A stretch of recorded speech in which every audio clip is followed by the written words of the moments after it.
Sorry, I'm running late. Hello everyone. Hello. I'm here. It's Wednesday.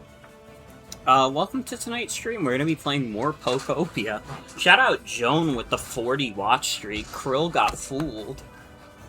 I don't know who Krill is, but stupid as fuck. Honestly. I don't know how they didn't see that coming.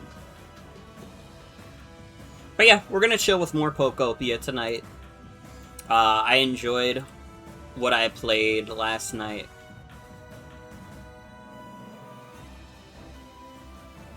Looking voice? Okay, hold on.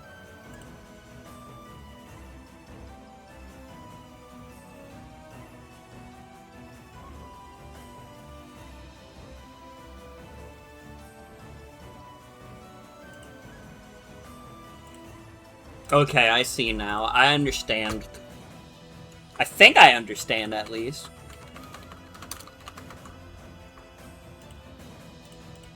The Krill all started going crazy when the solar eclipse happened. They were all having so much fun. Moral of the story, don't be like the foolish Krill. Stop eating krills with the bills. Do people eat krill? Can you eat krill? Hold on. Can you eat krill?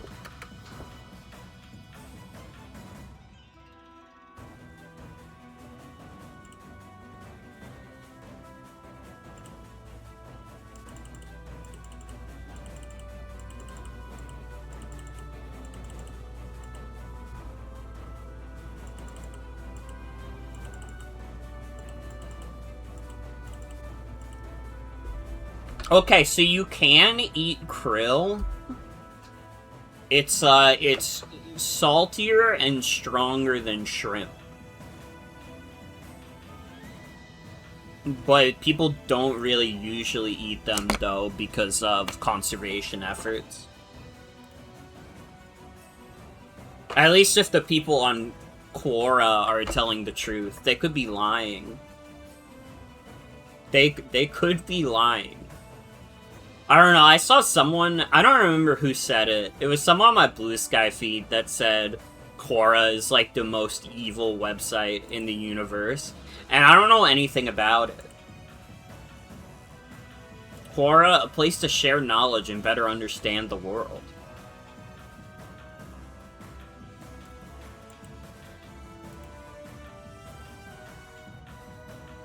Yeah, I don't know, is Quora evil? Do evil people gather? High-key an early adopter of AI. So, like, if you, like, look up a... Is the problem that if you look up, like, a thing on Quora now, it, like, gives you, like, an AI answer? Is that part of the problem? Trying to be more than Yahoo Answers, but it's Yahoo Answers without the soul. Fuck, I need my soulful Yahoo Answers. It's lower than Reddit.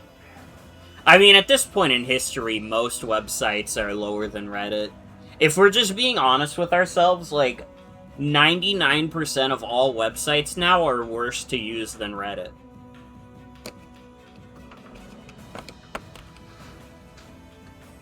And again, it's not like Reddit got any better. It's just that everything got worse around Reddit.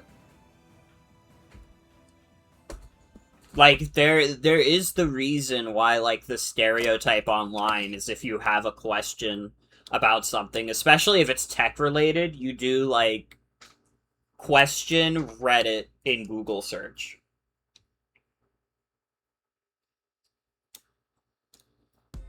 Now, when even the sick fucks at Reddit don't have an answer to your question, you're fucked. If you look up a question and you can't find a Reddit post about it, you're fucked for life, buddy. There's nothing that could be done.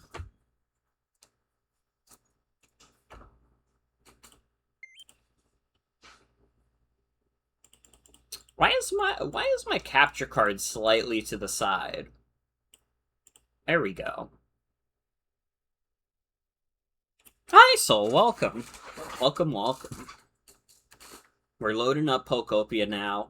Sorry I was a little late. I think, like, you know, this week I think might just be a week of technical issues. Because I was having some frame drops before the stream. And to be honest, I see some frame drops since starting the stream. But we're just gonna have to deal with it.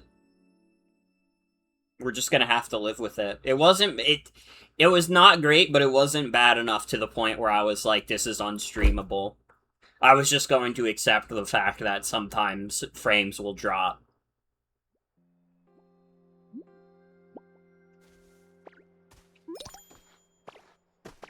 Also, just so nobody has to tell me, I've already turned off the, like, training for AI stuff on Twitch.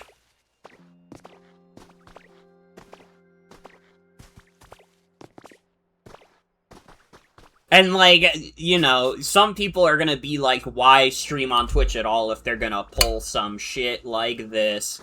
And it's like, you think YouTube is any better? It's owned by fucking Google. Let's all move to kick. Yes! Yes! Oh, Morgan, just the Pokemon I was hoping to see. There's something I wanted to talk to you about. This town's become quite lively because of you, hasn't it? I believe everyone's enjoying their lives here, but well, this place really was a wasteland before, you know. So there may be some Pokemon who aren't really satisfied with their environment. I'd really like to raise everyone's comfort levels, but I think running all over the place to ask everyone what they need may be a bit beyond me. Do you have any bright ideas?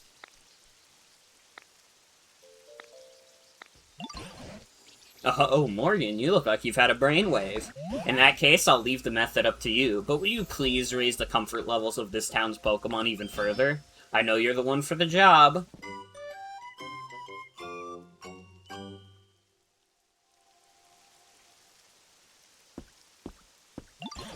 I've got a piece of advice for you. Do you remember how dried up and empty this town was before you came? There's much more moisture now, and I believe many Pokemon are pleased about that. But some Pokemon do prefer drier environments. Those Pokemon would probably prefer to live a bit of a ways away from plants and water. I think it would be kind to move their homes. On the other hand, some Pokemon probably prefer even more humidity. I'd advise making Pokemon homes for these Pokemon near water, trees, and other plants. That's Lugia. Everybody say hi to Lugia. Lugia and his big fat belly. There you are, Ditto. The Wasteland Pokemon Center's all done. You gotta check it out. It's super awesome.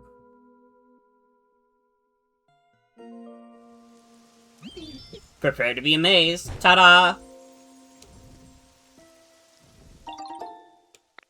We did it. Oh, this is a Pokemon Center, no doubt about it.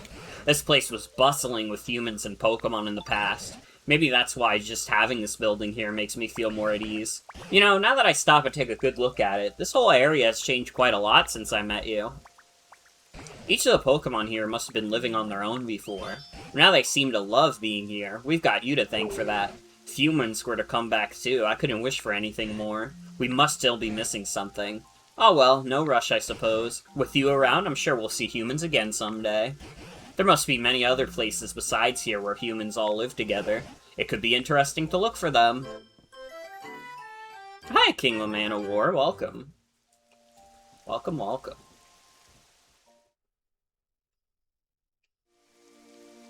So I can go inside the Pokemon Center now. I don't remember what these do. Well, someone's journal is here. I just got back from depositing my partner Pokemon in the PC at the Pokemon Center. We spend every day together. Being separated like this is so hard, but I know we'll meet again someday, I'm sure of it. I'll need to evacuate with the others pretty soon, but first I'm going to take one last look at all the cities my partners and I visited together. It's hard to explain why, but I feel like I need to do this. Dude, I got a 3D printer.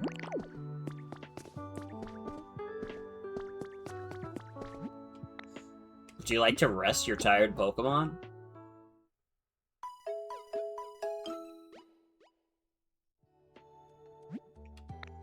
Why do they just have the healing machine in the corner? Why is it not over the counter anymore? Dude, they got self-checkout for the fucking Pokemon centers now. Nurse Joy has been laid off.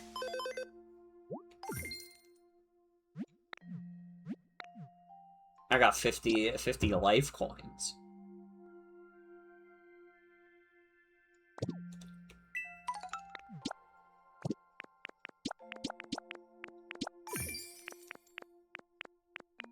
What is Yawn? Oh wait, Yawn Up a Store is the story.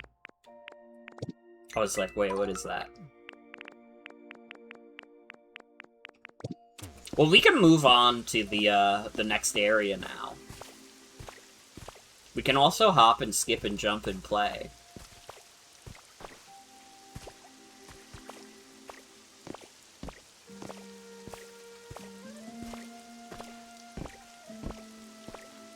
How's everybody doing, though? How's everybody's night going?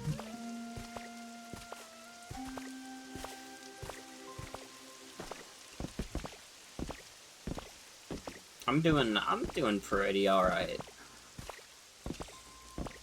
You know, taking it a day at a time. I miss that dumbass dog. I miss Fergus, but, you know, that's life. That's life.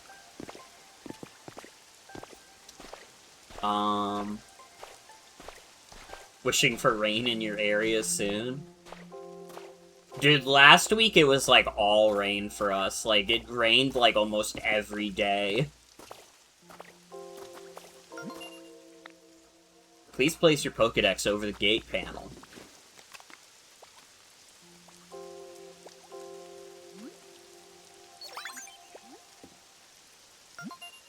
Your trainer rank is great. Thank you! The area gate will now open.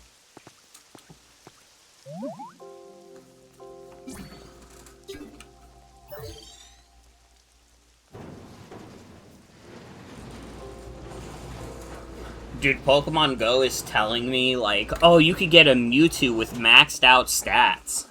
I don't give a fuck about that. The fuck am I gonna use that for?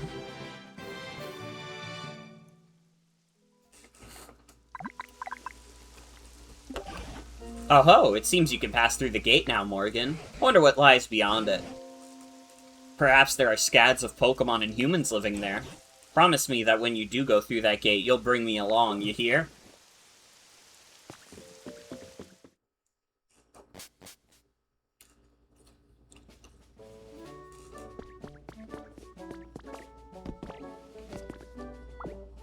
Yeah, I'll take some Yumba.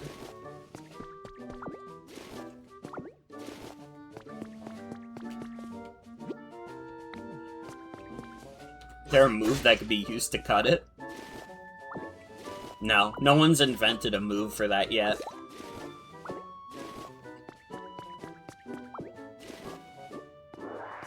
Oh wait, I forgot I have the suck.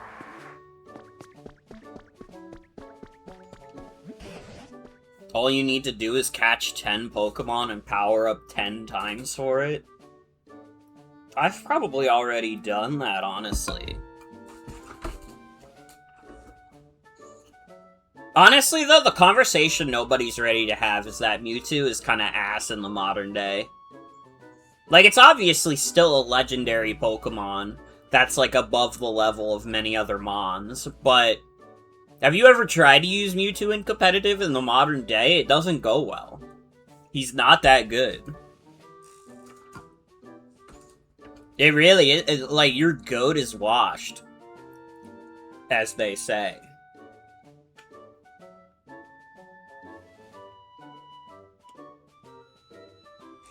Is it a shitmon? If you're talking about Ubers, then yes. If you're talking about in general, no. It's not even quite at the point where it's, like, safe to drop it into OU. Like, nobody's having conversations like that. But, like, it never gets used in Ubers. And in VGC, it never gets used in restricted formats. Nobody wants to use Mewtwo in doubles.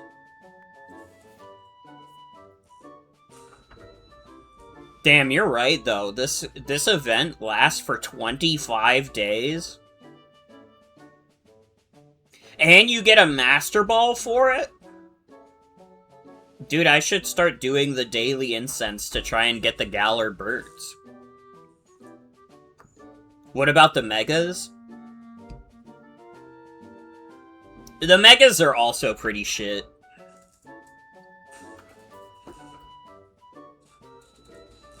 You would never, like, to put it into perspective, in, like, competitive, both in, like, regular Ubers and, like, VGC, you would always just rather use different, like, Mega Pokemon.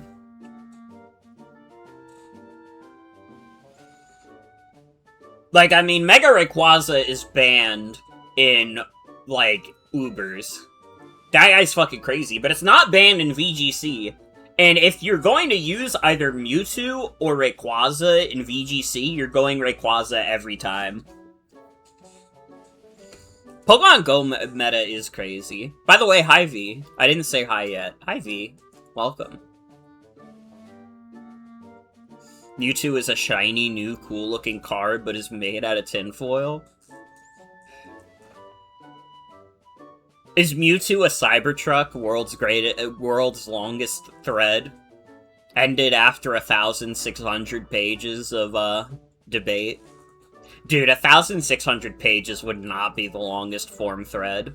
I wonder if anybody's ever, like, figured out what is the longest form thread that's ever gone on. Base Rayquaza is a shitmon in VGC too. Yeah, but that's also because Base Rayquaza is just outmatched by Kyogre and Groudon. The thing about Base Rayquaza is that in a world without Kyogre and Groudon, it would probably be, like, better. Mewtwo, I think, would still be shit.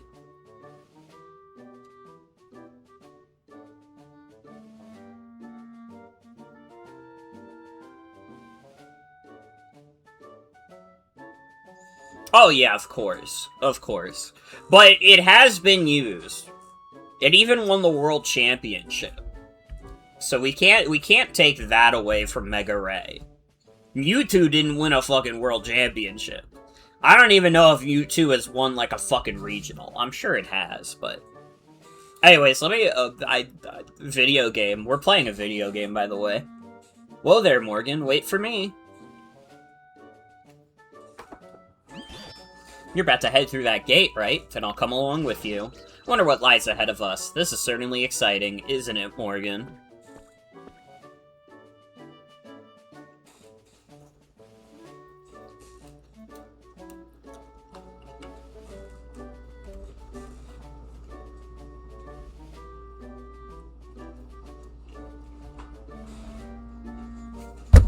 Dude, are you even allowed to make a Google Doc with, like, 5 million?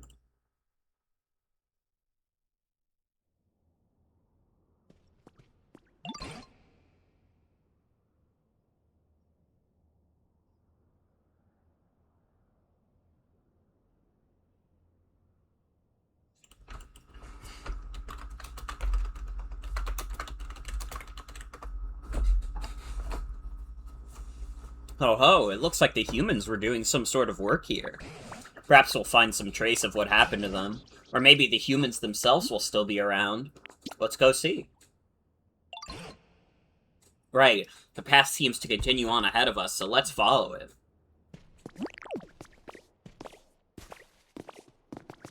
If you pay them enough, probably. I don't know! I know there is, like, a limit to how big a Google Doc can be, but I don't think I actually know what that limit is. How long can a Google Doc be?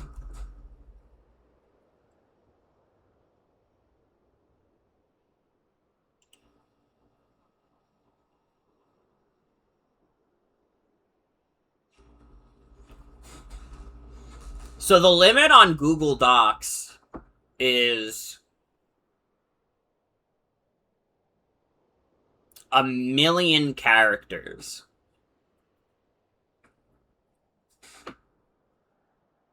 seen some crazy long Google Docs. Some of the world's longest Google Docs are like call-out posts that could just be DMs.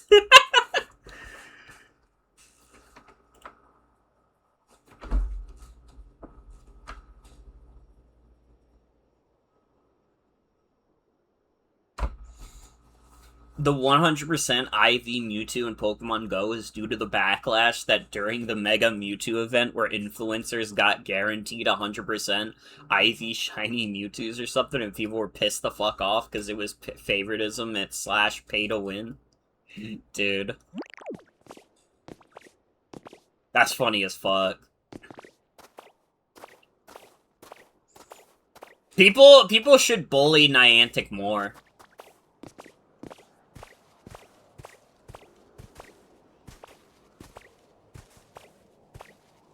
Never spend money on Pokemon Go. Niantic will relent. They always get themselves in trouble because they're fucking stupid.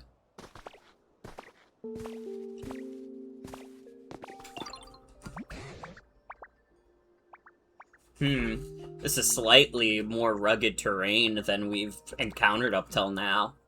Didn't get bought by Scopely? Yeah, they're like Scopely Explore now, but I don't give a fuck. I'm still calling them Niantic. Sorry to everyone if it's, like, transphobic of me to dead name Niantic. But I'm doing what I believe in. Saw some people canceling some artists just recently because of a Google Doc. Like, 99 out of 100 times, like... Google Doc callouts are, like, stupid as fuck.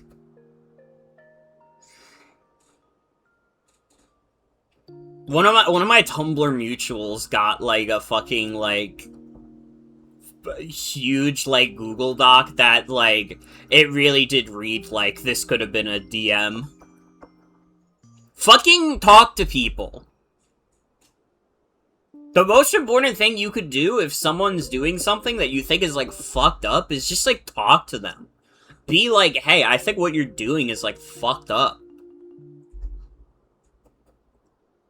I'm not saying it's always gonna go 100%, like, they're gonna see your way and be like, oh, that's true, wait, I didn't consider that. And it's not like there's never been a justified call-out, but like 99% of the time, it's just petty bullshit. And you can really tell, like, what people's intentions are when they make, like, big call-out posts. Because sometimes there is, like, some serious accusations in there, and then the top of, like, the Google Doc, instead of, like, saying, oh, this person, like, sexually harassed this person, the first thing on the Google Doc is, like, oh, by the way, they like Hazbin Hotel. Like, listen, I don't like Hazbin Hotel either, but that's not fucking important information. That literally doesn't fucking matter. That's a waste of my fucking time. I've said it before, every single person has their own little bit of shit taste. So you have to learn to tolerate it. Everybody has some kind of, like, terrible thing that they love. Mine is Fire Emblem. Fire Emblem is my vice. I love Fire Emblem. I acknowledge that a lot of Fire Emblem games are fucking stupid, but I love it. Some people like Danganronpa, some people like Homestuck. Not everybody's favorite thing is gonna be, like, fucking The Godfather. And that's okay. I don't see any Pokemon, let alone humans. I just hope we can find something, even the smallest trace of what happened to the humans. Now then, where to begin, where to begin? Oh, over there, is that a PC? The pile of rubble next to it looks like what's left of a Pokemon Center. That tells us that in the past, this too was a town where humans and Pokemon lived together. I don't see anything else that looks like a clue, so let's start by checking out that PC. Come on, Morgan.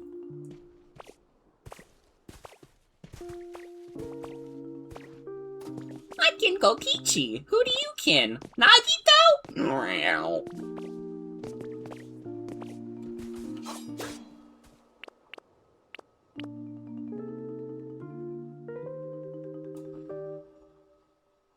The artist made a Google Doc because they were mad a friend/fan of them turned out to be a minor, and instead of just stopping talking to them, they made a Google Doc calling the minor out? That's fucking crazy. Why would... Even if you're, like, really mad about that, like, why the fuck would you think that's a good idea? I'm gonna make a call-out post for someone who's not even an adult because I was friends with them, but they were actually young. Fucking one of my friends at work is like 80 years old. You're allowed to have friends of different ages. They just put it in the news. It's allowed now. And I'm not saying people shouldn't have boundaries, but it's just silly. It's just silly.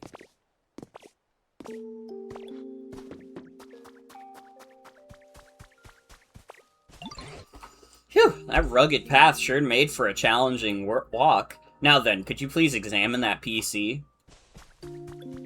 Think the social media sphere is gonna become disastrous once the COVID iPad babies become teenagers? Dude, it's gonna be the same shit, different ass. It's gonna be a we didn't start the fire situation. I was also cooked when I was a teenager online, alright? And I bought into, like, a lot of that shit, and I was like...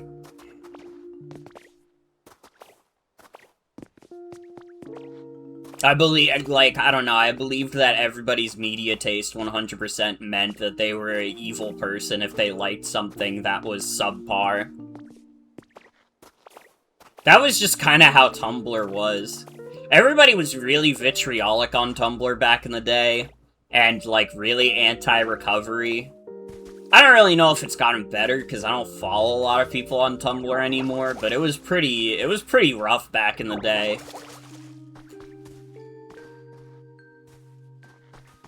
Let me get that Yumba.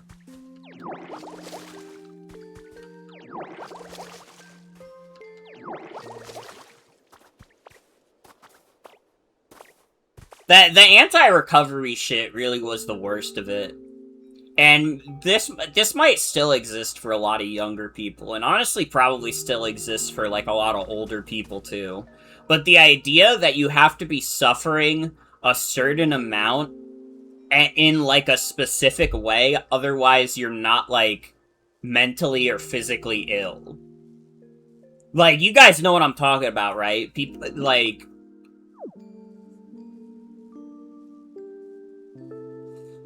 Fucking back in the day, like... You know, this is before I knew I was bipolar, but I knew there was something fucked up with my brain. And one of the symptoms of bipolar is that you can experience psychosis now and then. Maybe even more than now and then, depending on how serious it is, but... That was one of those things where, like... You know, I had that, I knew I had something wrong with my brain, and I was like... You know, Tumblr, like, made me think that I had to, like, be worse off in order to believe that there was something off with my brain, you know what I mean? Like, they would say, like, oh, you can't say you're experiencing psychosis unless you, like, give in to every single of your delusions, which is, like, such fucking horseshit, dude. If you're able to identify that a delusion you're having is a delusion, that's a good first step. Because that's hard to deal with. That's fucking hard to deal with. But there was just that, like, anti-recovery mindset. Like, oh, you have to be showing your symptoms in this specific way. You have to be giving in to these specific thoughts in order to be feeling that way. And there was also that bullshit people would pull where they would be like, oh, if you're depressed, that's not enough. That's not enough. You're not even really mentally ill. And honestly, that shit, like, permeates into, like, the modern day. It's fucked up. It's fucked up. Social media is bad for your brain. Moral of the story is that social media is bad for your brain. Here's the computer. Now that's an odd-looking screen if I ever saw one. Is this a newer model or something? At any rate, try pushing some buttons and see what happens. I think it's broken. What? Oh dear, this does put us in a pickle. If we can't use the PC, it will be much more difficult to explore the area. What's making that crackling sound? Oh, electricity. Oh, I figured it out, Morgan. Machines like this PC need electricity to work. If we can get the PC over to that spot with the sparks of electricity, we should be able to use it properly. So, Morgan, would you mind pushing this PC over there? This person isn't actually disabled, they're just faking it. Either a Tumblr kid or a cruel doctor from the 1960s. Literally. And, like, listen, I agree on the sentiment that if you are self-diagnosing yourself with something, please make sure that you're, like, 100% sure, and at the very least willing to admit you might be wrong. And saying you're wrong isn't saying you aren't disabled. It's maybe saying that you're not disabled in the specific way you think you are, which is a lot of the time, like, more mental illness stuff. Because a lot of this shit does overlap. Like, again, when I was younger, I thought I was, like, a schizophrenic, but I'm actually bipolar, and that's, like, the more accurate diagnosis. That's the diagnosis that's been given to me by doctors.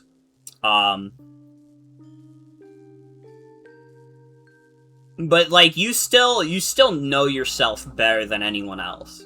So if you know something's wrong, you know, speak up, try and figure out what's wrong.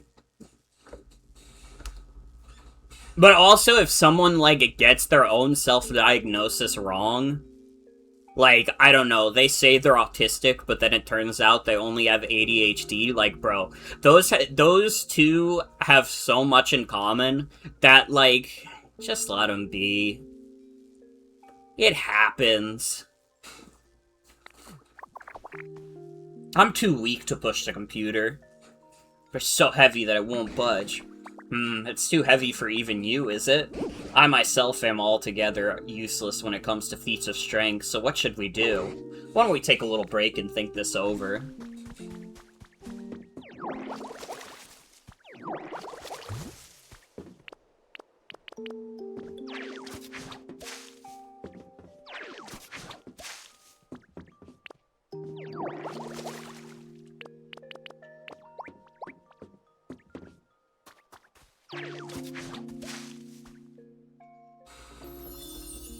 Let me build my little environments, my little habitats.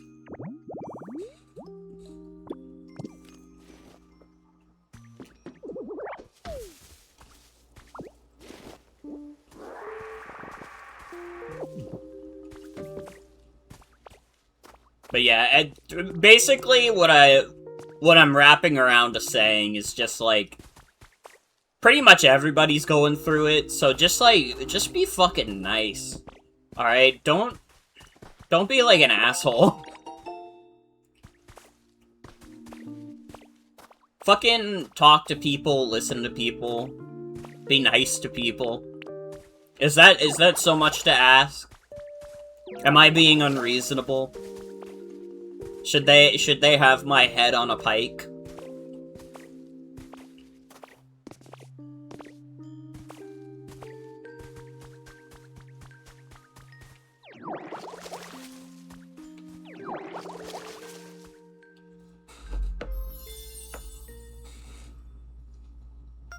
I've restored red tall grass.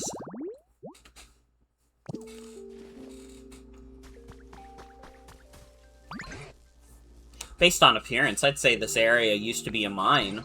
Back when there were humans here, they must have worked together with a number of Machoke to dig up iron ore or copper ore and such. Machoke are Pokemon who really love training their muscles, you see. They're known for being buff, tough, and just all around extremely strong. I've heard that they use their strength of theirs to help humans with manual labor. Eureka! Maybe we could entice a Machoke to come back here by making a suitable home. Pokemon as strong as Machoke could easily move that heavy PC, I'm sure of it. Except, I don't know actually what type of home Machoke would live in. First off, do you suppose you could use your moves to make a few habitats other Pokemon might like? If that causes a Machoke to return, all the better, but even if it doesn't, any new Pokemon we meet might actually know a Machoke. So let's see, you could start by using Water Gun to restore some withered plants. And planting more tall grass with leafage would also be a good idea.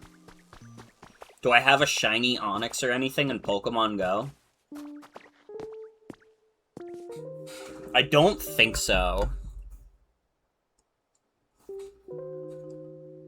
I gotta be honest, my phone's at like 15% too, so I'm not gonna open Pokemon Go. That shit drains my battery.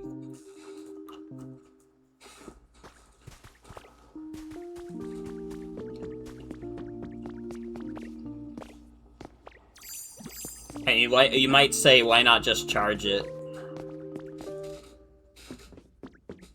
I'd have to get up. I'd have to get up.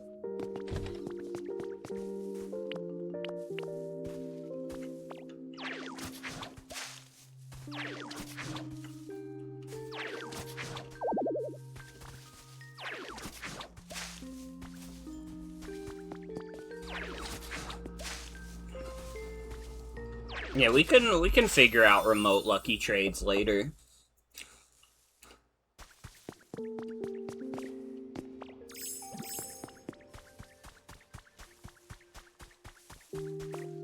Who's in the grass? Show me the grass.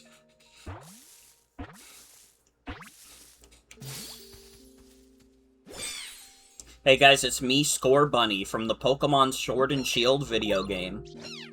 Oh, hi there, nice to meet you. Sorry, I just woke up and that means it's time for a jog. Looks like there's space for me to take a breather too, so I might as well get going. Oh, I should be careful not to burn this place down by accident.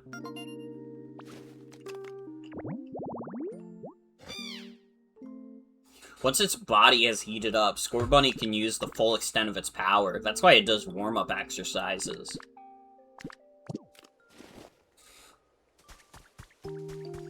What's up with Machoke? Hi there, Ditto. Can you help me with something? Do you know Machoke? Oh, you know Machoke too, huh? They're just so cool, don't you think? All that muscle. Machoke takes sandbags home from their job site when they're done working with them so they can train wherever they want. How cool is that?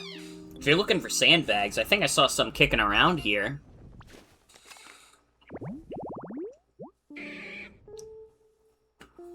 A grassy training field. Okay, so we have to find sandbags. If anybody sees sandbags, start screaming.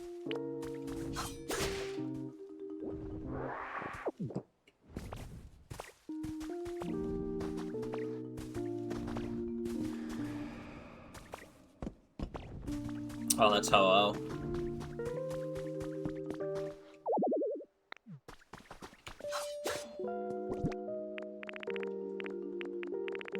Fuck, I'm out of space.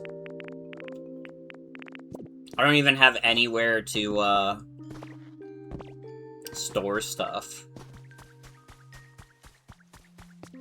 Oh wait, yes I do.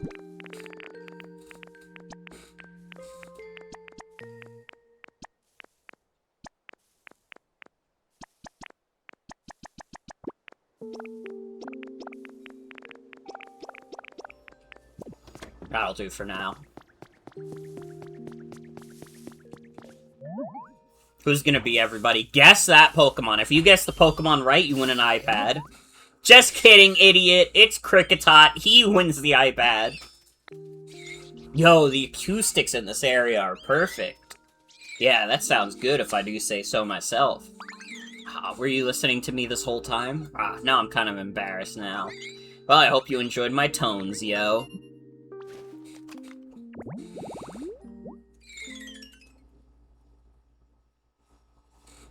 Its legs are short.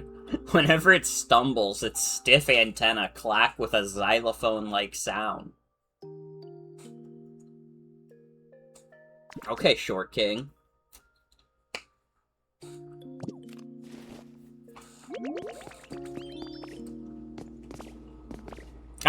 the Pokemon in this game evolve. I feel like you kind of just find the evolution separately.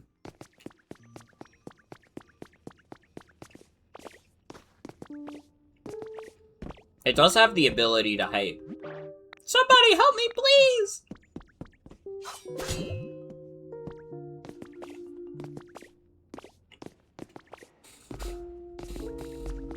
Professor Tangrowth, there's a weird noise coming out of a barrel.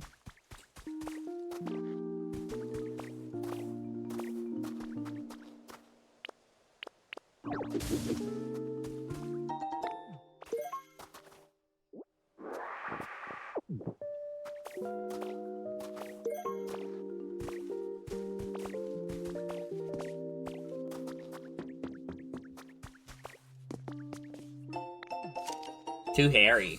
Look at this cute photo of Rio. I took it when Growly, who just moved next door, came over to play. Doesn't she look happy? Lately, she's been spending every free minute playing with Growly. At this rate, she'll probably forget all about you. Just kidding, but if you're worried about that, maybe you should finally visit next summer break. Damn, okay. Oh, that's a sandbag. We just have to find one more.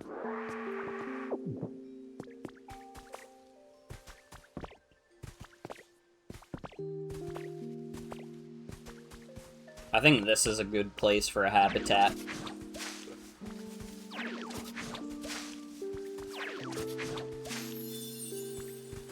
Oh, it's just a regular one.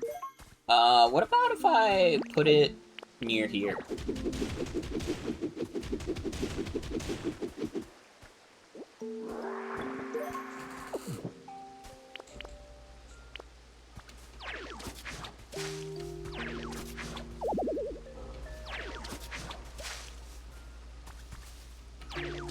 You must power up leafage before you can make grass in front of the rocks.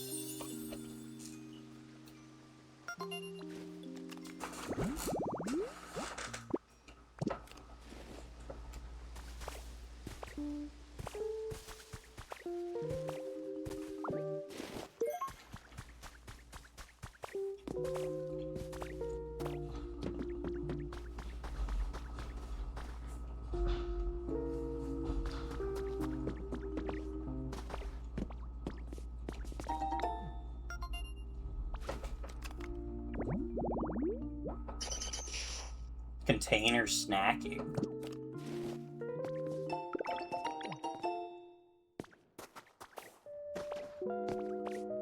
You know, it was a little, like, funny sales anomaly that I saw recently?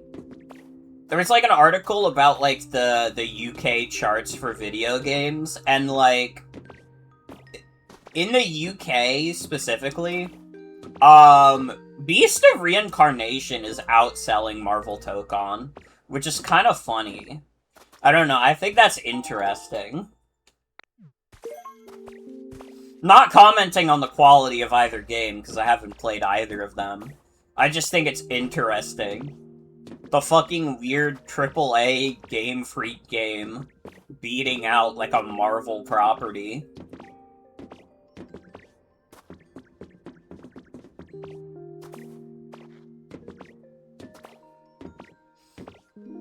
No, it probably doesn't help that Tokon is, like, fucking busted on PC. Just absolutely miserable on PC right now. Then again, I don't know if the UK charts keep PC in mind. I feel like the UK charts were only talking about the consoles. But I could be wrong.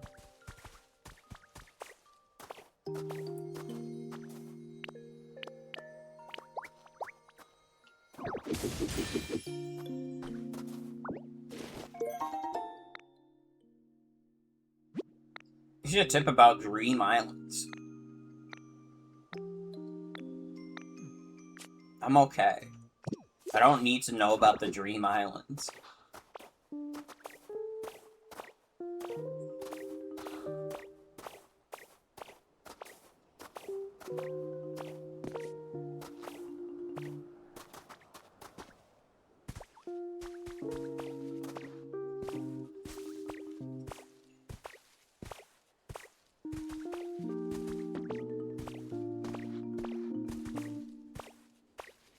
I showed her my objects, now she wants to live on my dream island.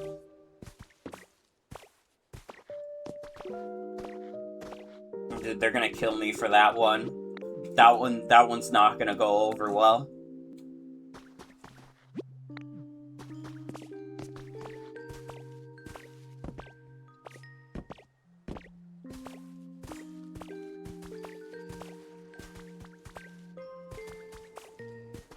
Where are these other sandbags? We have developed an app that will allow all members of our society to participate in creating a comfortable environment for Pokemon and humans. The budget and staff required to accomplish this feat were provided by the Foundation, and the app can be accessed by anyone via the Pokemon Center PC. Participants can start with easy tasks such as watering dry ground or planting the seeds of various plants. Anything that will please nearby Pokemon. The app will reward the participant with virtual coins, which can be in turn exchanged for a variety of prizes. This was my first time developing an app. Oh, I accidentally skipped it, sorry.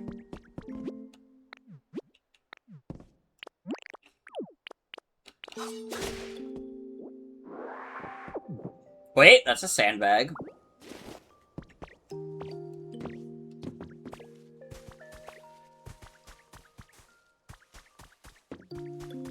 So what's like a good spot for me to lay down these sandbags and put some grass?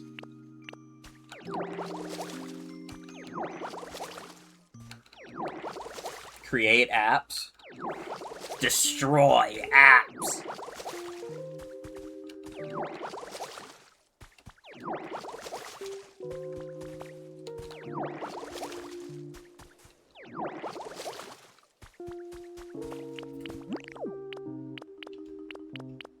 Dude, we kinda do need to destroy apps, though.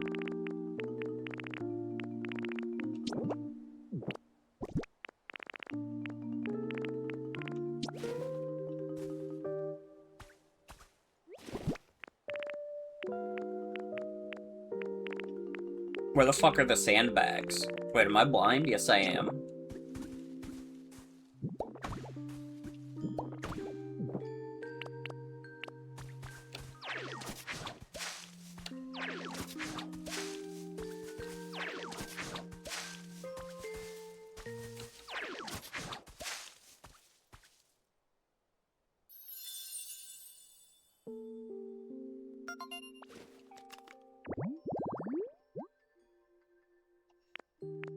Machoke and one other goon can live here.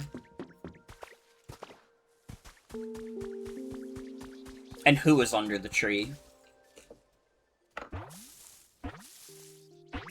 Vote now on your phones. It's Bonsly. What is this place? It makes me feel kind of nervous when I don't know where I am. Oh, hi there. Are you from around here? Just so you know, I'm not crying. These aren't tears. They're sweat, so don't worry. Tears do come out of my eyes sometimes, too, but so does sweat. But anyways, I'm really happy to meet you. I got a feeling we're gonna be friends. Oh, now these are tears. Happy ones.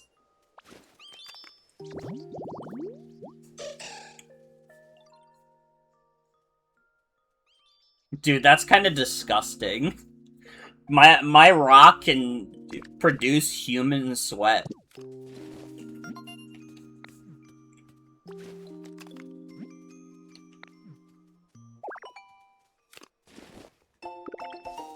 I can now make a sign.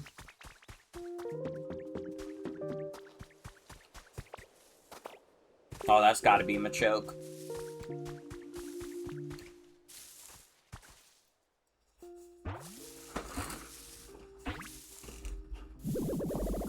Anyone feel their special defense harshly falling, or is that just me?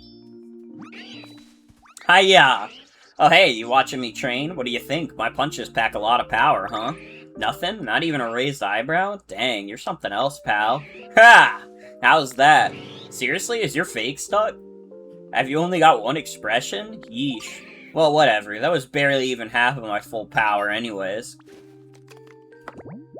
Ditto doesn't give a fuck about any of this. It willingly assists with hard labor because it knows the work is good training for its muscles. What? You need help with some heavy lifting? As much as I'd love to lend you a hamstring, I mean a hand, I think I need to wake my muscles up a bit first. But hey, I was just about to warm up. You should join me. Come on, let's get these bodies moving. First, we gotta find a wide open space for us to move around in. There's a nice spot up there. Let's go.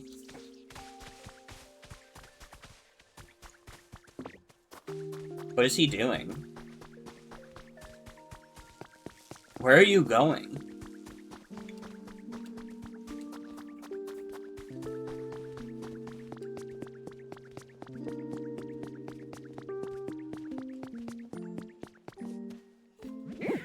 This would be a great spot for a stretching sesh if there wasn't so much stuff scattered everywhere.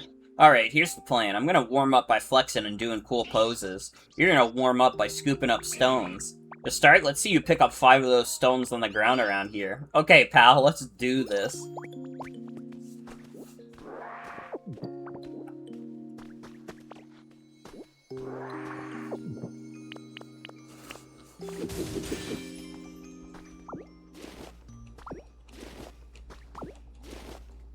I'm gonna choke with this fake-ass grind set. It should be you picking up the rocks, not me.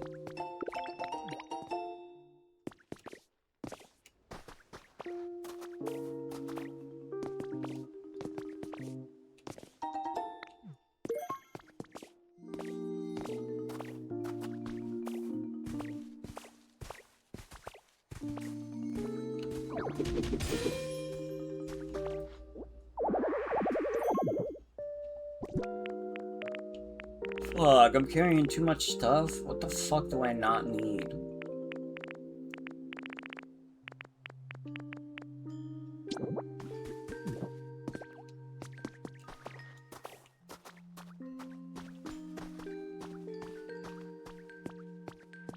The fuck is this mode?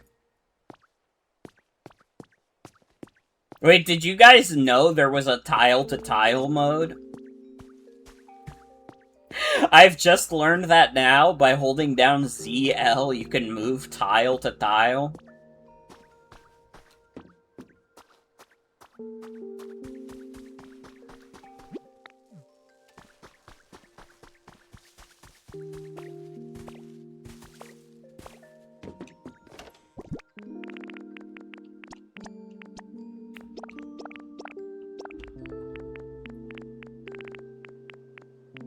That's the same in Animal Crossing?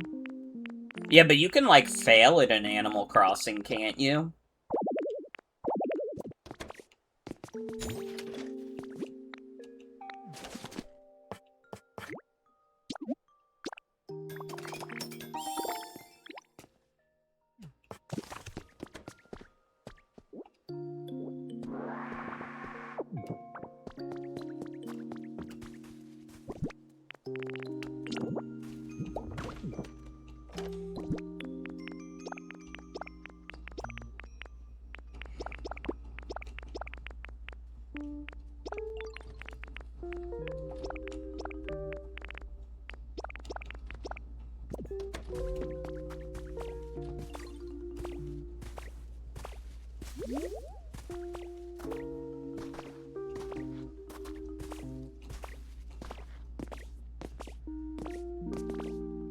Nice work. Now I'm gonna hit this pose over and over again. Hey, nice work picking up those stones. There's so much more room for activities now. Now that it's just this big old boulder that's blocking our fun. Alright, time to show you my strength. You ready for this? Up! Ha! Woo! Huh? Well, you impressed or what? A lot of blood, sweat, and hard work went into building my bot up enough to...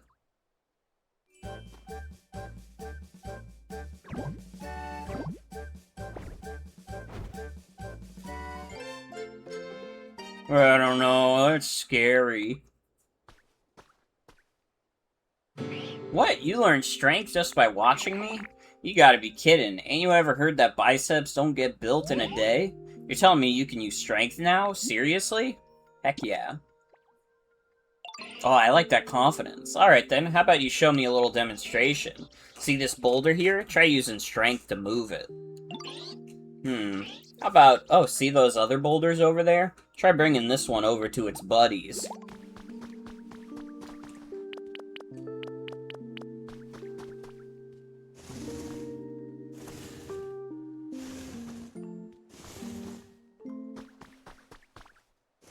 Holy hamstrings.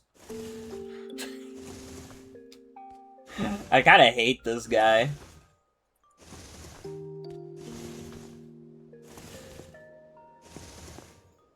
This guy doesn't even do anything. He just sits there and flexes and is like, whoa, you could do anything. Ah, you're something else, pal. I can't believe you got the hang of using strength already. That was so awesome. So you need a hand, yeah? I'm happy to help now that I'm all warmed up. What can I do? You need me to move that mega heavy PC? Got it. Alright, just leave it to me. My strength will make quick work of that. But wait, you can use strength now, right? What do you need me for? You can handle it yourself. Besides, the best way to master a move you just learned is to practice using it over and over. I'm gonna train some more. Can't afford to let you get stronger than me. Ha! That's okay, Machoke. That'll never happen with my 44 in every stat. He kinda is a bum.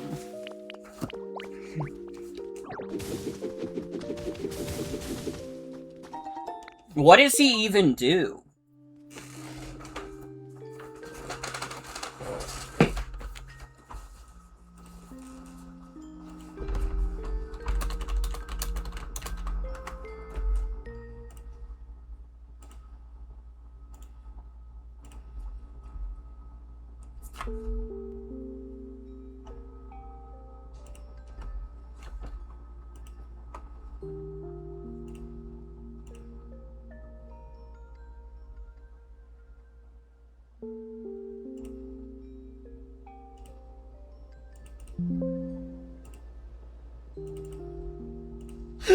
What does he even do?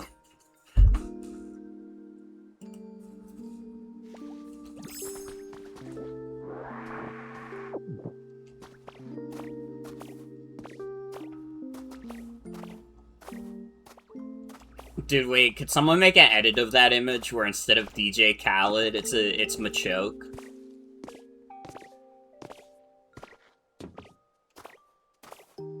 Anyways, let's push this PC along.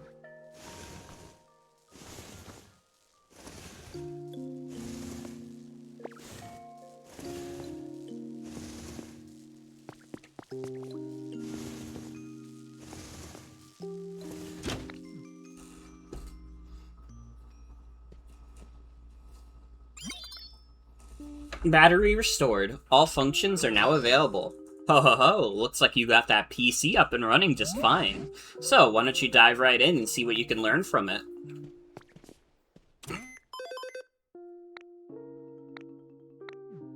I've learned that we can do challenges. This Pokemon Center is terribly broken down as well. I hope someday we can work together with the Pokemon of this town to rebuild this Pokemon Center.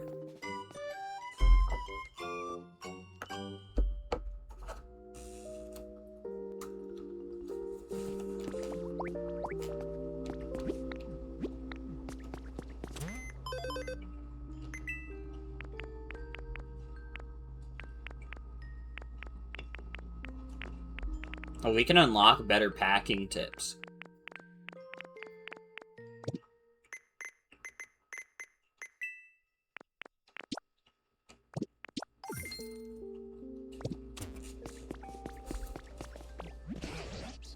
I'm so glad you can use the PC now, Morgan.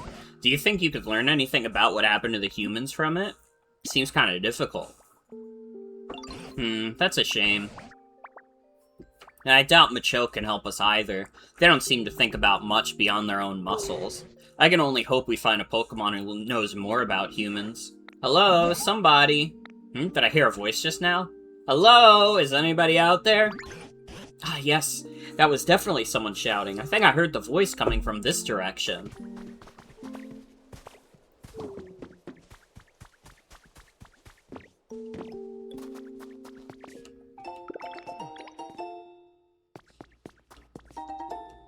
Found a trace of a Pokemon. That's Larvitar. If we find more moss, if we just move one moss piece.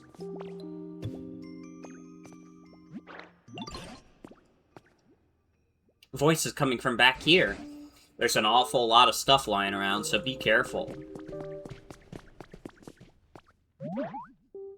Hey, is there somebody out there? Ooh, what's this, a talking barrel? Why would a barrel talk? It's me that's talking, the best chef in town. What? Could this be a human? Well, why exactly are you inside that barrel? Why? Well, when I woke up, there was nobody around, so just as anybody with any sense would do, I started looking for food. Right, but how did you get stuck in a barrel?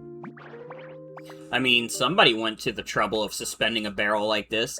Wouldn't you assume that it has something extra special inside? I figured it must be food, but when I climbed in to check, I got stuck. Now I can't get out. I see, you're quite powerful and motivated by food. No, it was for cooking research. Dude, Tangrowth just called you fat as fuck.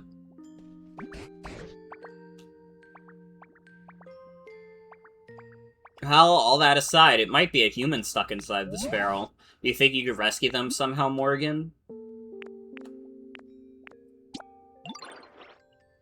Can you actually do that? Oh yes, please, cut that chain post-haste.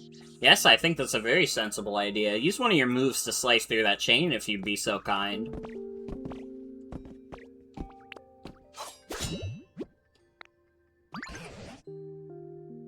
Oh my, your move bounced right off the chain.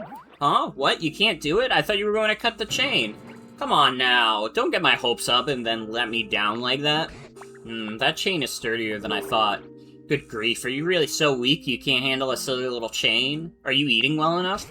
I dare say you're not really in a position to say such things. Either way, eating a meal or two won't make a difference. That chain is simply too hard. Excuse me, but if you're mocking the power of cooking, I simply won't stand for it. If you eat my dishes, you'll find yourself with 100 times your usual energy. Any move a Pokemon uses will become 100 times stronger as well. A mere chain wouldn't stand a chance against that. Are you just making things up because you can't get out of that barrel yourself? No, it's the truth. This is so frustrating. Oh, I know. How about this? I teach you how to make my dishes and you do the cooking. I'm really an excellent teacher, you know. You might not make something that gives you 100 times your strength, but surely you can manage 10 times. You're asking us to cook now? What do you say, Morgan? I can't think of a better plan, I'm afraid. And you have such a talent for creating things like the humans did, so maybe you can cook as well. I want to cook. So you'll do it? Thank you, I won't forget this kindness. Now then, let's start with the basics, a salad. I'll sing the instructions to you, so listen closely. You'll sing, chop, chop, chop 'em up, all those leaves are green. Chop 'em on a cutting board, smooth and clean. Flop, flop, toss, toss, put 'em on a plate. Now you have a salad, tasty, green, and great. What was that? Salad song, opus number 1, of course. Those were awfully vague instructions. Yes, well, it's the very first recipe for beginners. Anyways, let's get back on track. Please make yourself a smooth, clean cutting board. Once you've got one, you can basically just chop up some leaves and you're done. I suppose we can make a cutting board by hacking off a piece of log. No, that won't do it all. You can't be so rough and careless. Cutting board has to be perfectly smooth. Making one is a delicate and beautiful undertaking. You've certainly got a lot of requests. Now let's see, what Pokemon could cut a board delicately and beautifully? Aha! This may be a task for Dartrix. Morgan, do you think you could find a Dartrix? I believe they tend to like homes like this.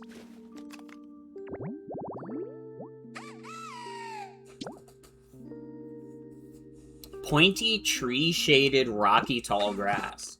So I have to find a rock that's also by a tree.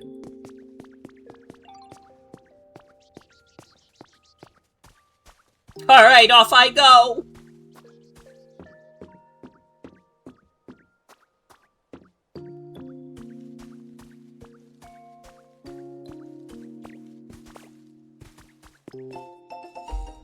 Artificial hot spring now open.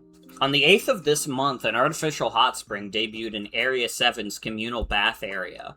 This hot spring recreates the quality spring water found in Lava Ridge Town in the Hoenn region. If it proves popular, there are plans to install hot springs in each area.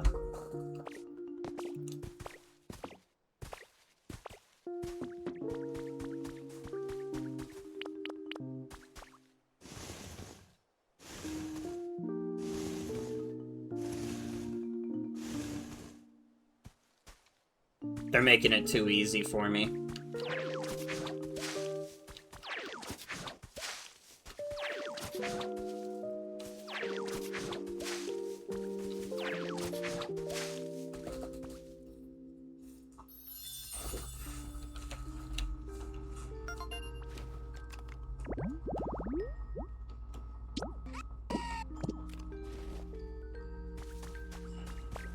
I am not stuck in a backpack.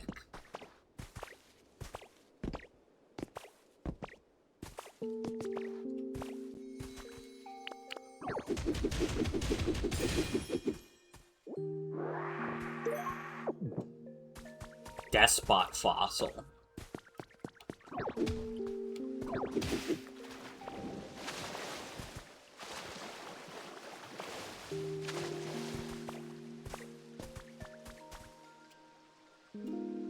Dude, this game is a lot of fun.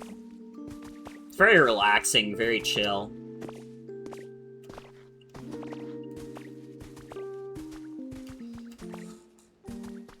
Is that Tyrant / Tyrantrum? Maybe. I don't know, it's too early to tell.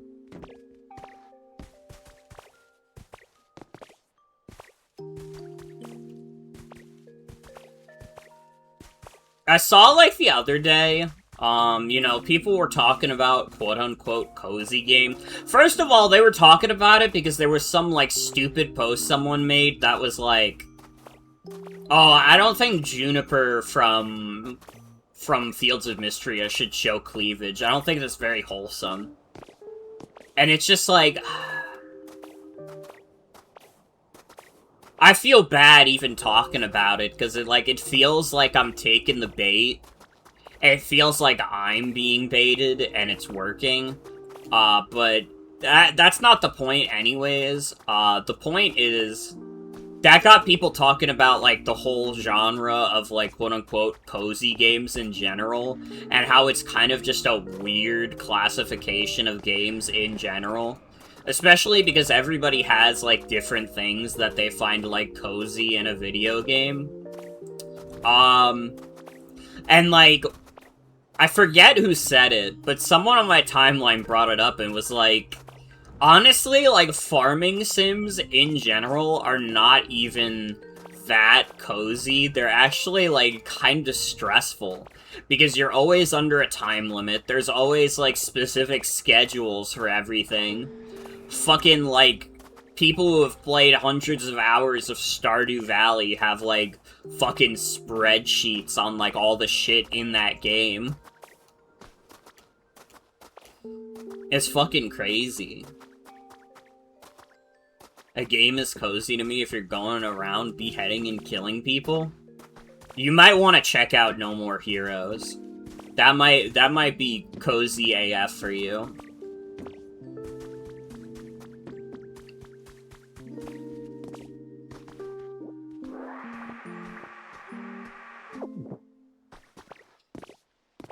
Dude, Play Romeo is a dead man.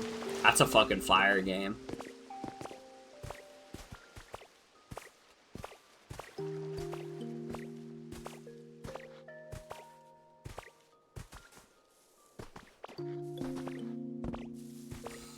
Wholesome game! Wholesome game!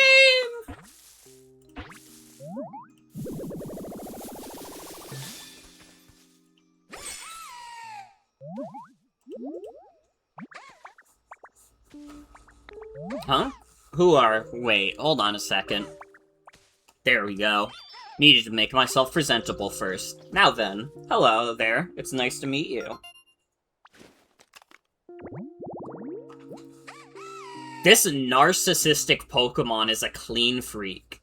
If you don't groom it diligently, it may stop listening to you. You can't just call a Pokemon narcissistic. That's fucking crazy.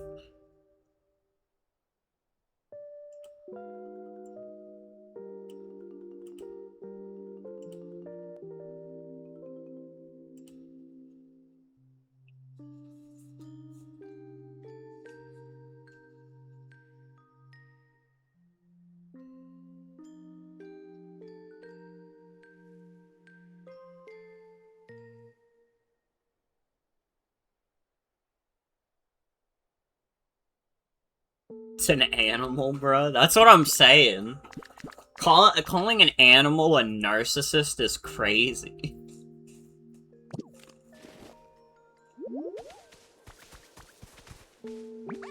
Hey Ditto, you okay? Why are you looking at me like that? Oh, I know. You want to discuss aesthetics in the pursuit of beauty with me, right? Can you make cutting boards? You want to make a cutting board? Huh, that's cool. Guessing you came to me because you need the best, most beautiful cutting board you've ever seen, yeah? I could take care of that for you, no problem. But first, could you help me with something? See, I've always wanted a perch. Picture this, me perfectly poised on my own personal perch. I mean, talk about picturesque. Think you could put a perch near my place for me? Yeah, I guess I can do that. What the fuck is that?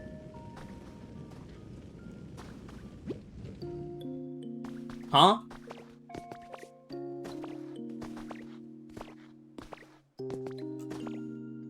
Hello, Feather? Hold on.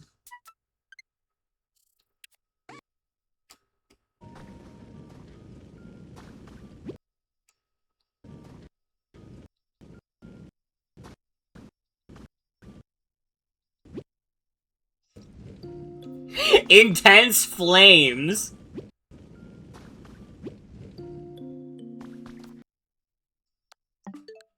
Okay.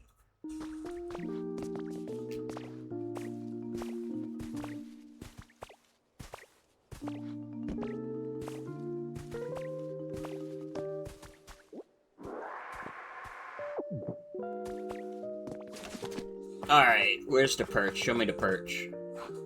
I need leaves. I have leaves in one of these chests. Yeah.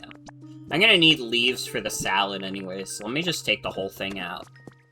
Is it not in your inventory? I would have been able to craft it if it was in my inventory. What are you saying? Obviously not.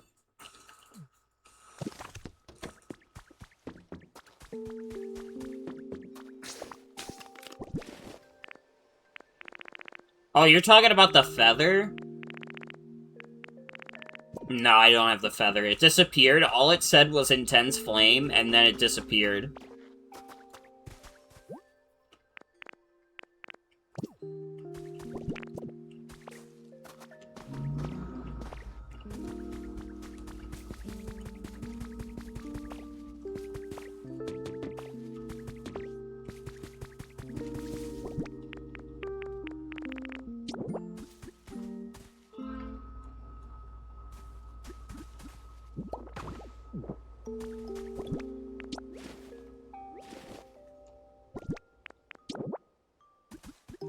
Fat fuck coming through. Where did Dartrix go?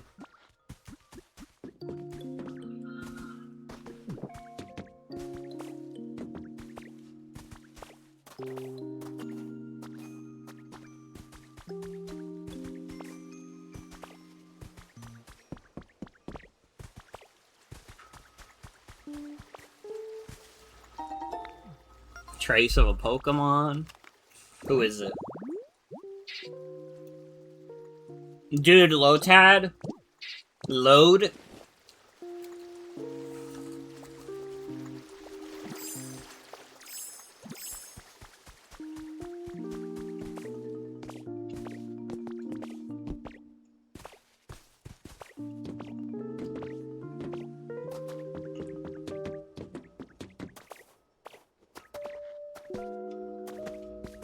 Hey, bitch. Yeah, see, you put a perch up by my place. It's perfect. I can tell you paid attention to my preferences when you put it together. Thanks. As promised, I'll tell you how to make a cutting board. The trick is cutting your lumber with daring delicacy. Allow me to demonstrate and watch these wings closely. Da-da-da! Anyways, that should do it. Not that I've ever made one myself before.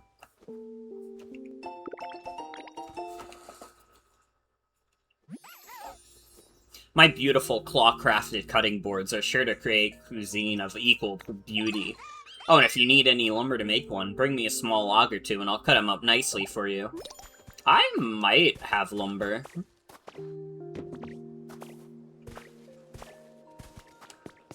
I might still have lumber left over from when I was with Scyther.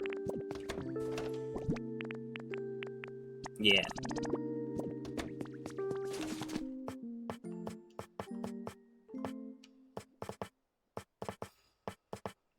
Dude, does anybody else find this noise oddly satisfying?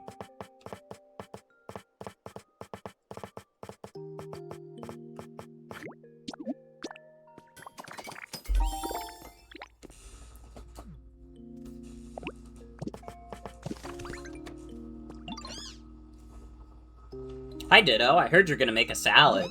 Salads are supposed to have a bunch of leaves, right? Aw, that sounds so cool. Wish I could have some, too. You can have some. Really? Yay! Let me help out too then, okay? We can make a salad together.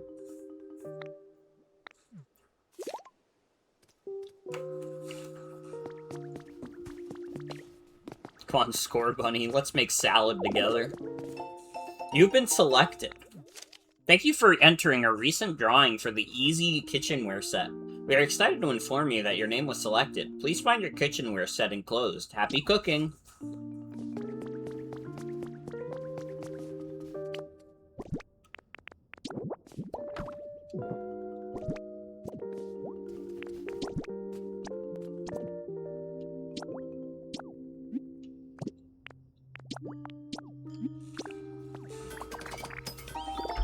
I made 2 simple salads. Yay, we made a salad! It looks delicious. I can't wait anymore. Time to dig in.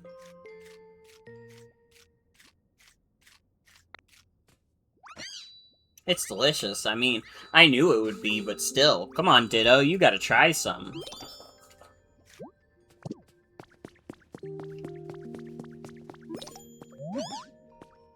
What's wrong? You should totally have some of this salad, Ditto.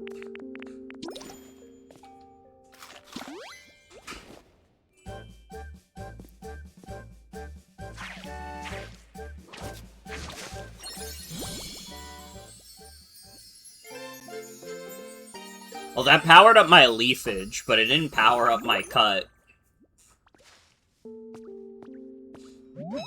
Your leafage became more powerful after you ate the salad we made? I bet it's because we worked really hard together to make it.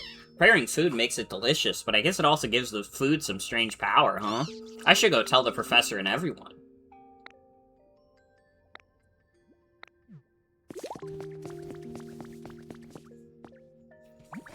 Then we ate the delicious salad. Ditto's leafage powered up. I didn't realize food could be so amazing. Well, do you believe me now? It's just like I told you, isn't it? What does leafage do when it's powered up, as you say? It seems like it can grow grass on, like, really hard, rocky ground. Hee, you see, salad is made with leaves, so it makes sense it would affect plants. I'm genuinely impressed, but how will this help us cut that chain? It's just a warm-up for the next dish I'll teach you that powers up something else. Well, why didn't you teach us that dish first? Are you sure you really want out of that barrel? Well, a good meal starts with a nice starter salad, doesn't it? Anyways, forget all that. Here's the next song. Pat, pat, pat the dough, knead up all that wheat. Bake in the bread oven, and your bread's ready to eat. Ah, so this time we need wheat in a bread oven? What's a bread oven, and how do you make one? You know, I haven't the faintest clue. Well, a bread oven is just that, an oven, but it's round and made of stone. When you light a fire inside it to bake your bread, lovely little puffs of smoke come up from the top. Hard, round, and smoky, huh? That sounds like Torkoal. Maybe Torkoal can teach us how to make a bread oven. I'm not sure that's how these things work. What do you think, Morgan? Let's go ask him about it. Well, I suppose we don't have any more promising plans at the moment. Go ahead and find Torkoal and see what they have to say. Torkoal loves the hot spring in the cave. I bet you'll find them in no time if you set up a habitat there. The mossy hot spring.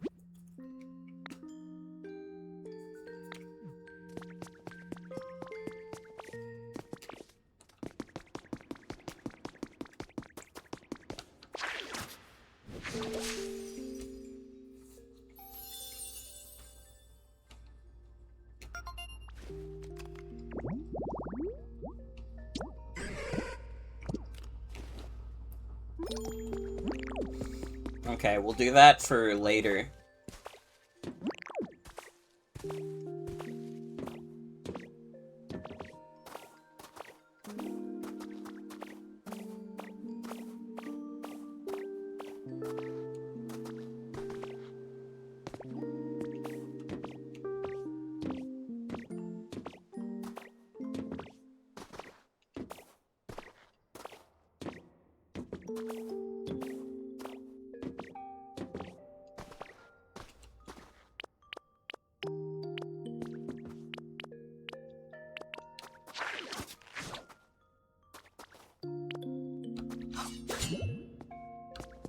You're telling me I can't cut this?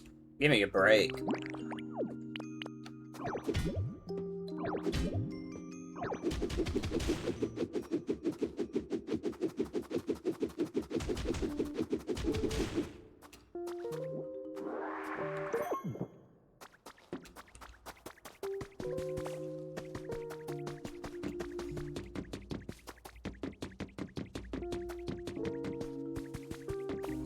Okay, question honed in for this chat. If you were a Pokemon, which Pokemon would you be? There are no limits. You could be any one.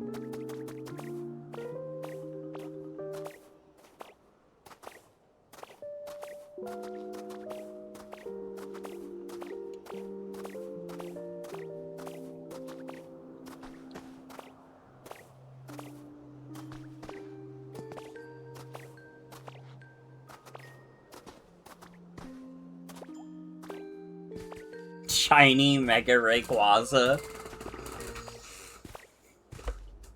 Real strong trainers should win with their favorites. Okay, my favorites are Ferrothorn and Landorus Therian. Well, you can be anything you want. It's not a matter of anything else. You can be whatever you want.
There's so many good dragon types to be. I didn't consider the problem would be that there are too many Pokemon.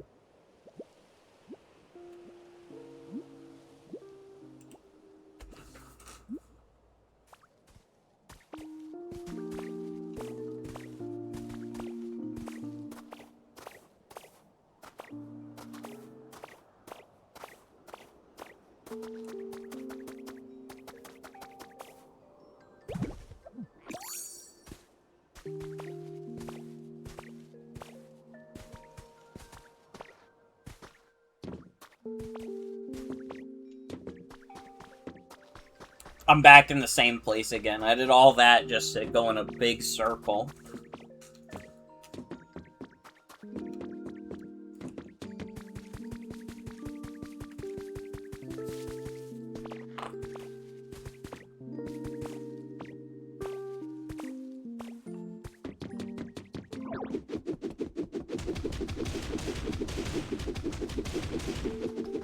I don't think this is the right way.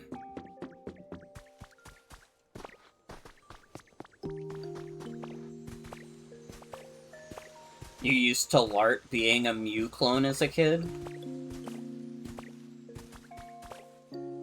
You could turn into any Pokemon ever? I mean, there's a few Pokemon that let you do that. You could be a Mew, you could be a Ditto, you could be like a Zorua or Zoroark. None of what I've just named are dragons, though, so I guess consider that.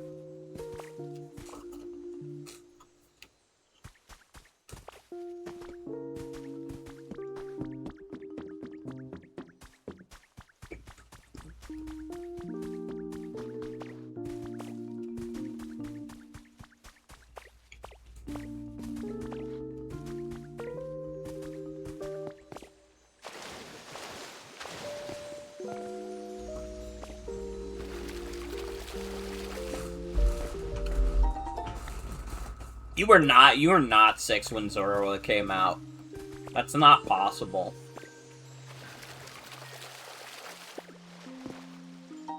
I wasn't 6 when Zorua came out.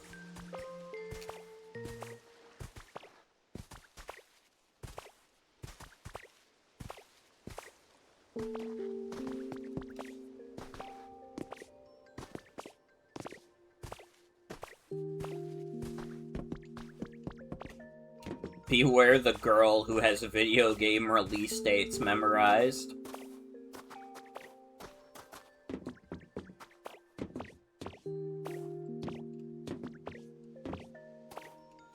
Well, I wouldn't say release dates, but release years.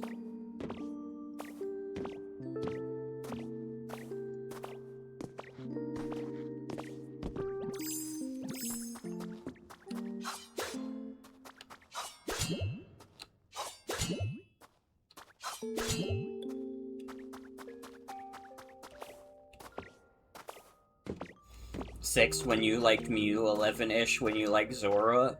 That's right.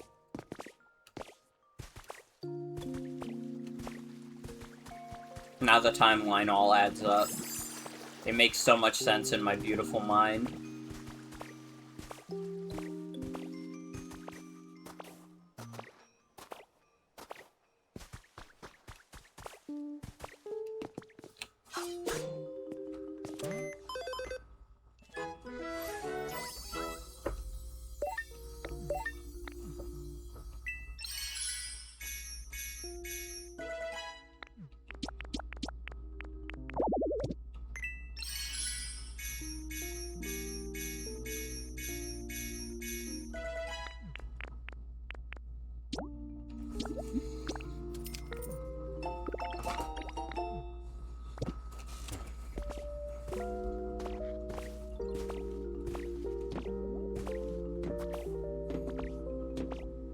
Dude, I don't even remember, like, what my favorite Pokemon was when I was a kid.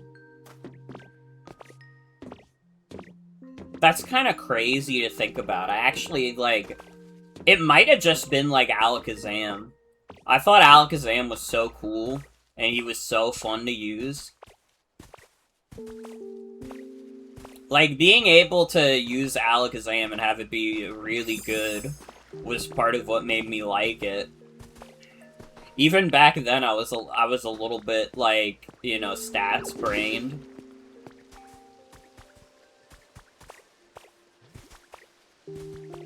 I didn't want to fuck around with a Pokemon that's near useless.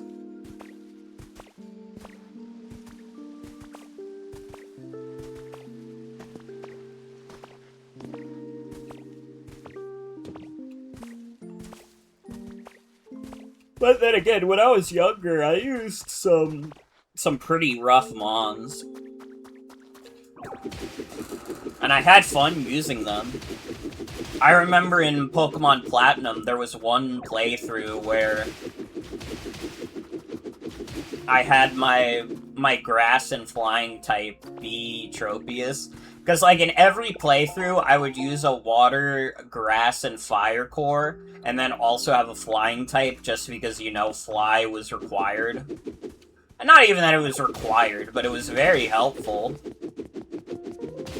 What Pokemon would I want to be?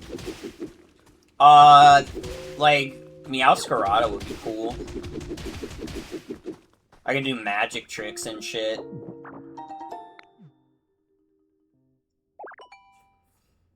And I would have Protean, which would let me be any type I want to be, if I have the right move for it.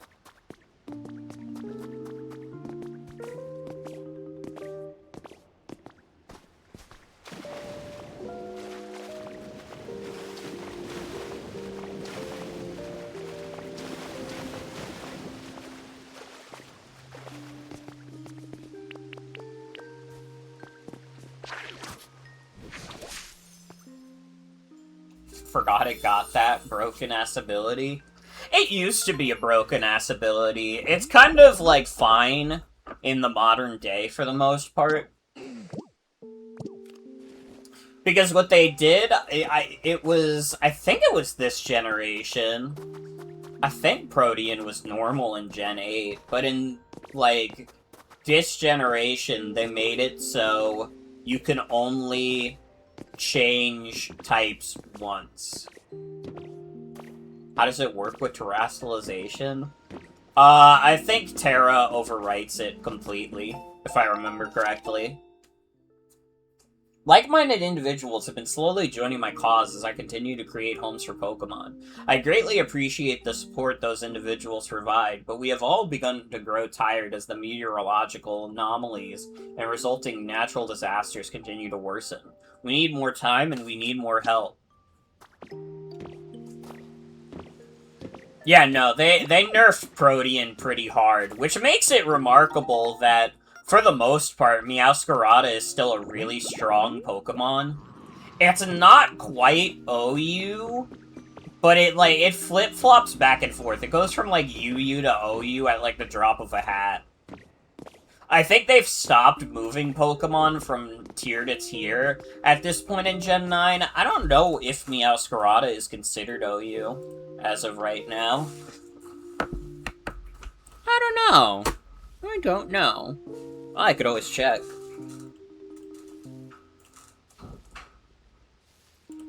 Meowscarada's always got a trick.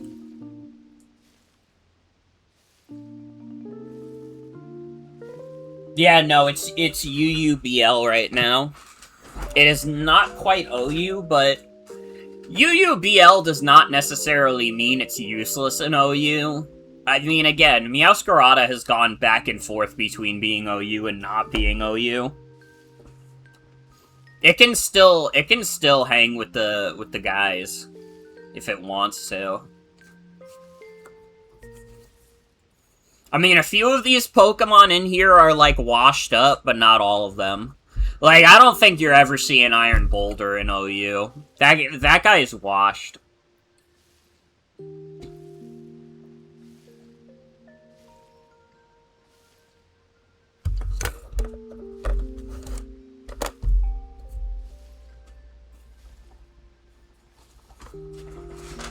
I'm surprised Iron Crown is UUBL. I see that guy all the fucking time. I wish I would stop seeing Iron Crown, because it's kind of really good against Cloyster. Nice to meet you. Sorry, this place is just so relaxing. I couldn't help letting out lots of steam. I'll try to keep it under control in the future, so I'm not a bother to the others here.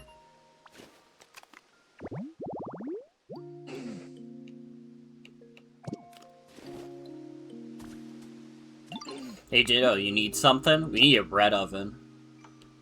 Bread oven? What's that? Does it have something to do with me?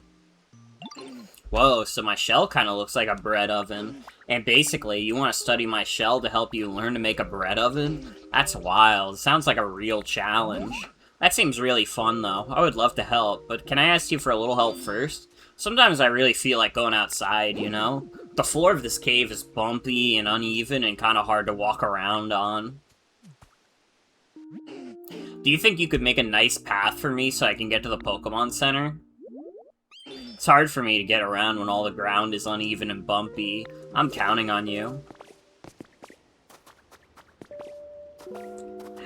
You can't call Torkoal the stoner friend. Torkoal doesn't know what weed is. And if it did smoke weed, the blunt would turn into a burst of flames and disappear.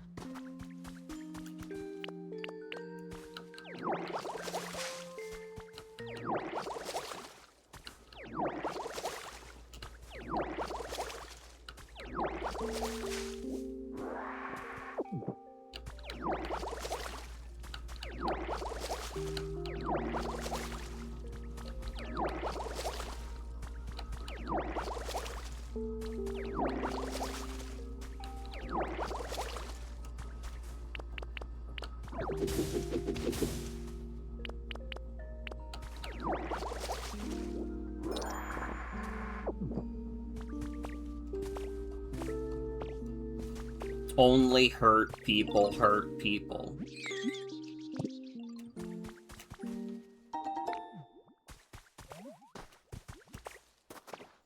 What if you smoke Shuckle like a bong? Kids cannot get high from smoking Shuckle.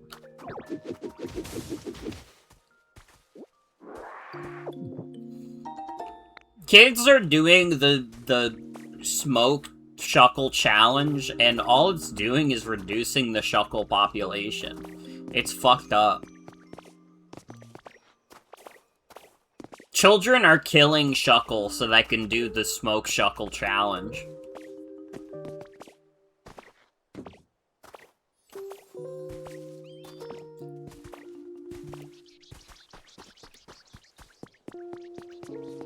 I need to make stairs. Where's my workshop?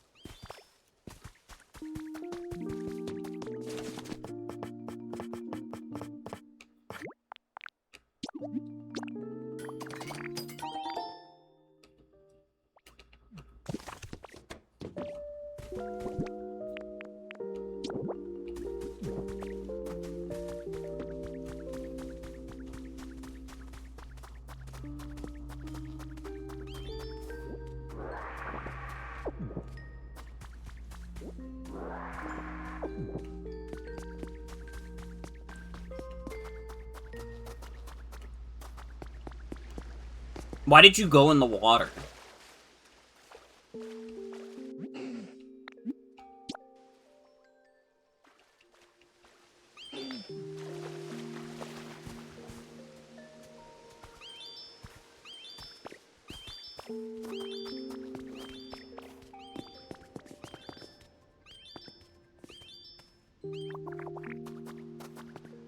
Why did you go that way?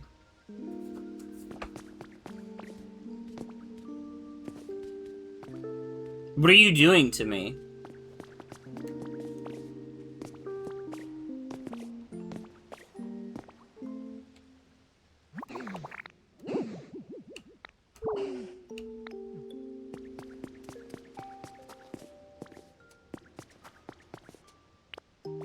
Do you need me to place stairs?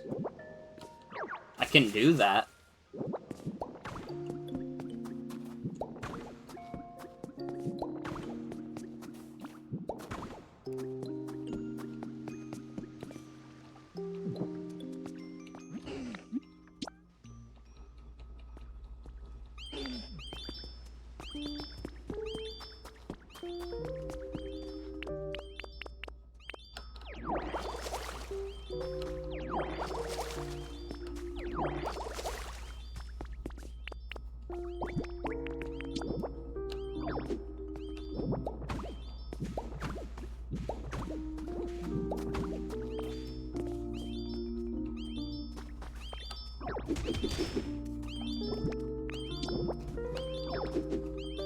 Why did you take that path?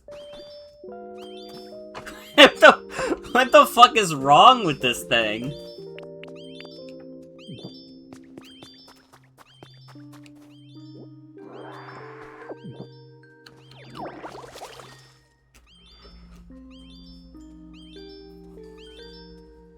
Dude, I don't know what qualifies as an even path for this thing. Where are you going?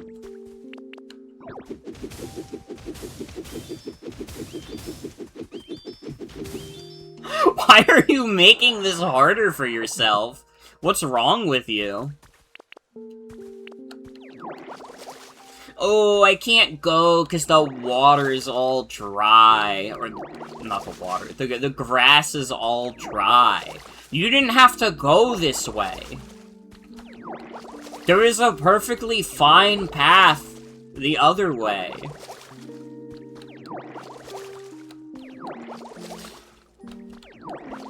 Let's kill this thing.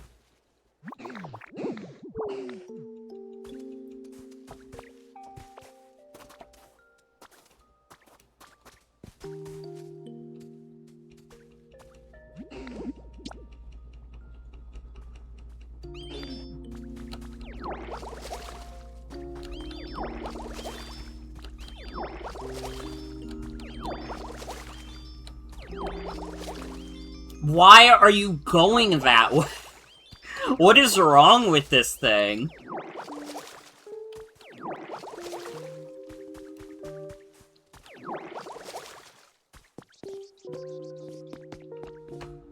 Yay, I made it. That was a really easy walk. Thank you for all your hard work.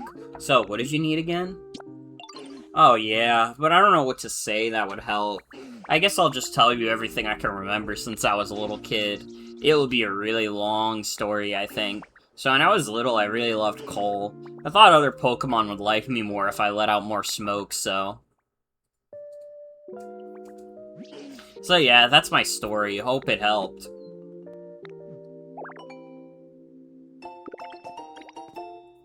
Oh, apparently it did. Well, anyways, I guess I'll go on a little walk and see some sights while I'm out here.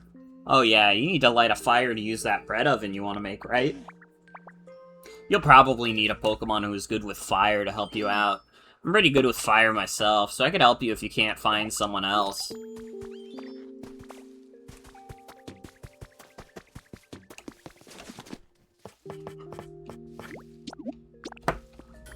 What's the worst Pokemon you could smoke, though? What's like a Pokemon that would make you... It's Weezing. It's Weezing. If you smoked Weezing, you would die.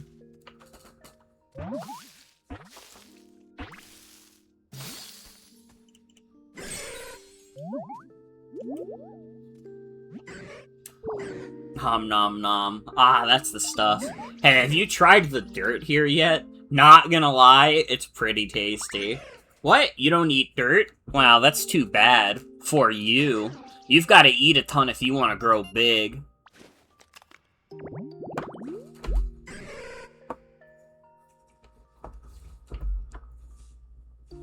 Dude, if you smoked Ghastly, you would, like, wake up in Chernobyl, I think. You would be like, where the fuck am I? And you'd have, like, one mutated arm that's, like, way larger than the other, and you can use it to tackle things.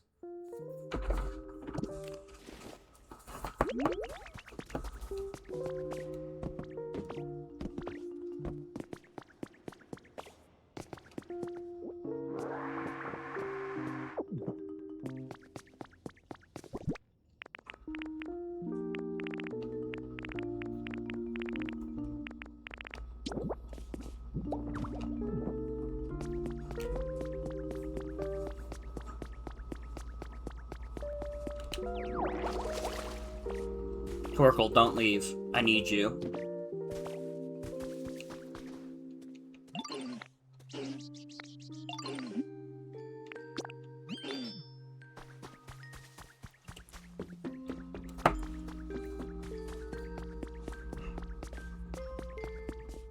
You would go to hell in another dimension?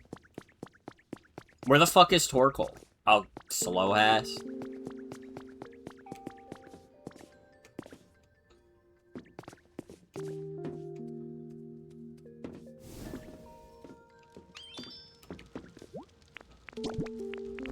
Wait, I don't have any wheat. Did I gain any wheat from anywhere?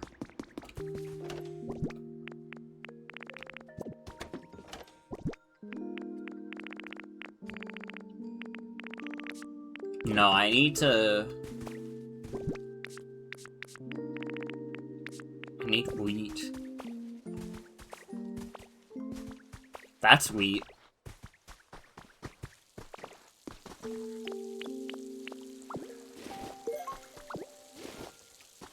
They're actually edible raw. What does wheat on its own taste like? Without, like, baking it at all.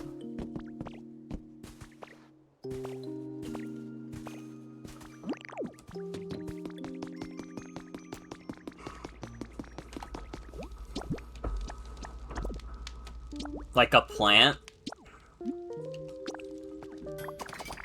I guess that's kind of obvious, huh?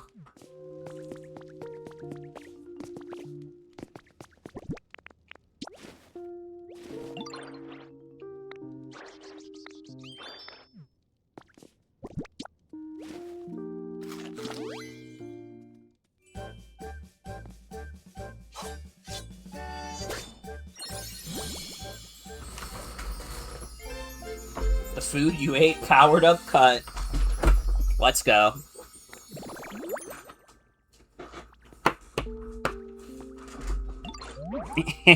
I know that smell. You managed to make some nice bread, didn't you, sweetie? Sure did. Oh, so after leafage, you've now powered up cut. Wait a minute, I suppose that means... Do you think you might be able to use cut on the chain supporting this barrel now? Oh, that's right, I'm sure you could do it, Pumpkin. Give it a good slice.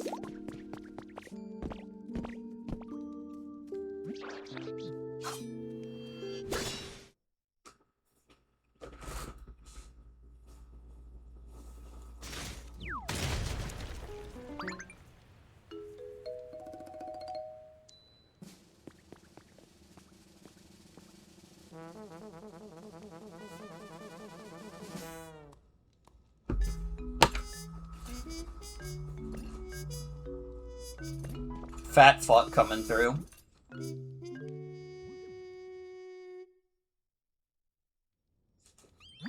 Phew, what a relief to be out of there. Oh, are you sweeties the ones who saved me? What's with your reaction? Surprised to see such a charming Pokemon pop out of that barrel? Yeah, I don't think Professor Tangrowth kept in mind that he literally can't talk to humans. He was literally like, oh my god, there might be a human in that barrel. Why the fuck would a human be able to speak Tangrowth? That's like going up to someone and being like, hey, do you know how to speak Tokipona? No, only like 5 people on the internet do. What are you talking about? There's only 5 humans in the Pokemon world that could do it, and like one of them is N. And by the way, Super Mario Sunshine is available now on the Nintendo GameCube app. Download the update today, and you can play Super Mario Sunshine, bitch. Anyways. Growing up with a family of foodies, this Pokemon learned to love cooking. It will happily eat pretty much anything, so it tends to season food rather carelessly. Nobody knows what its specialty is, unfortunately. It likes stuff that looks like food. It doesn't care if it necessarily is food, it just likes stuff that looks like food. You're a Pokemon? You said you were the best chef in town, so naturally I thought you were a human. Well, I am the best in town. After all, there's no one else left here. I'd appreciate if you called me Chef Dente. Besides, no human could chat so eloquently with Pokemon. Surely you know that. That says maybe, but that's literally what I was saying. Ah, fiddlesticks, I was so sure, but I suppose I jumped to conclusions. Any case, you two have saved me. Isn't that wonderful? Thank you so much, sweeties.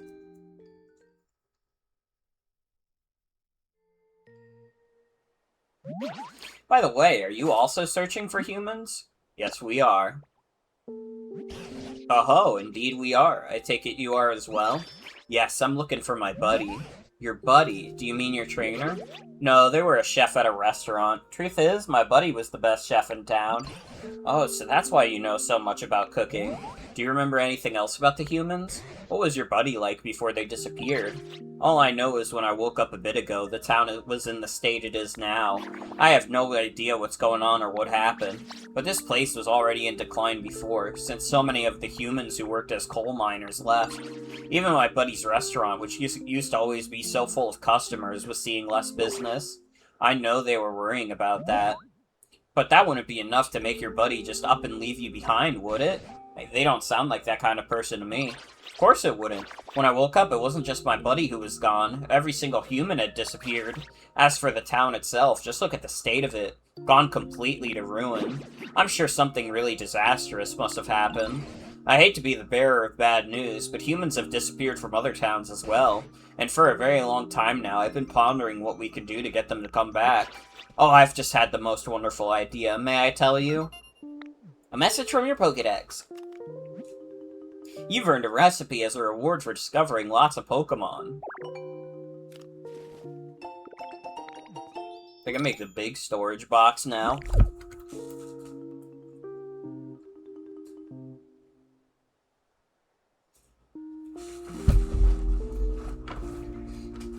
Sorry, I'm like lounged as fuck. Oh god, what'd I do? Oh!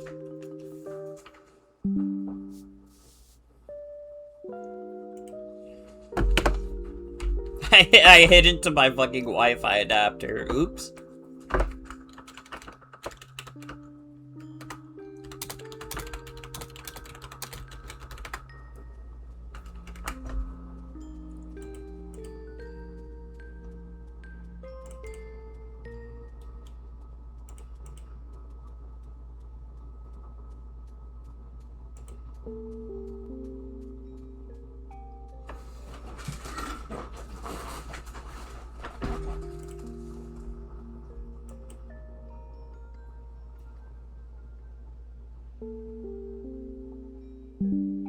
Hi, Twitch. Oops.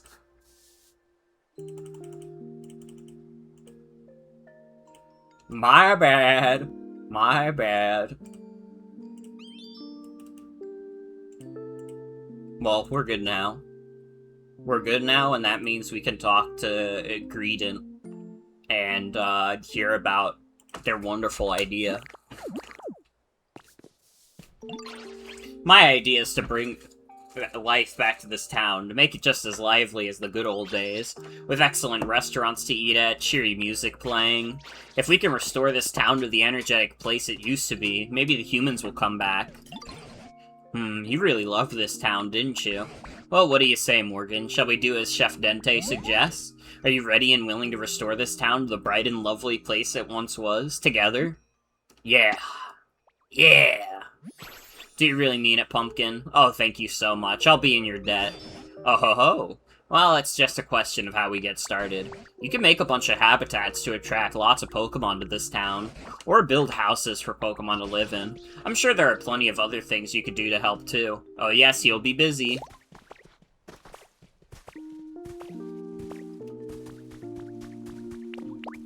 So what, I just create environments, I guess? I keep saying environments. I can't, like, drill into my brain that they're called habitats.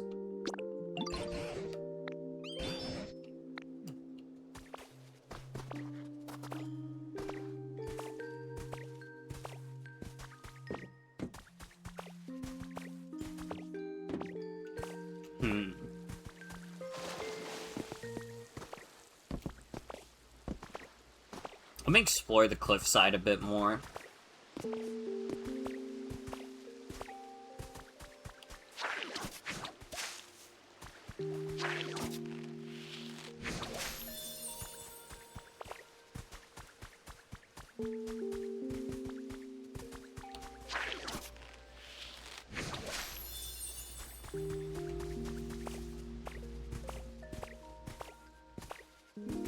Only hurt people hurt people.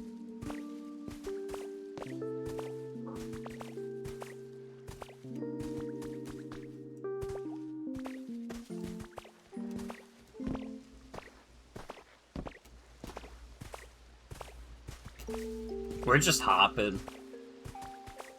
We're just hopping right now. I could probably make more environments in the cave. Sorry, habitats. I can make more habitats in the cave.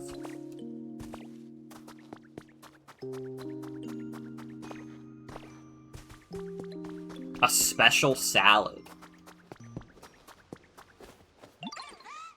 Heard you're a real whiz at making salads. Score Bunny told me all about it. Love to try one of your salads, but I want to eat it gracefully, beautifully. You get it? Like a salad where everything's shredded real finely. Think you could make something like that? I'll give it a go. I'm excited. Thanks, Ditto. Oh, and if you need help cutting up those salad greens, let me know. Always happy to lend a wing. It'll be like a special salad collaboration between you and me. Dartrix is talking about the fucking salad collab.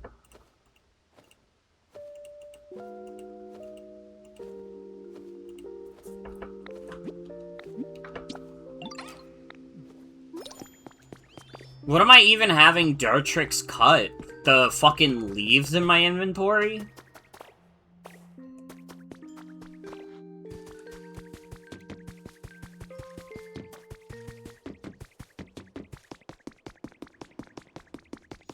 Let me teach you. You really are quite amazing, Morgan, sweetie. Not everyone can learn how to make breads and salads so quickly. I had a good teacher. Oh, how precious you are, saying something so sweet. Anyway, how would you like to learn how to make another one of my special dishes? That's the spirit. Now let's get started. Sizzle, sizzle, make a strudel hamburger steak. First, knead the beans with all the love in your heart. Next up, a frying pan is what we need to make the sizzly, juicy dish. It's really quite an art. Now the song and dish are done. I hope you had a lot of fun. So the main takeaway should be to make hamburger steak, you need a frying pan. Now, I may be able to cook, but I sure can't make a frying pan. You have a frying pan! Give it to me! It's for frying things over a fire, so I suppose you'll need a lightweight material that can withstand the heat. Why don't you try asking Professor Tangrowth where you could find something like that? You fucking have one! I got disconnected? Uh-oh. Uh-oh.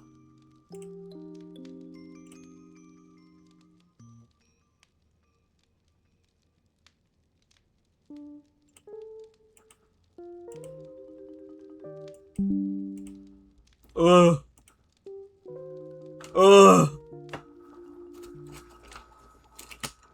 Sorry about that, Twitch. I don't know why that happened again. I think I might have fucked up this adapter by hitting into it. Uh-oh. Because we are dropping a bunch of frames still.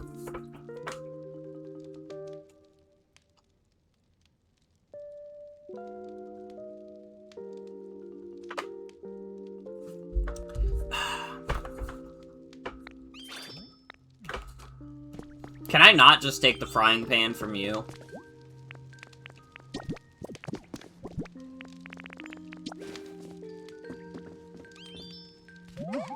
What have you got there, Ditto?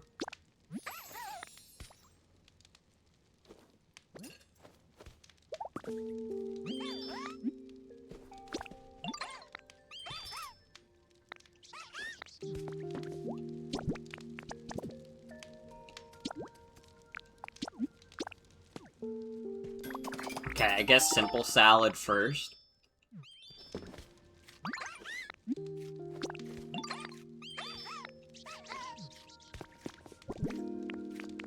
Wait, I'm confused.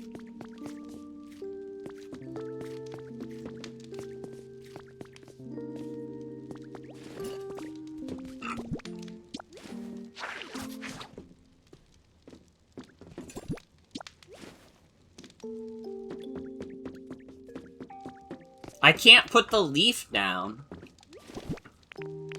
Like, do I put the salad down?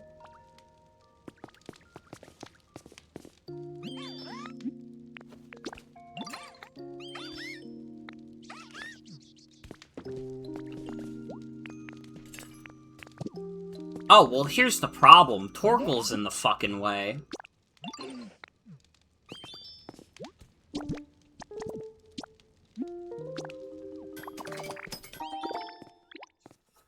Torkoal, knock it off.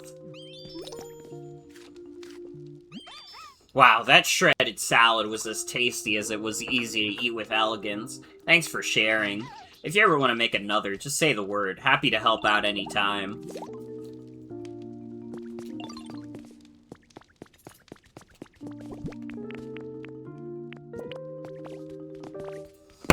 Fuck, don't do this to me. My internet. No.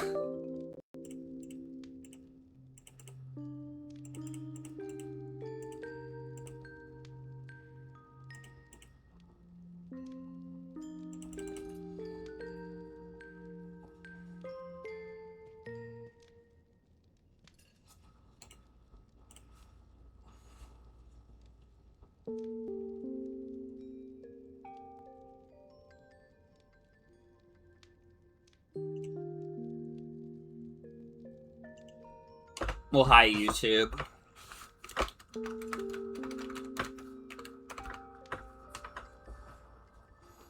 It's just you and me in this fucked up world.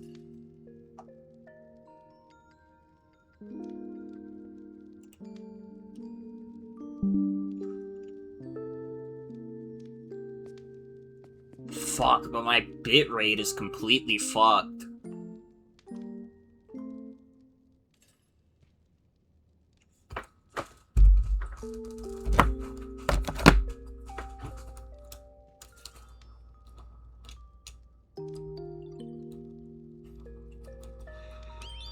Come on, I just want to play Pokopia. I just want to play Pokopia.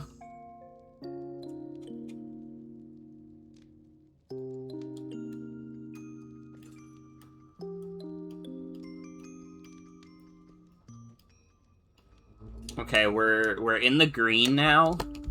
I think the technical difficulties might be over. Hello? Hi. Sorry about that.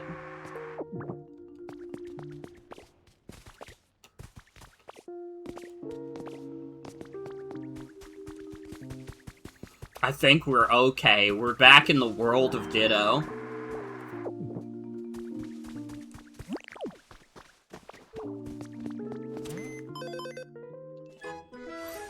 And I leveled up. Oh, we're dropping frames again. Uh-oh.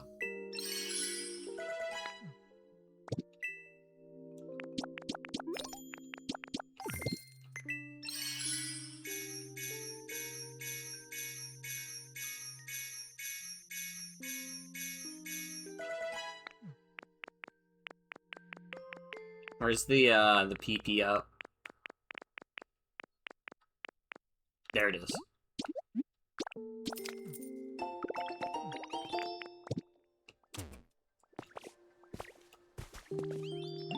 Oh, Morgan, do you need my help with something? I want to make a frying pan.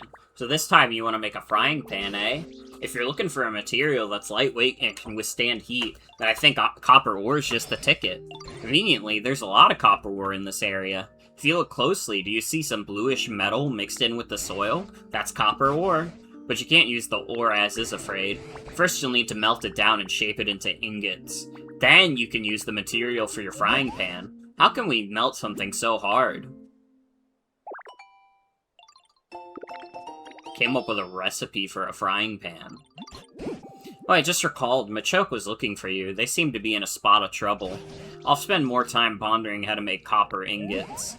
Meanwhile, would you go please see what Machoke has to say?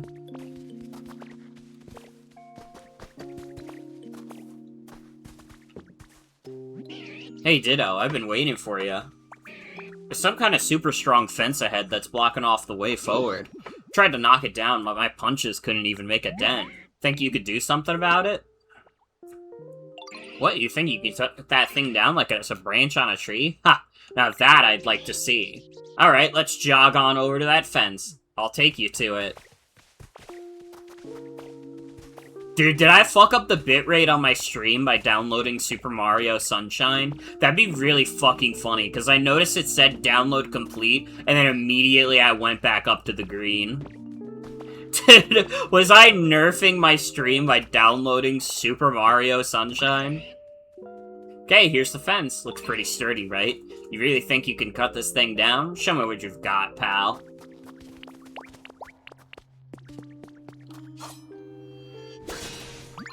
Whoa, you really did it. You cut that fence like it was paper. Awesome. Classic Ditto. I knew you'd handle it. Now we can finally go further in, but is it just me or is it ridiculously hot? Seemed like the heat's coming from deep within, and I'm no good with hot places. You know what they say, if you can't stand the heat, get out of the tunnel, so I'll head back now.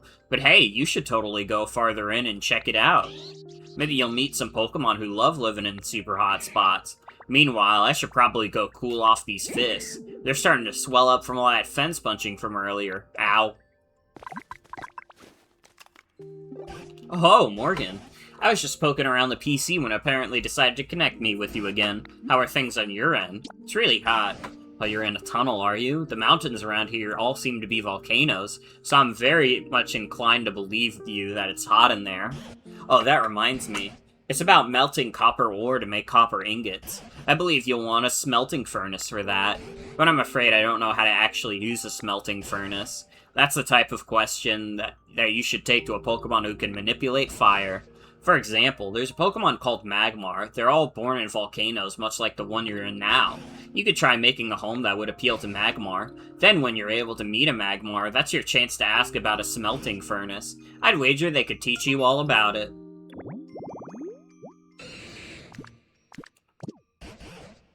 Well, I won't keep you any longer. Be careful around all those dangerous places, won't you? You know, I've come to a certain understanding about this game that I've just realized, and it's that this entire game, like the main storyline, is just one big tutorial for the building part of the game. I don't think there's anything wrong with that, because it's a really fun tutorial, but I just thought about it, and it's like, that's kind of what all this shit is.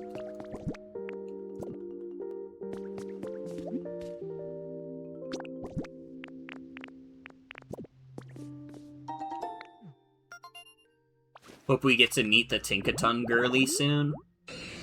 I don't know. If they're doing, like, one, like, major Pokemon per area, like, we might not see Tinkaton until, like, the next area. What was Magmar's environment? Dude, I wasn't even fucking paying attention.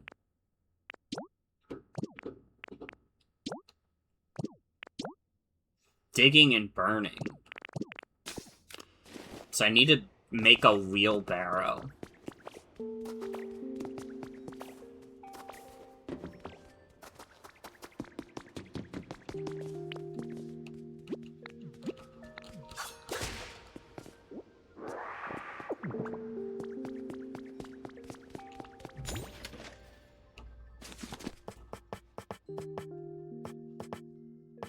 Do I have the materials to make a wheelbarrow? I guess not. There has to be one around here, probably. Yeah.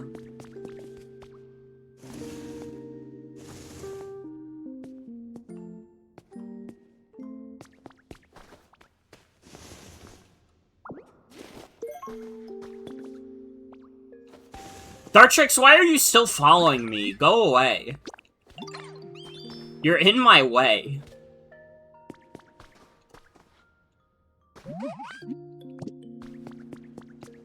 Dartrix, move.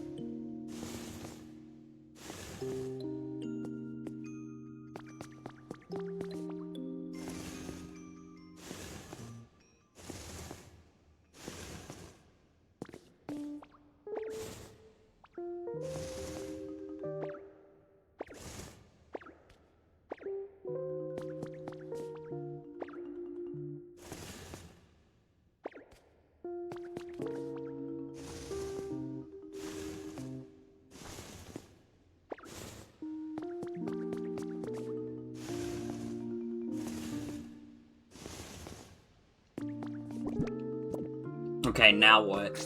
I got the wheelbarrow near this thing. Oh, I gotta put tools. I'm not taking my sneakers off. I am Sneakers O'Toole.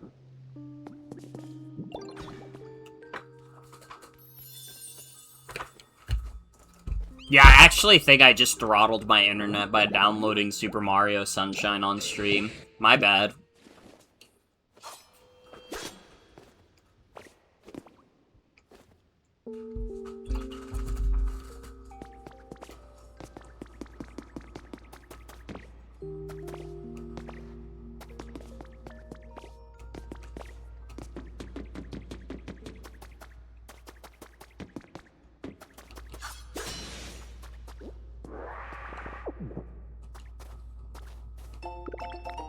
Got a recipe for a cooking pot. Just clocking out of work. Well, welcome back, King O Man of War. Honestly, you came back in at the right time because I just fixed, like, the technical difficulties we were having.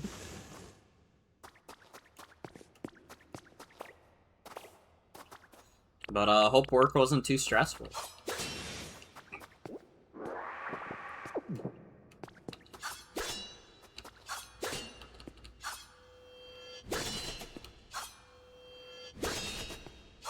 Yeah, let me gather some crystals.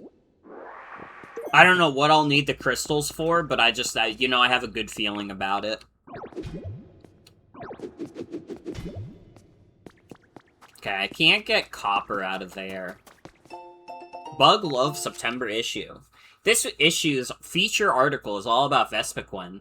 What is the Beehive Pokemon's surprising reaction when given honey? Read on to find out.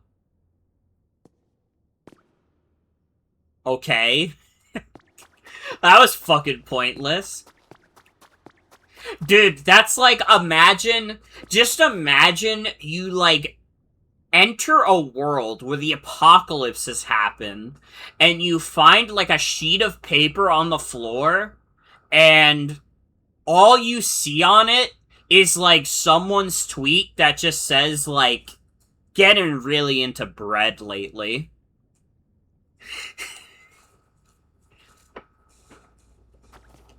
That's what's always stressful, but that's what you got a game and sandwich for. That's understandable. Games and a sandwich are, like, life's greatest pleasures. Oh, that's lava. That's lava. I could make an environment near lava. Maybe not.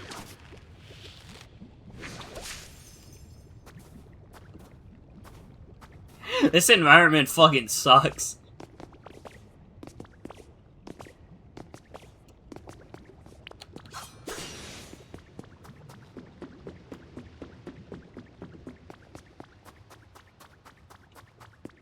Ooh, what's this?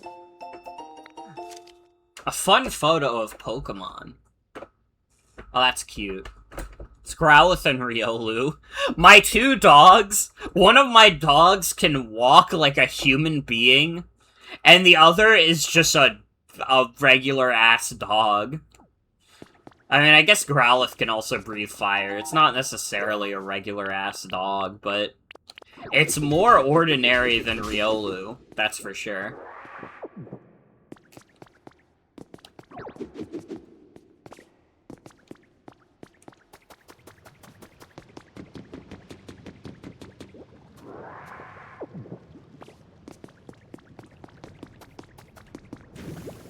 Ow.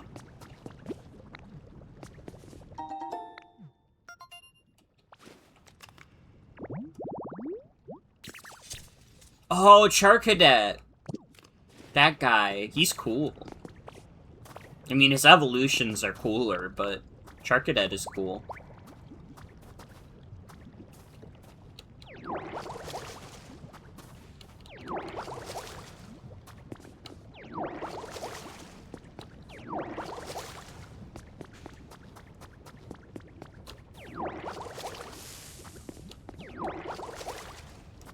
Can I make an environment here?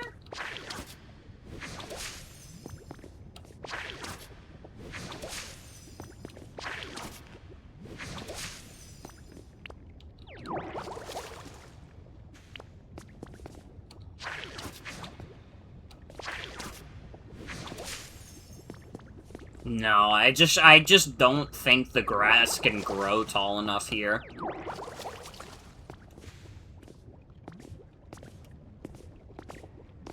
Pokemon were real, you don't know if you could keep a humanoid Pokemon, it would feel too weird. Yeah, that's fair, honestly. Especially when you read, like, folklore and stuff that says, like, oh, humans and Pokemon used to be, like, closely related. Like, I know that's kind of true of, like, humans and, like, chimps and stuff. Like, we're pretty close to, like, apes and shit. But, like, I don't know. We don't keep apes as pets. You can see, like, an ape at the zoo, but, like, in terms of, like, having one as a pet, that's not really, like...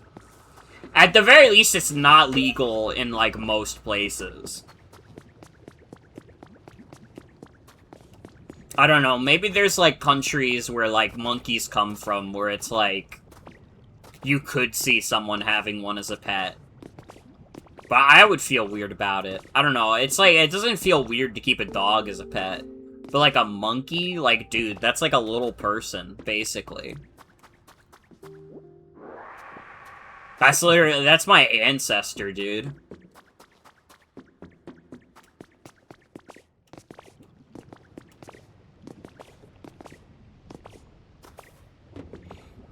Ash's mom, weird as fuck.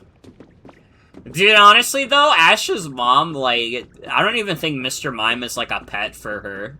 I think that's literally, like, she just considers him the father that stepped up.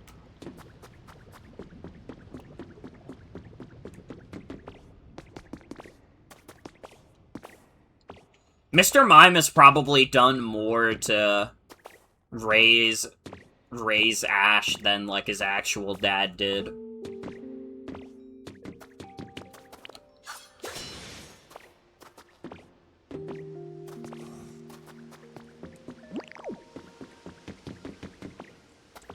If I got a little person, they better be paying some bills.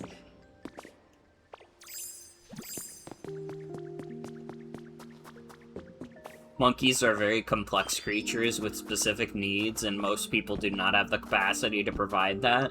Yeah.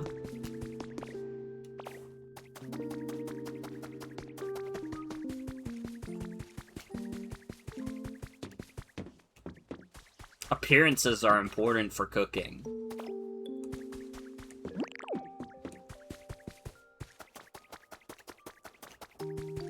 Where were the grates? I've gone around in a big circle.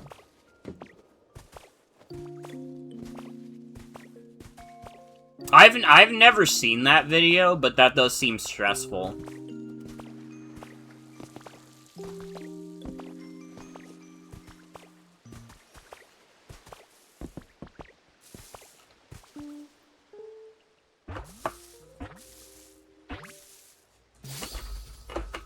Oh, speaking of Riolu, I'm giving off an aura, and it's the same aura as my friends. Does that mean we can be friends? I bet it does.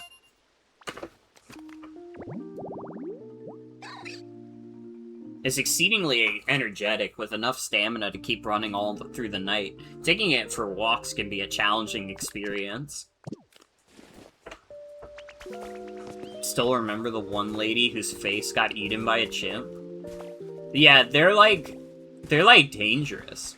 It's the same reason you don't keep, like, tigers and shit in your house.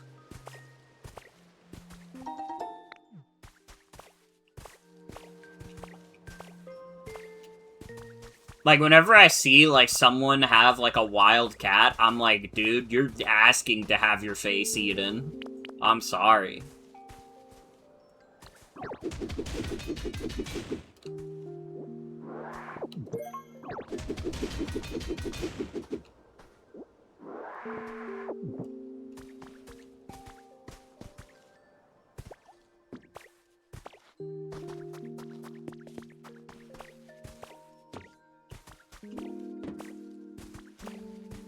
Yeah, there's a reason there's, like, a difference between, like, domesticated animals and, like, wild animals. There's a reason we've created a divide between them.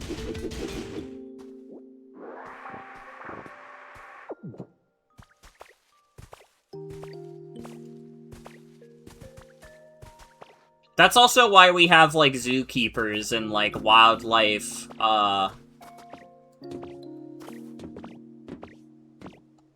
what's the... wildlife preservationists. They're the ones who should be handling, like, the big, dangerous animals. They know what's up. I'm not saying there'll never be an accident, but... like, they understand the risks.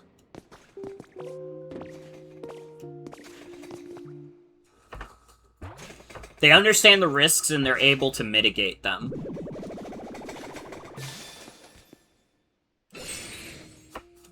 Hi, Magmar. What? Hi there. It's been a while since I talked to anyone, and, well, I'm getting really nervous, to be honest. I feel like my heart's about to jump out of my mouth. Ooh, sorry, fire came out instead. I'd be so happy if you'd come talk to me again, though. Dude, he tried to light me on fire.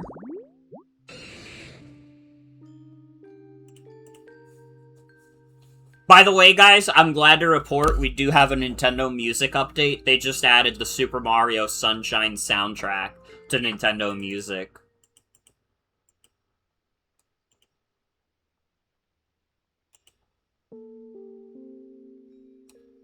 Had a math teacher that had a pet bobcat and a shrunken head they would show off to class? That's fucking crazy.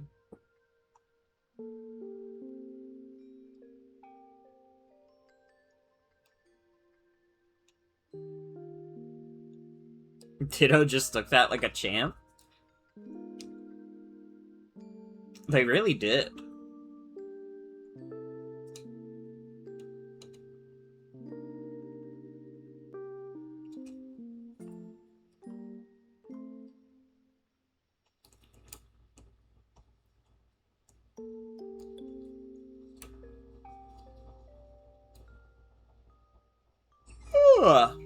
Oh, excuse me.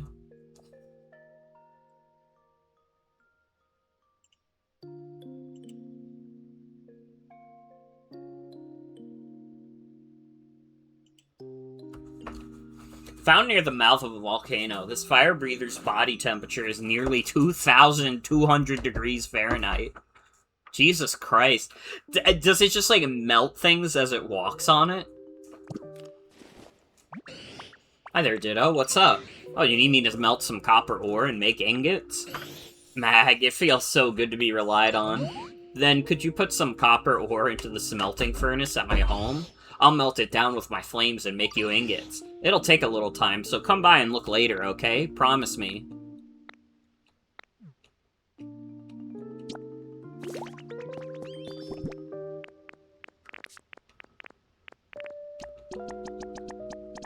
Yeah, let's just do that. Magmar, can you light it on fire, please? Magmar.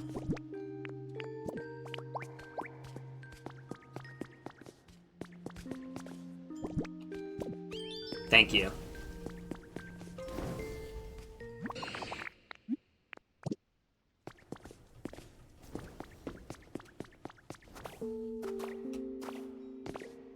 Dude, showing that to a bunch of 5th graders is kind of crazy.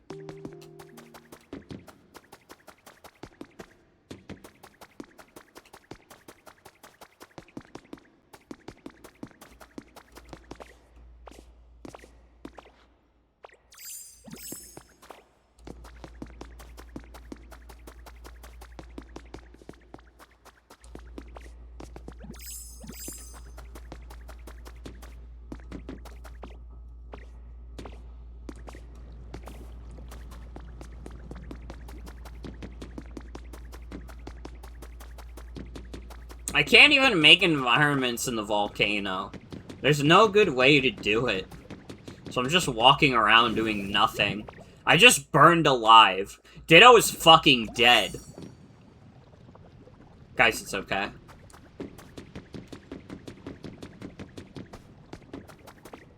I've been replaced by a clone.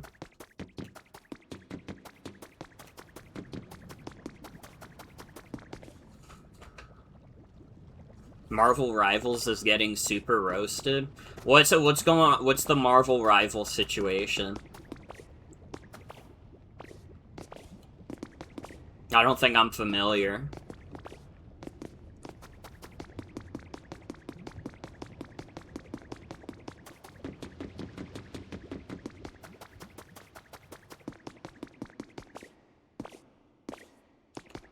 Why is there no music in this area?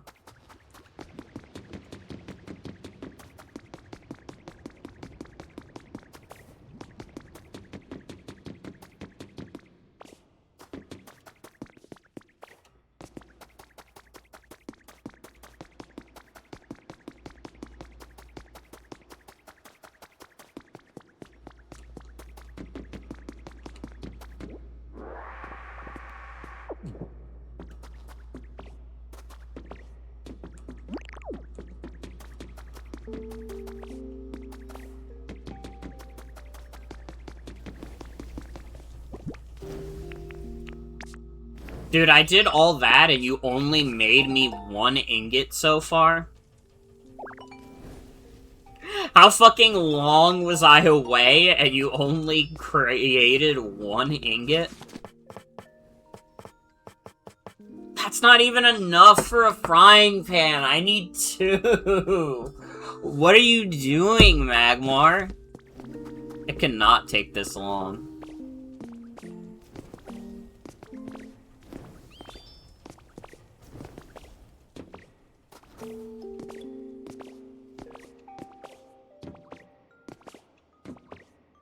They made legendary summer skins for each of the female characters, but in the latest batch, the only character to get a basic one was Storm. So wait, like every other woman got like a legendary skin, but she only got a basic? I'm also not surprised, but I'm just wondering, is that like, am I reading the situation correct? Everybody else got a legendary one, but she only got a basic one? What even denotes what skins are legendary and which ones are basic?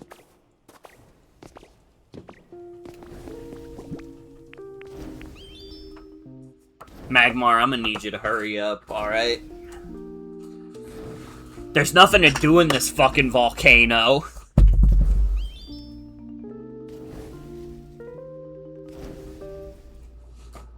Yeah, that's fucked up. That's fucked up.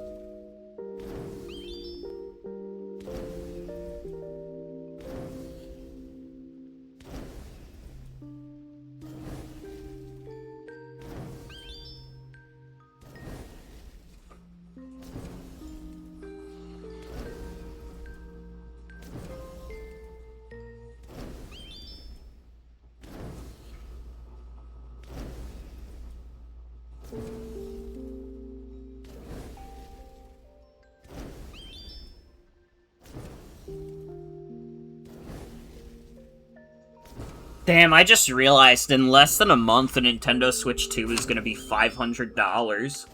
And it being $500 still means it's the cheapest console on the market.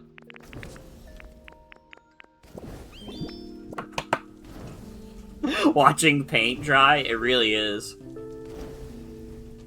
Legendary gets special effects for moves and unique voice lines. Storm gets none of that. Oh, that's rough. Yeah, that's pretty bad.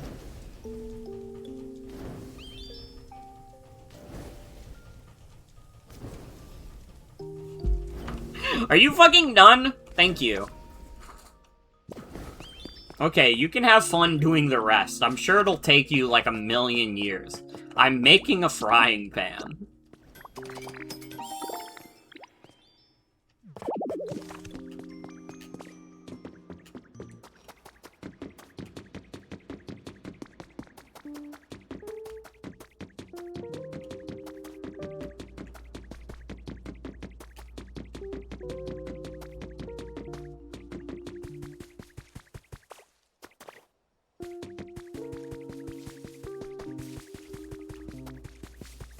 I don't even remember what I needed the frying pan for. That's how fucking long it took Magmar to make that.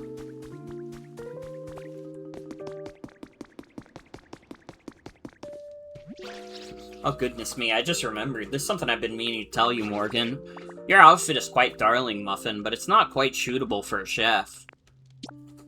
Why, something like my look, of course. The yellow scarf is a particularly good example.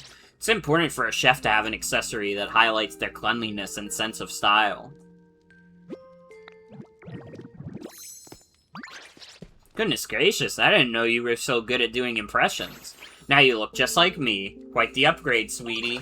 That yellow scarf is just like the matching ones that my buddy and I wore. Looks good right on you, too. I'm sure your dishes will always be tasty from now on if you change into that look when you cook. Seems you managed to make a frying pan. Next, try putting the frying pan on top of the cooking stove. Then you should be able to make a delicious hamburger steak.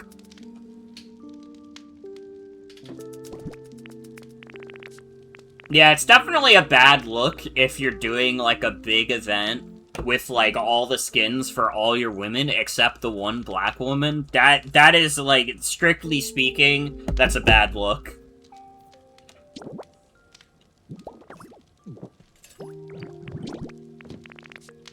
I don't have beans. Wait, I literally don't have beans.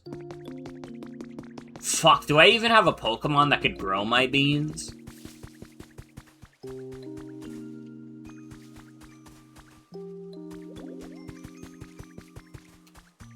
I don't think I do in this area. Wait, do we have any Pokemon that can grow beans?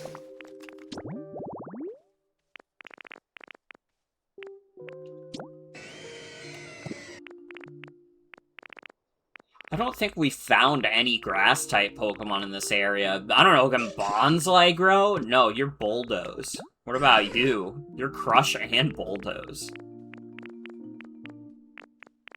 Wait, Dartrix! Dartrix can grow! Okay, no, we're fine.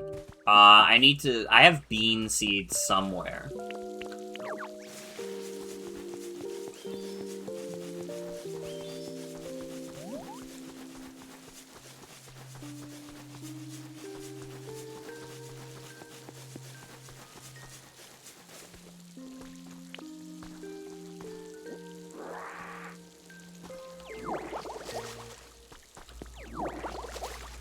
Hamburger, hamburger, hamburger steak.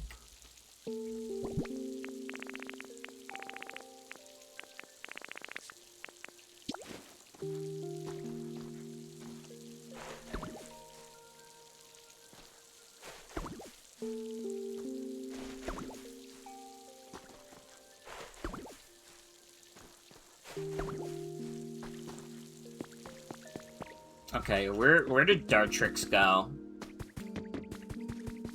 Can you guys stop giving me objectives? I'm busy right now. Where the fuck is that fucking bird? I think we need more houses. Calm down. Aw, man, not good. Dartrix. You motherfucker, get over here.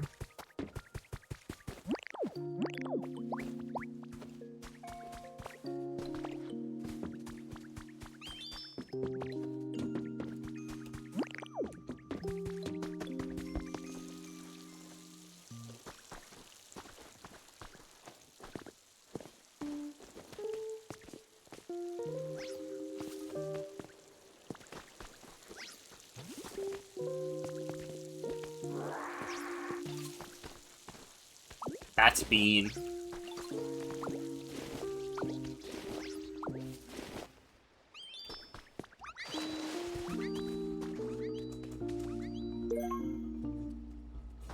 Do you guys... question for chat. Do you think you guys could survive an encounter with Mr. Bean? Wait, better question. Do you think you could beat Mr. Bean in a fight? Or do you think his cartoon hijinks would be too much?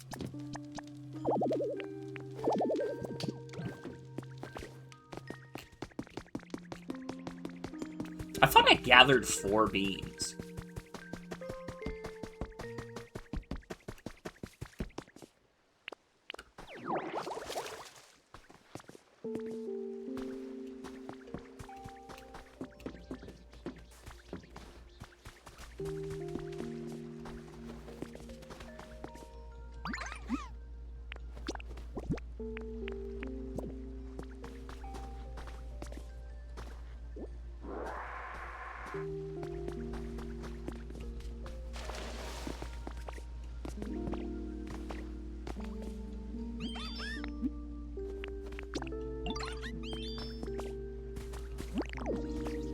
It would help if I had another Pokemon that could grow. Wait? Maybe this area? Oh wait, there's literally beans right in front of me. I'm not looking at the bean right in front of my face. You must harvest veggies. You must complete your harvest veggies achievement.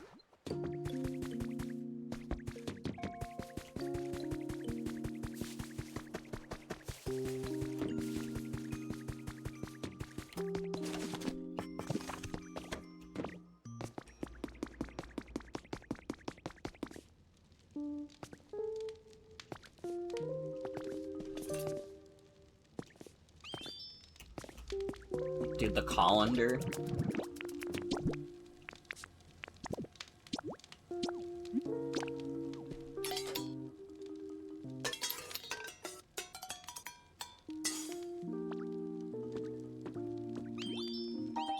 How the fuck did we make a hamburger steak with 4 beans?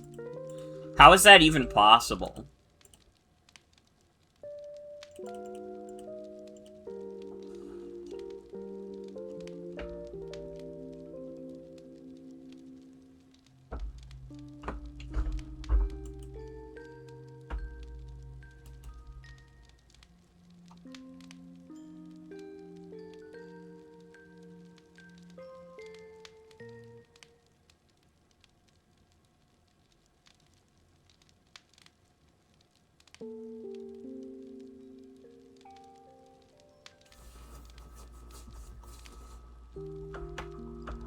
Splatoon Raiders is the second highest rated game this year. Like, on, like, the user score? I'd be surprised if it... I don't think it's that high with the, other one.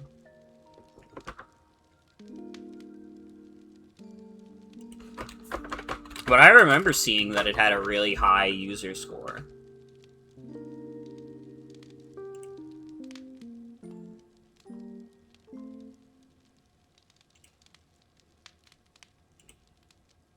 What's the hamburger made from? Beans, apparently. Oh yeah, Splatoon Raiders does have a 9.2 user score still. That's really fucking high. Especially because you would think that by being a Nintendo game, it already has, like, a disadvantage. What's like the highest user scores on Metacritic?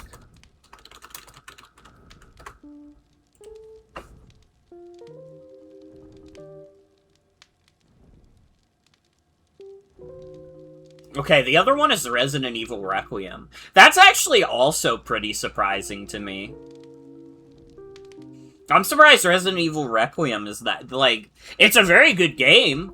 I, like, understand why people like the game. I'm just a little surprised it's that high in the user scores. I figure, like, I don't know. Any game like that, I would just assume a bunch of people would go on Metacritic to give it a 0 and be like, mid. Mid. But no, it's at a 9.3. So is Disney Cory in the House, though?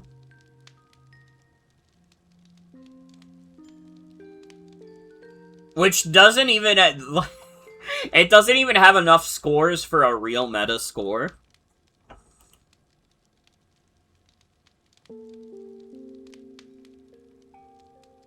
World's Funniest Memes, 2026.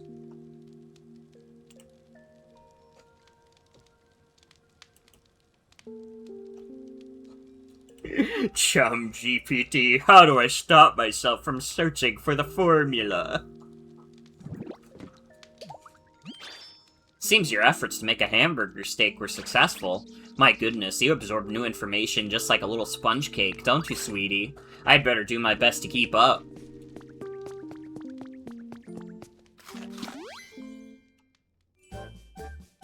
Okay, what did that boost? Boosted my punches.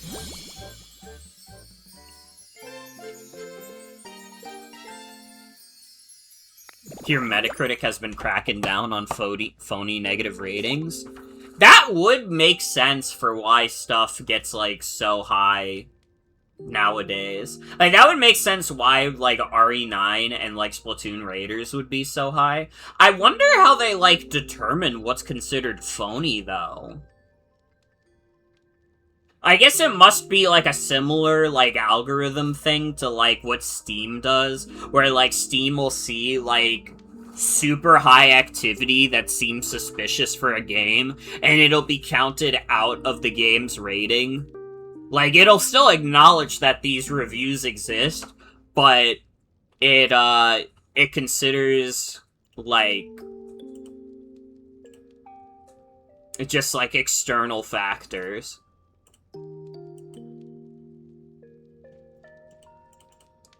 Cory in the House is an Earthbound-inspired, non-linear role-playing game. Hi, Tony.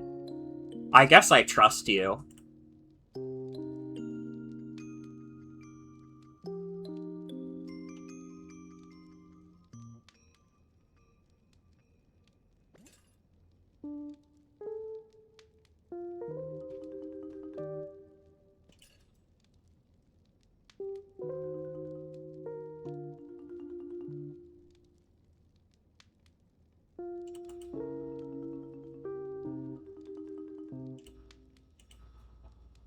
The rating for fucking Cory in the House just went up while I was looking at this page. Cory in the House is now the second highest rated game on Metacritic. What's the highest rated movie by user score? Decalogue? Well, that's Metascore. I don't want to know Metascore. Obviously, there's gonna be a bunch of movies with hundreds.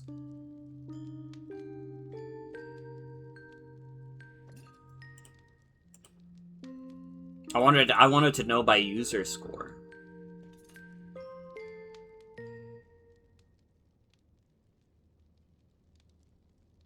When the fuck did Super Mario Galaxy 2 get a 98 Metascore? Did a new review come out for Mario Galaxy 2? Is that something you can do? Is that allowed? But are you allowed to review games like 15 years after they came out?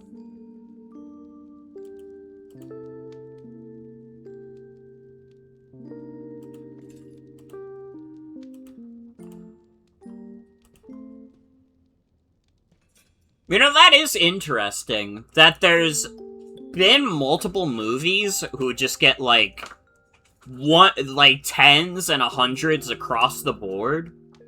But there's never been a video game that's done that. There also hasn't been a TV show that's done that. But I guess that's, like, more understandable to me. I could kind of see why they wouldn't be, like, top score. Oh, wait, I see how I can sort by user score now. What's the highest rated movie on Metacritic? The Lord of the Rings, The Return of the King.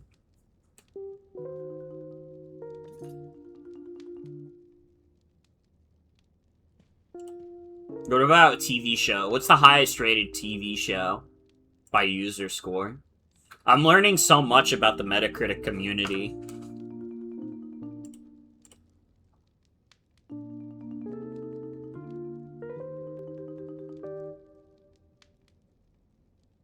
Joe Pera Talks With You. I think I've heard of that.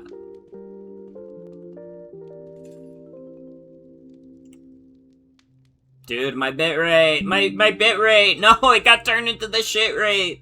No! Fuck!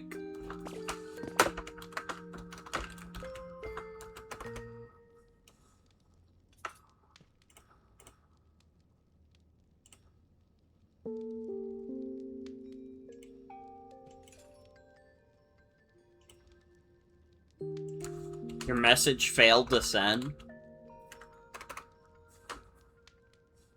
Dude, I can't even send messages in my own chat.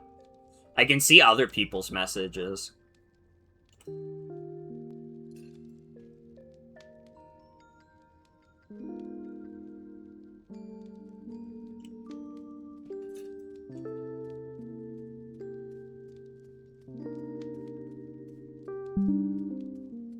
Reconnection successful. Hi, everybody. Sorry about that. I guess, like, the TV shows were too powerful. Anyways, the highest rated TV show by user score is Joe Para Talks With You. The second one is Avatar The Last Airbender, and then the third one is Breaking Bad. Avatar The Last Airbender has a higher user score than The Sopranos. That's really funny. I forgot that, like, Avatar The Last Airbender has shooters. You cannot shit-talk that show.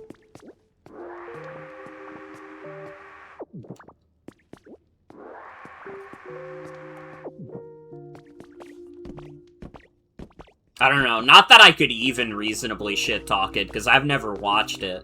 I was not an Avatar kid. I like the funny stuff on Nickelodeon. I didn't care about stuff like Avatar. I wanted, like, show me some SpongeBob, show me some Jimmy Neutron, show me some iCarly. That was the kind of shit I was watching. I didn't care about Avatar The Last Airbender. Not that there's anything wrong with it. I didn't watch it as a kid. So I never gained an attachment to it. Jimmy Neutron was Legends? It kinda was. Dude, whenever I, like, see clips of, like, Jimmy Neutron, I'm like, man, this show might have just actually been really funny. Like, I kind of think that Jimmy Neutron, like, strictly speaking, was, like, a really good show. Avatar was a lot of folks' first time tasting anime in the States. This is true. Like, if they weren't, like, Pokemon kids, like, you know, more my generation who missed Pokemania, a lot of them probably got into anime because of, like, Avatar.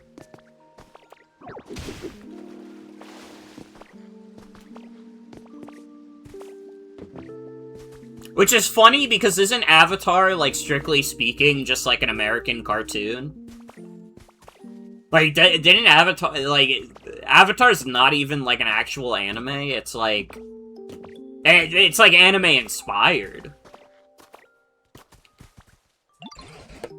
Thanks to you, Morgan, there are now a lot more Pokemon in this town, and they really seem like they're enjoying themselves here, too. They're all so lively. I know we have you to thank for their comfortable lifestyles here, Morgan. I'd like to take this opportunity to show my gratitude once again. Thank you, Morgan. Oh, that was it? Oh, that's nice. Jimmy Neutron over Fairy Oddparents? Literally true. Honestly, like, Fairly Oddparents is, like, a bad show that just kind of had some really good episodes. But I think, like, the average Fairly Oddparents episode is, like, pretty bad. Thanks to you, Morgan, I'm a fucking Pokemon. Thanks a lot. Sorry.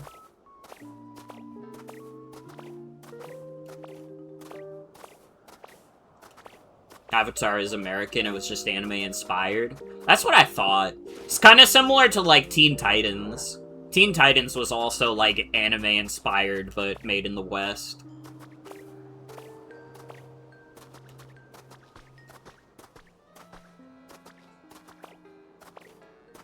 Are you guys hearing the, like, 8-bit music?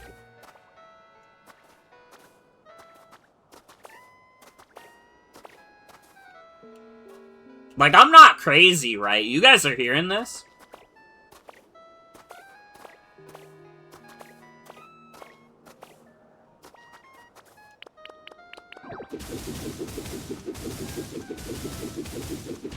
A bit?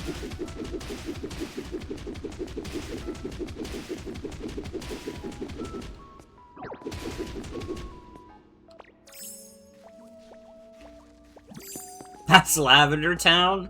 No, it's not. I'm not scared yet. It's the Abyss.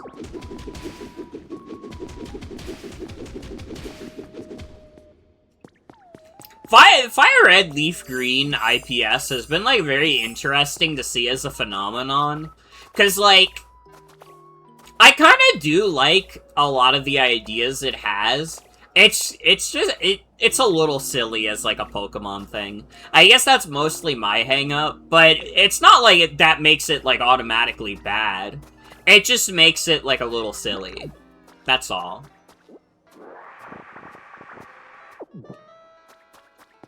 It's definitely, like, in some ways, it's, like, higher quality than a lot of, like, old creepypastas out of the day. Like, I would definitely say Fire Red Leaf Green IPS is, like, better than fucking, like, Lost Silver Creepy Black.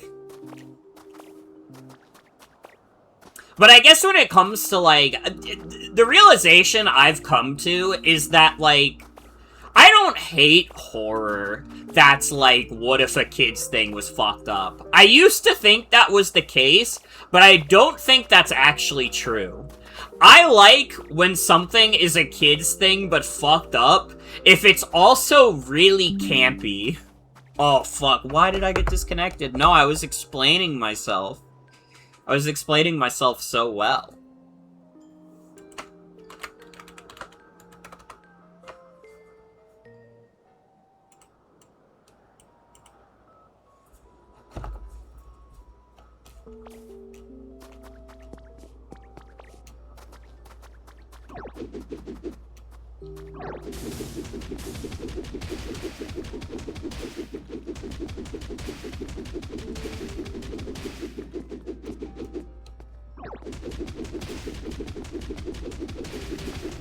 Streams haunted? No. No.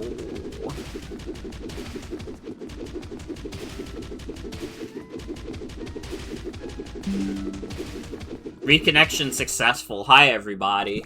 Okay.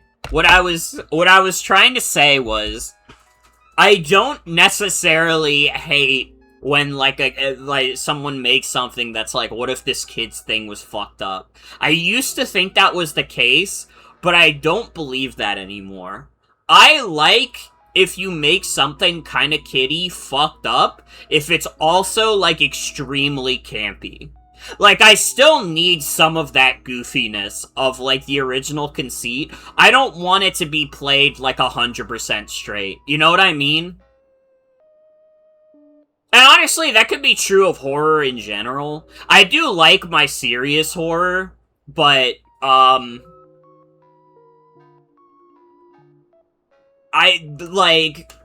if you're doing something that's, like, based off of, like, a kid's property, like, I need it to be goofy still. I need it to be goofy still.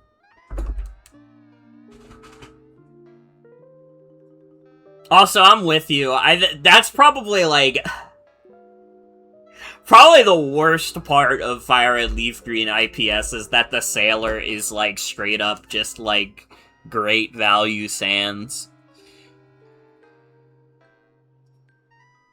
Like, I know, like, I've seen people get, like, a little annoyed if you, like, talk about how, like, Fire Red Leaf Green IPS is, like, inspired by, like, Undertale and, like, Deltarune's Weird Route, and it's like... Listen, I get that you want it to stand on its own merits, but it already is derivative in that it's using Pokemon Fire Red as its vehicle for storytelling. It's already a little derivative. And there's not even necessarily anything wrong with that. There's barely any original art in the world. Every piece of art is inspired by something at this point.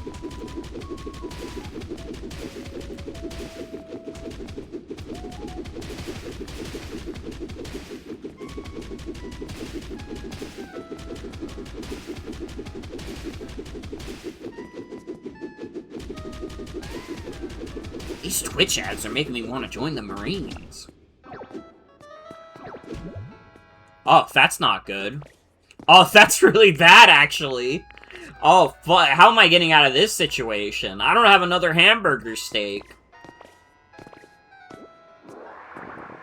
Oh, fuck. Guys. Guys, I think I'm trapped in a hole. Can I teleport? Where do I teleport? Would you like to go to a safe location? Yeah, I guess that's fine. How am I liking life as a little goo in this game? It's pretty fun. It's pretty fun. This is a good game. Hi, Donkey Spittle. I didn't say hi because the stream was shitting. Rudely while I was trying to explain something.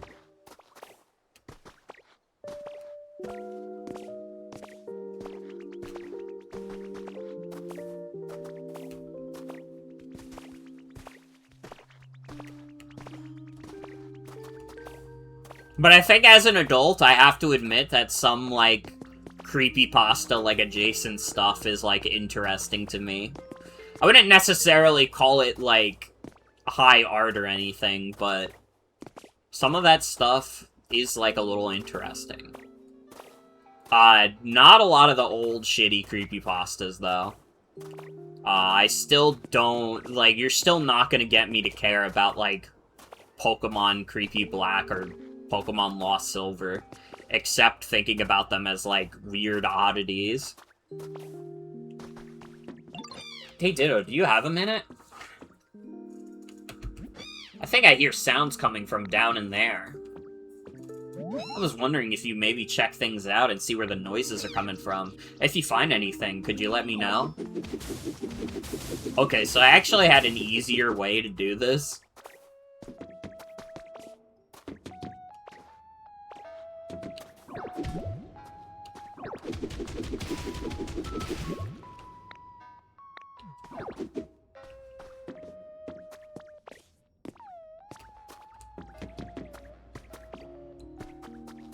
Okay, yeah, I do think I need to eat another hamburger steak.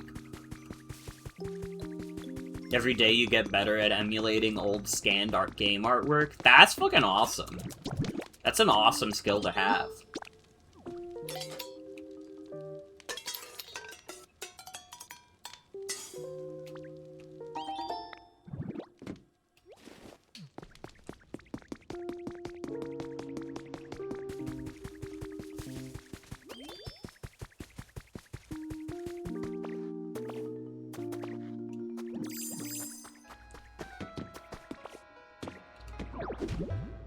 Oh wait, I have to actually eat the hamburger steak, sorry.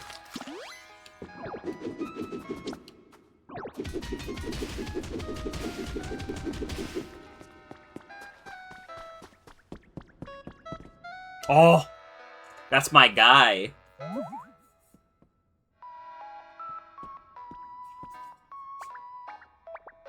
This is also officially farther than I got when I played this game on my own. I have officially gotten past the point. Booyo! Haha, you scared? Huh. I guess not. Darn. Maybe I've gotten rusty. It's been a hot minute since I tried to scare a human. I'm not a human, yo. What? Yo, you're a Ditto? Whoa, that transformation is wild. So, anyway, I guess you came to check out stuff because you heard some noise? My bad, yo, I was just bumping some tunes. I can go into all sorts of machines in electronics, you know? This one is super cool. It plays music. I was waiting here all alone hoping someone would come along, but no one ever did. So I've been playing music to keep the mood high and the vibes right.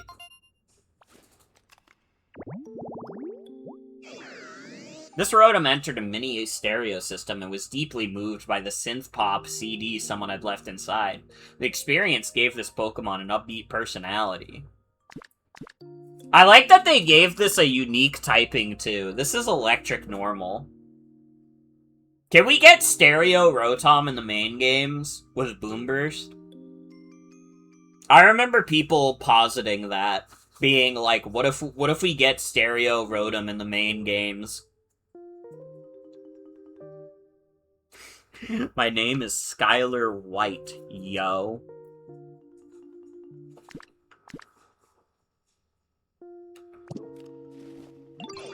But hey, now that you're here, Ditto, how about listening to some hot tracks with me before you run off? Huh? You don't have time for that? Because all the humans and Pokemon disappeared? Seriously? But the Pokemon are slowly coming back, you say? And you're trying to make a new town with great vibes? Yo, that is so cool. Yo, I want to help out too. Guess I won't waste any more time just sitting around here. I'll see you again in a bit.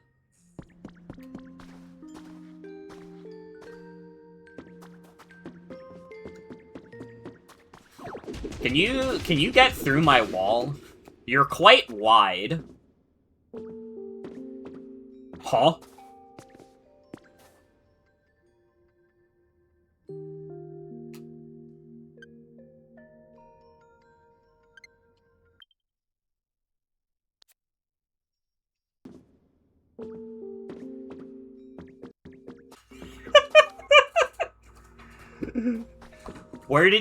Where did they go?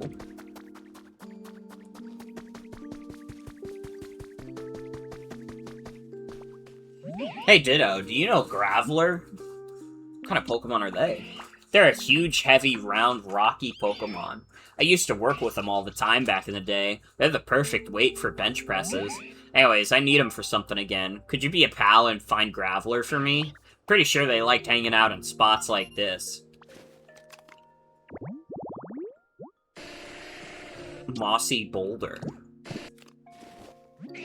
Anyways, if you run into each other, tell them to come see me. Okay, so I have to go back in the cave, and I have to find a mossy rock. What if Luffy found a mossy rock? Oh, that's one. That works.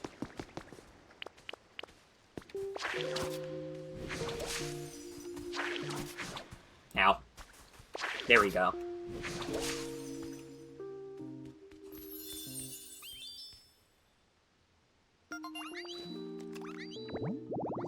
Magmar, can you summon Graveler, please?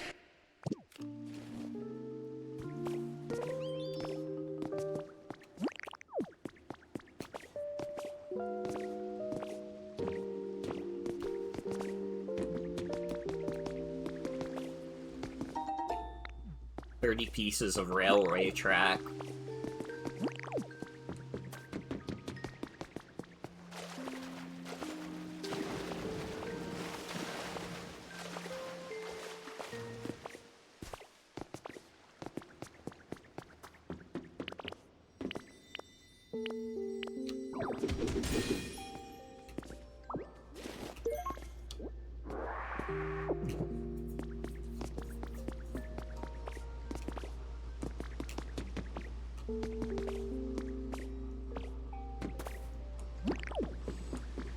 You know, I was gonna ask a really stupid question. I was gonna be like, would you rather be Machoke or Graveler? And I think, like, everybody would choose Machoke every time.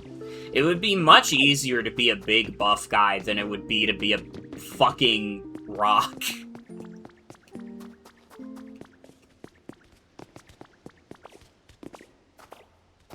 Although, I don't know, maybe someone in chat is like, you know what, though? Being a Graveler would hit the spot right about now.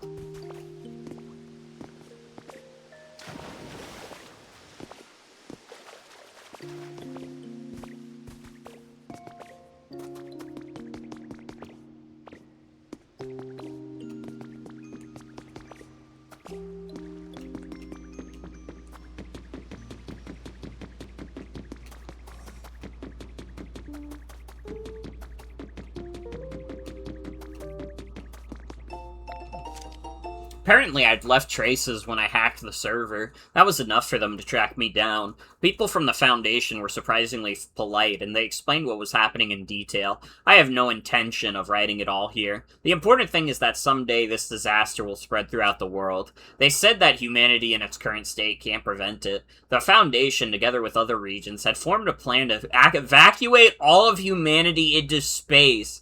The plan was already in motion. My head was spinning at the outrageous tale. So what would become of Pokemon? When I put the question to them, they described their Pokemon conservation project and asked for my help.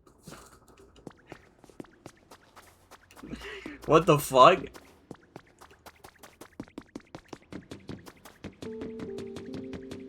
Who wants to be Graveler? Who wants to click Explosion?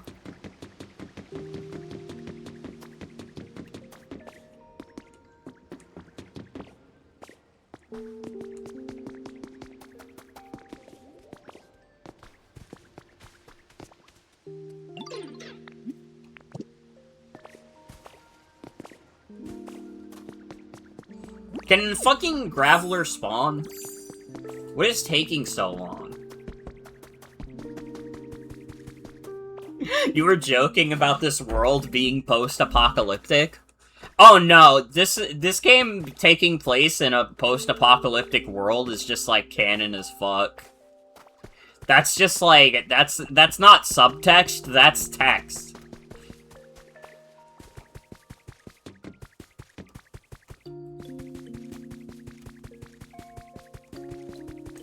What's him doing over there? So everyone was playing music down there, huh? What a relief to know. The sounds were kind of scaring me. Thanks for looking into it, Ditto. Now I'm going to make friends with Rhoda.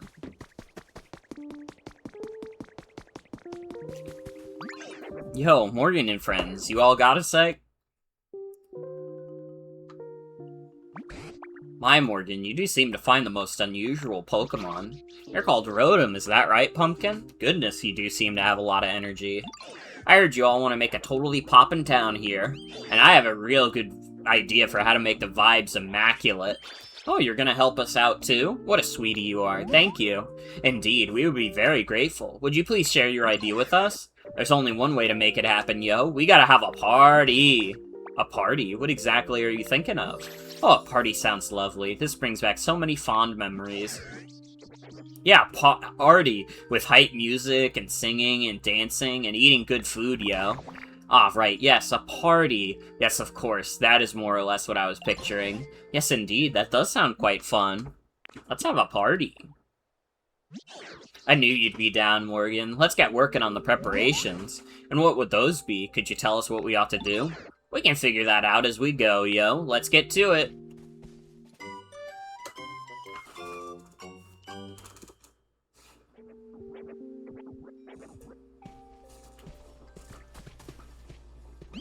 Oh, I am so looking forward to having a party. After all, the most important thing you need for a party is food. I'll show you all my very best cooking and whip up a special spread just for the party. Yes, please do look forward to it. That being said, I wonder what I should cook. A special dish for a special party. I need to think hard about this. I definitely want to include lepa berries in whatever we make, and of course beans are a must. But the big question is, what dish will incorporate all of that? My mind's a scrambled mess right now. I just can't get my thoughts in order. You know what? Maybe it would be better if we set up the party venue before worrying about all this. So you're gonna need this, Morgan. This place looks good for a party. It's got plenty of space. Would you be a deer and clear away some of that ash and stone that's in the way? Then you can set up that party cooking pot somewhere around here.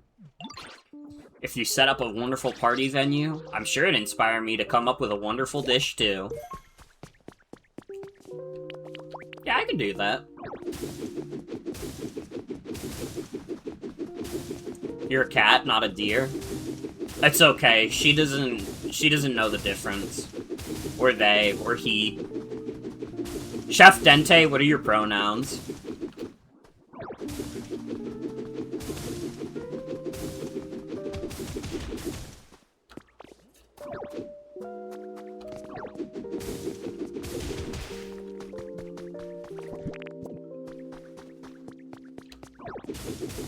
I don't know how to spot an ungulate.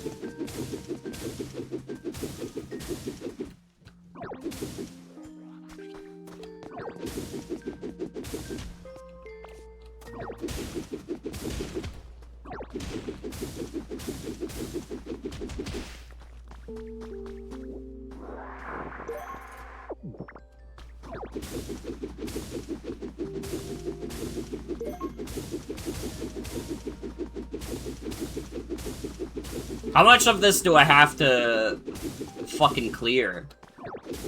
Chef Dente is female.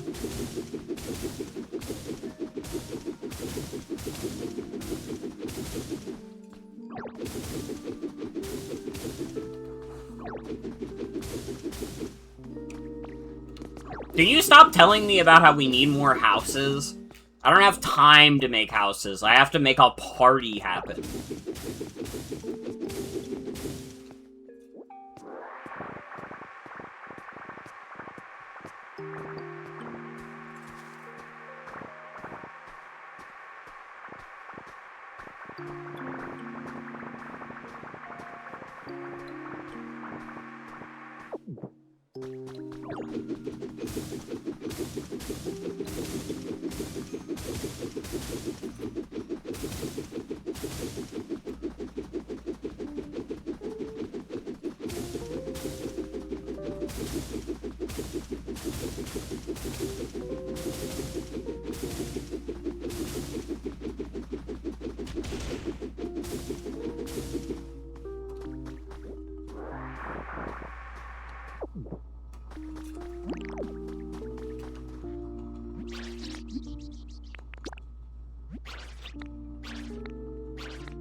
Okay, I guess to finish this, I just have to, put down the party pot, but I want to clear out more space first.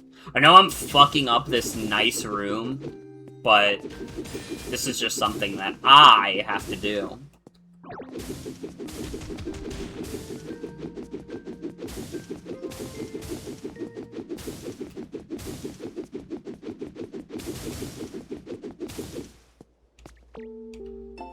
Tomorrow's meals.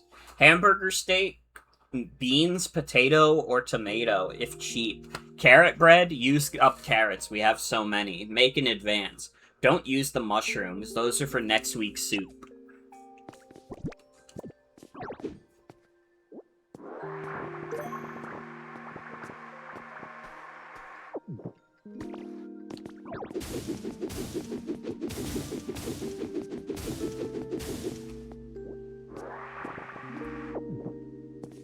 Okay, I've cleared out all the volcanic ash. Let me actually put down this cooking pot. Damn, that thing is big as fuck.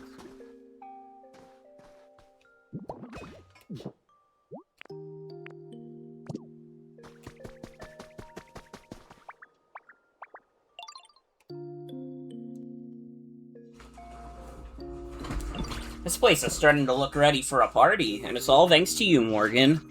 Yo, so this is the party cooking pot you've all been talking about, huh? I'm digging the culinary vibe. Alright, this is sure to inspire some great ideas for the party dish. Any minute now. It's no use, I can't come up with a single thing. I'm so sorry, Morgan, after you went through all the trouble to set the place up. Chef, yo, this gives me an awesome idea. If you can't come up with a good recipe, then maybe we just need to get down. What does that mean exactly? Get down! Get grooving, you know? What if we get everyone in the mood for a party first while Chef's thinking? If everyone's in the right mood, coming up with an awesome party food idea should be easy. I believe in you, Chef. I know you've got this. Haven't you two only just met? Well, despite that, I'm beginning to agree. It does feel like we could come up with a good idea if the mood is right. Awesome. How about it, Morgan, then? Would you be a little mood maker for us? I know I've done nothing but ask favors of you, but, well, I'm asking again. Oh, that really does sound quite festive. But how exactly are we meant to raise the mood? We can figure that out as we go, yo. Looks like the mood's sitting around 33 right now. We gotta get hype and crank it to 100. What is that? What?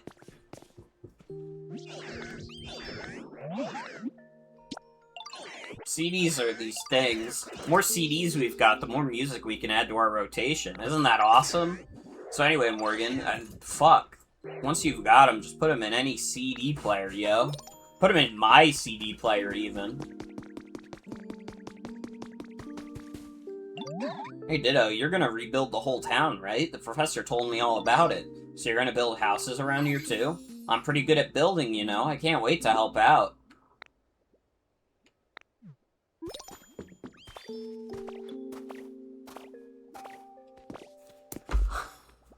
How do I raise the mood?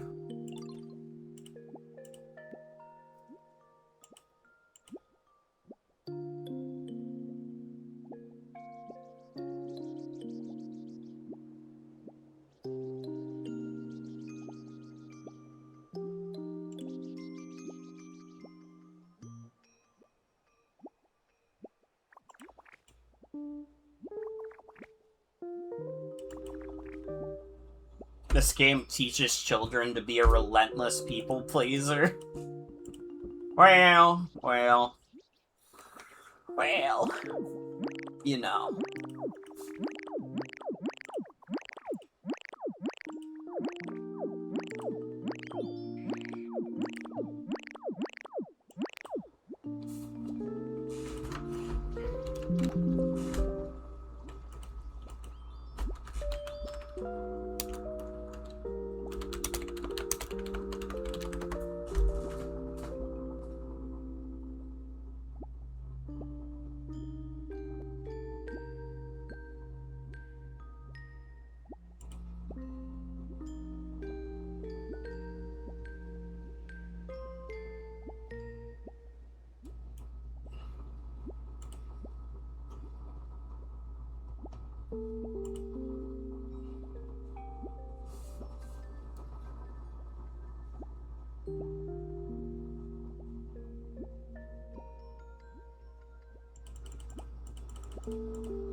Who wants to go to the IRL Freddy Fazbear's with me and beat the people who try to fuck the robots with hammers? Dude, you couldn't pay me to go to the real life Freddy Fazbear's. I'm not giving my money to Scott Cawthon.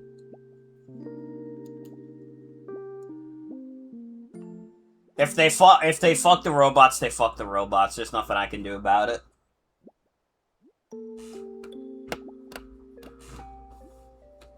We don't have to pay? Well, we can't just go to a restaurant and be like, hey, we're gonna beat the shit out of people for you. I don't think they would let us in if that's our lead.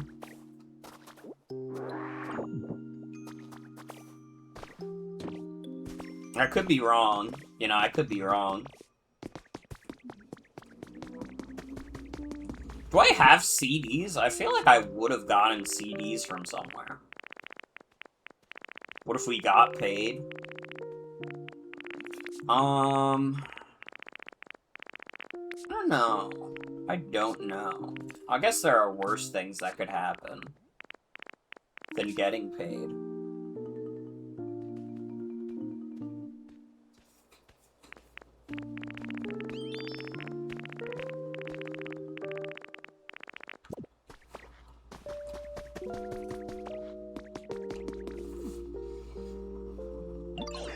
Good evening, Morgan. Aren't the twinkling stars pretty?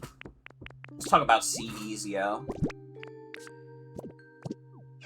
I don't have any CDs right now, yo. If you bring me one, I'd be happy to play it for you, though. We need to find a CD.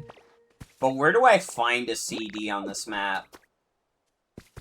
Aw, man. Not good.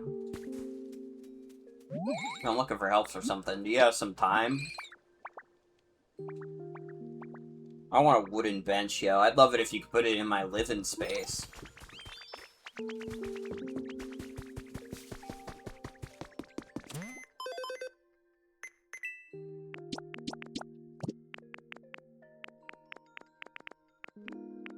Get a relic appraised. I could do that. Was there not, like, a CD in the cave where we found Rotom? That seems like a very obvious place to put one.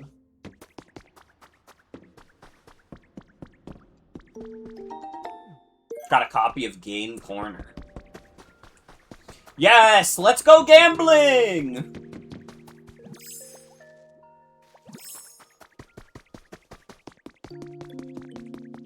Need to find a way to pirate FNAF World 2 when it comes out. It can't be that hard to pirate. I would imagine that a Five Nights at Freddy's game could be one of the easier games to pirate.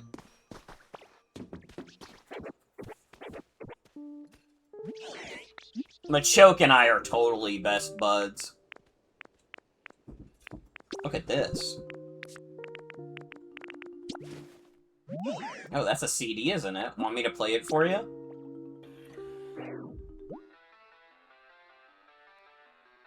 Oh, it's specifically the Diamond Pearl Game Corner.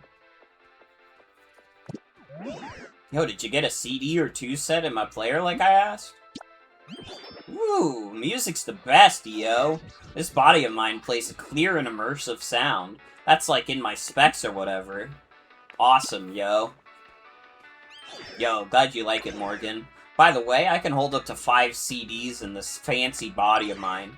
Bring me any new CDs you find. I'd be happy to hold on to them for you. I've been pondering our problem for a bit, how to raise the mood, and I believe I've come up with a humdinger of an idea. Do you remember how we've occasionally excavated lost relics left by humans? Well, what do you think about displaying those at the party venue? I'd love nothing more to appraise those lost relics and discover exactly what they are. And by displaying them, we might help others remember the times when humans were still here. You know, create a nostalgic atmosphere. DJ Rotom was talking about vibes and such. Surely this is the kind of thing they meant. So what do you say? Oh, glad to hear it. In that case, may I ask you to display one larger relic? If you haven't had it appraised yet, please show it to me first. That I can do.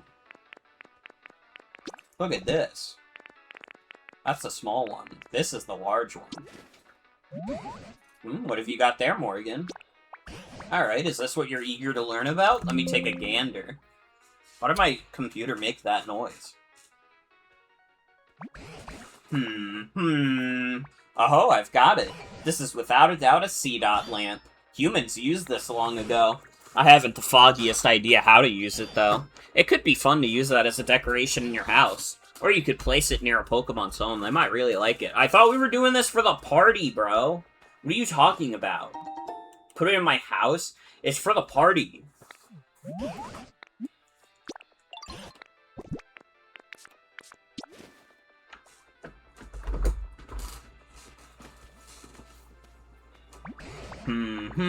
Oh, I've got it. That's a silk scarf. It's something humans used. Well, no, it's for Pokemon. It raises their normal type moves. Let's be so for real.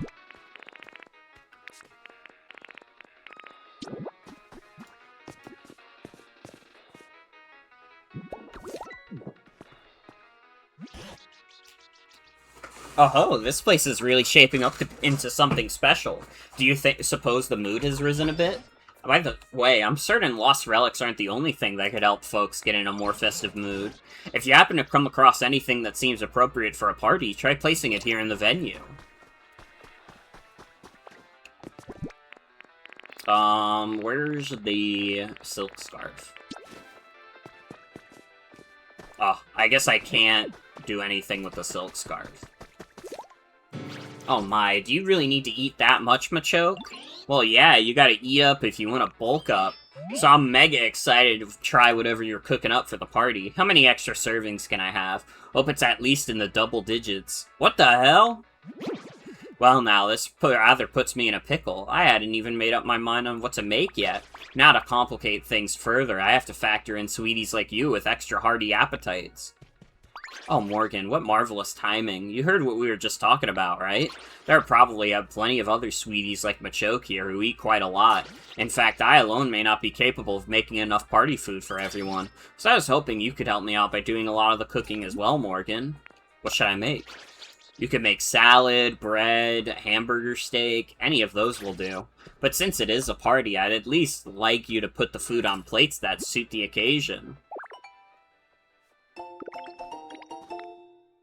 Party platter.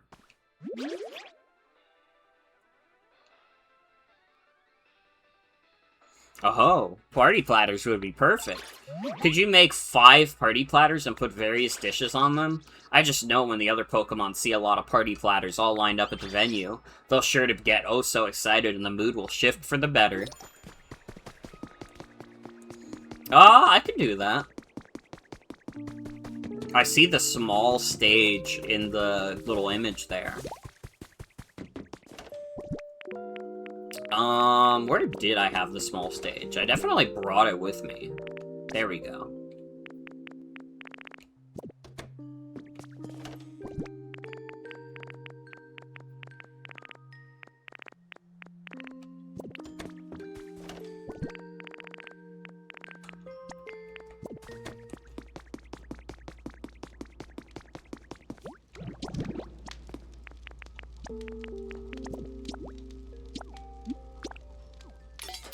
Watch what happens when I try to make a dish I don't know. Carrot bread.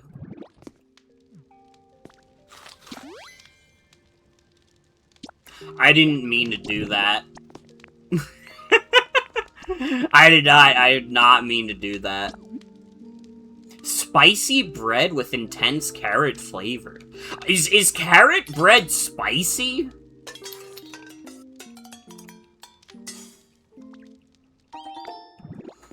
I don't know, I've had, like, carrot cake before, and that's not, like, spicy.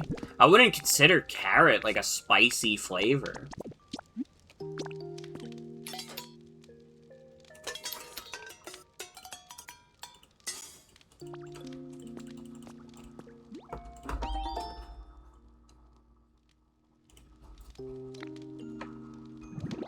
Made some shimple bread.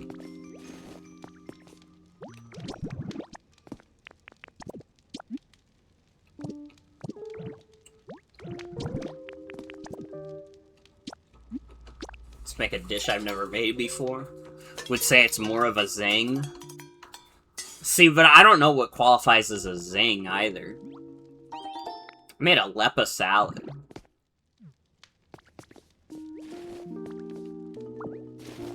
Which Pokemon is the most devout Christian? It has to be a Pokemon in Sinnoh. Or a like, it has to be in the Sinnoh Pokedex, at least. Mr. Mime. It evolves from Mime Jr., which is found in Sinnoh.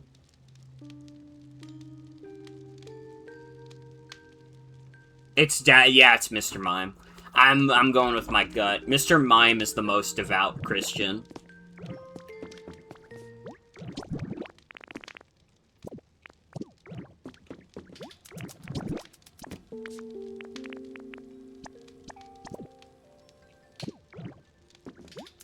Mr. Mime is a foul heathen? He goes to church on Sundays, though, for sure.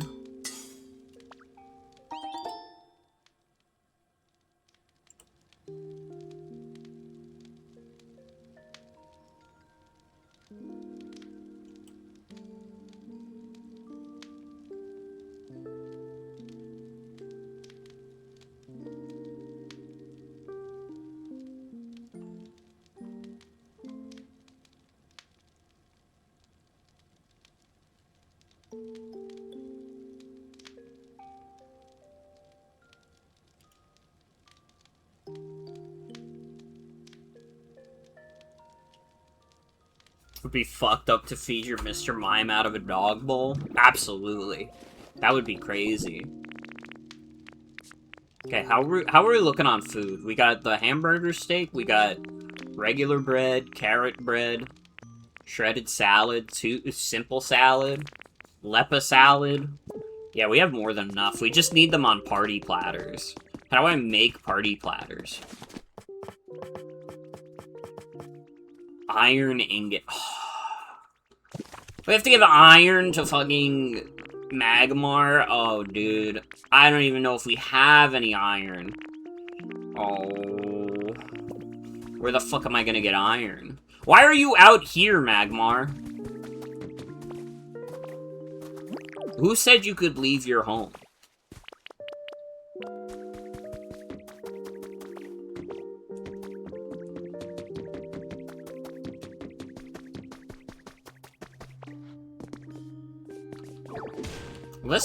This is definitely copper.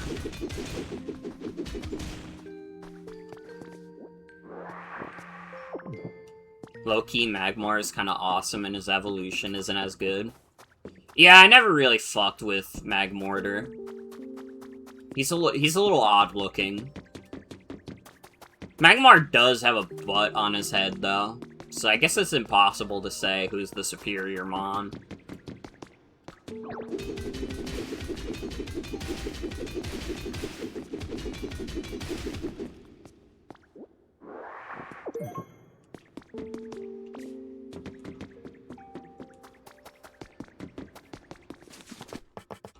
Has to be ingot specifically.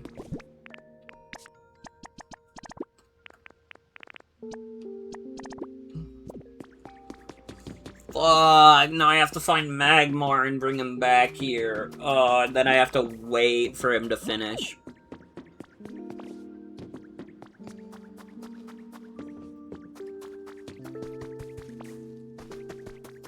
Now, I'm honestly fine with the idea that Jinx didn't get an evolution. Not that I think the evolution would have faced the racism problem, but I still, I completely understand why they didn't fucking bother doing a Jinx evolution, and haven't really bothered to do much with the Mon in general. Can you follow me? I need you to cook ingots for me.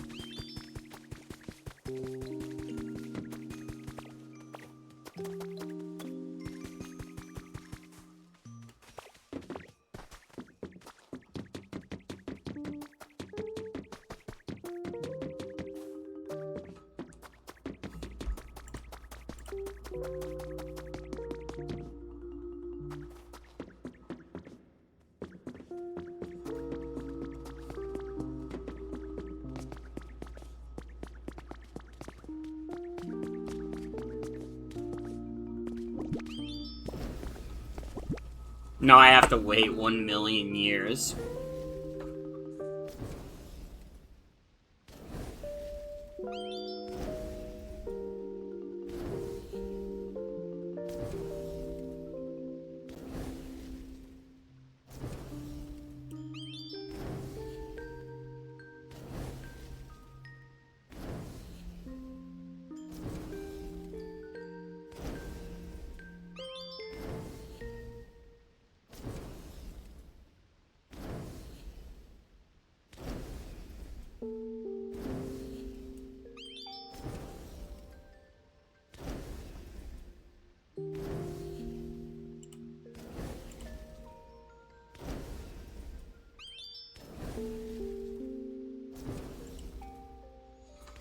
Well, we're gonna be here a while. I guess this is an AMA section. You can ask me literally anything. It doesn't matter what it's about. I'll answer it. Unless you ask, like, how big your dick. Then I'll say small, leave me alone.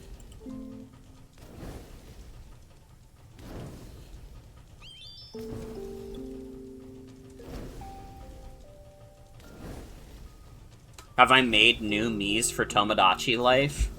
I mean, like, on my off-stream file, I've made a few. What's, like, the most recent Mii I've added to my Tomodachi Life island? I think it's just one of the kids was the last one. One of the kids I had with Anna from Fire Emblem. But I don't remember who was before that. On the on-stream file, like, that shit has just been in stasis. I have kept that, like, without any updates this whole time. So I'm gonna go back to that island one of these days, and they're gonna be like, what the fuck, you disappeared for, like, 3 years. Where were you? Can I get jiggy with it? Maybe. I don't consider myself a very good dancer, though. I don't think I'm the person you want to see get jiggy with it. It would be a little embarrassing.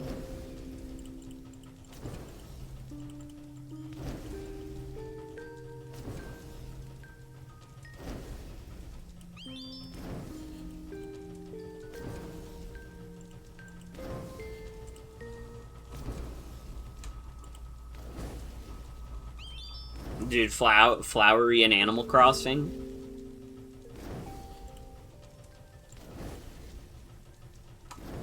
I can't even check what Miis I've added recently because I'm literally playing this game. Also, to be fair... Wait, I ran out of Pokeballs. My Explorer gadget is out. I have fucking 900 Ultra Balls. What are you talking about? I can only use regular Pokeballs for the Explorer gadget? You kidding me? Fuck, I forgot to use my lucky egg. It said, like, you just got a boost with someone.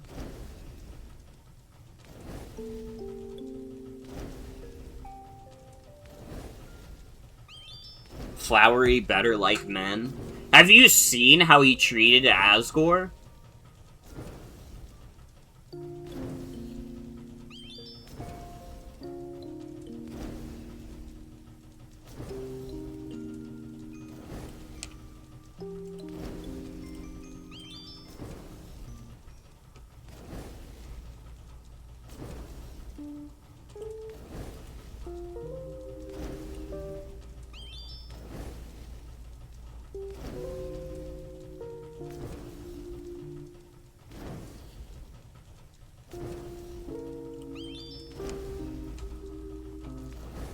Scar, are you using this twink? No? Mine then.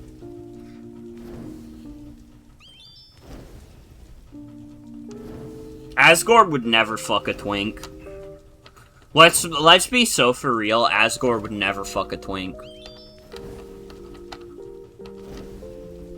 And I'm not even saying that I think, like, Asgore is heterosexual.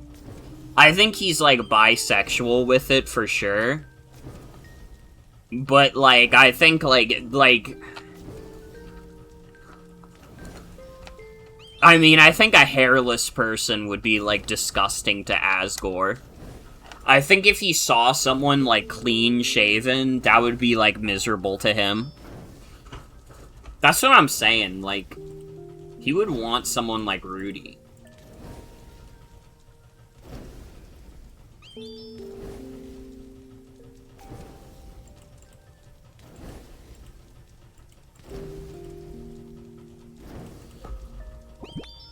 Dude, he's only made 2 so far? He's so fucking slow.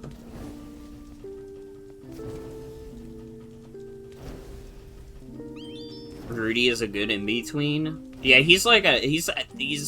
I mean, I think he's too old to be like a twink now, but back in the day, he was definitely an otter.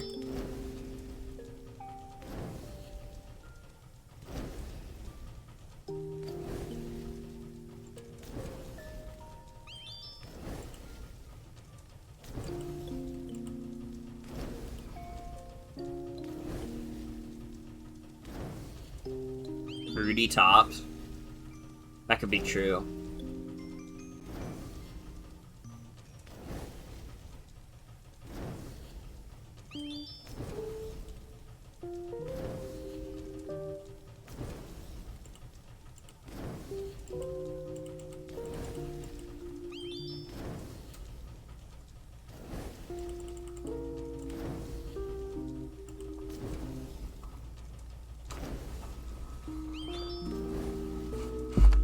Flowery is designed to look like a love interest from a shoujo anime, then the chapter fight ends with a blade lock out of a shonen. And then he says Girona like he's in Slice of Life. Because they're always saying that shit, as we all know.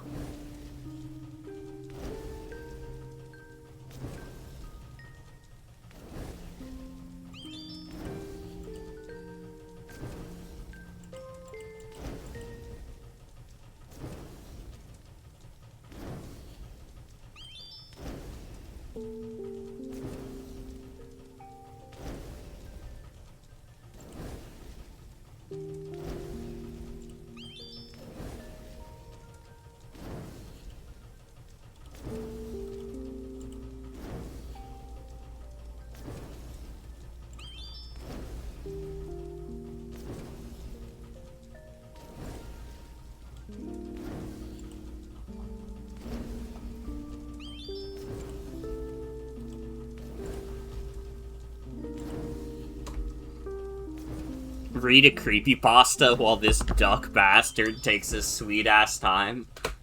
Okay, what creepypasta are we in the mood for?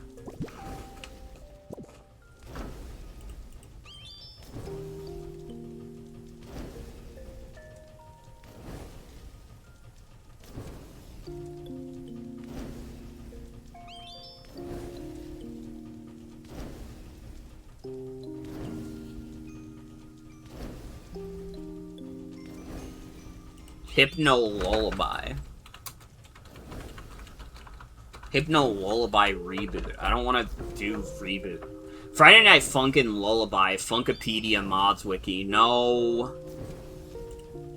Hypno's Lullaby V3 demo is a delight visually, but a bad Friday Night Funkin' mod. No. Hypno's Lullaby reboot demo mod for Friday Night Funkin'. No. Safety Lullaby, Hypno's Lullaby reboot. No! Hypno's Lullaby creepypasta files wikia. Yes! Trigger warning. This page may contain material that is disturbing or graphic, which may be sensitive to some readers. The page also contains flashing media that might affect photosensitive users. Continue at your own discretion.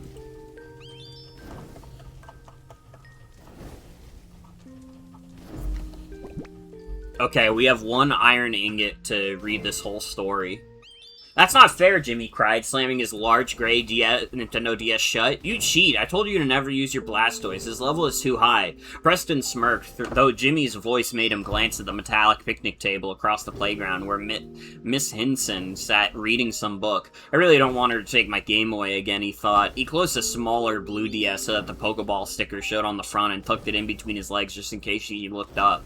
No one likes you, you Pokemon freak, Jimmy said.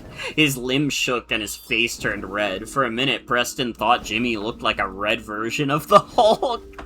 He felt a smile coming on, but forced it back. Any more attention would alert Miss Hinson. Jimmy just stood over him, fist clenched, but finally walked away.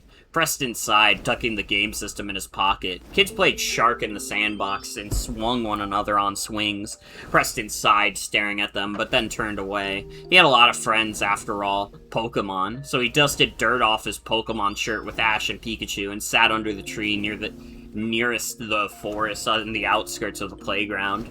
Acorns hid in the gold and orange leaf-littered ground, and as Preston sat, his back scraped against the tree's trunk. The boy cast another glance at his teacher before he took the DS out of his shorts pocket. He opened it and pressed the power button, but stopped when he caught something out of the corner of his eye. At first glance, it looked like a yellow speck, though the more Preston looked at it, the more it looked like a Hypno. Preston blinked, expecting for the image to be gone, but there it sat, swinging its pendulum, a gray stone with a hollowed center attached to a string to and fro. Its cat-like ears perked up, and a long nose was nestled between two squinted eyes. "Oh," Preston said, placing his DS on the ground and slowly getting up. The Hypno sat as it was, watching its pendulum go back and forth. Preston crept towards it, making sure that his foot rose high enough and fell gently as to not make a sound. Wherever the Pokemons glanced in Preston's direction, he darted behind a tree. "They're real, I knew it, if only I had a Pokeball." The closer the boy got, the more he noticed things about Hypno. The first was that the Pokemon's face looked rough and paper-like, almost as if it were made out of... What was it Miss Hinson helped us make our Halloween masks out of? Dude, Magmar, you gotta hurry up. This story is putting me to sleep. Closer the boy got, the more he noticed things about him. Oh wait, I already read that. Paper mache, its eyes were more set back, as though Hypno wore a mask. His skin looked more like a yellow long-sleeved shirt and pants, but he wore no shoes. He kinda looks like a Hypno, Preston thought, but no more had he thought that he realized that everything looks different in a cartoon than reality. Like how Tom and Jerry looked goofier than a regular cat and mouse. Preston's foot fell on a twig. The piece of wood broke with a resounding snap.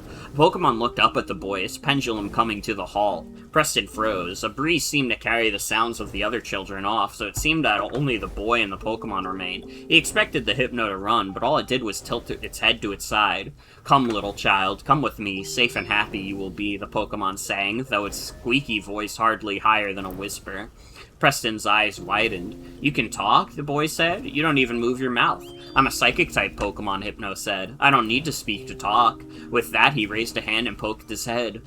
"Oh," Preston said. "Away from home, now let us run," Hypno sang once more, extending a hand. "With Hypno, you'll have so much fun." Preston smiled, taking a step forward. Finally, he had a real live Pokemon. He could live with Hypno and help train him. Maybe I could even catch more Pokemon with Hypno's help. "Preston!" Hypno's eyes narrowed within its deep eye holes. Miss Hinson had her hands around her mouth, calling for the boy. Preston raised a hand and turned to follow the other kids into the primary school. When he glanced back, Hypno was gone. Preston grabbed his oh wait. Ditto fell asleep. The story's over. And then Preston died. And then Preston died because Hypno killed him. And then the world blew up. And then Jeff the Killo showed up and was like, "Human, I remember your killing." And then Flower from Undertale showed up. And said, "Hey, Pally, it's me, the Flower from Undertale. I've got some wacky adventures to take you on, pal." And then he turned into Omega Flower and the world blew up again. And that's the end of the creepypasta story. Moral of the story, there was a sewer man. I was about to link Hell Bell.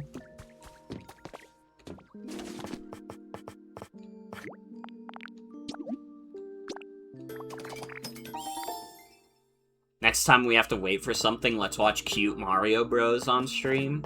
I don't know.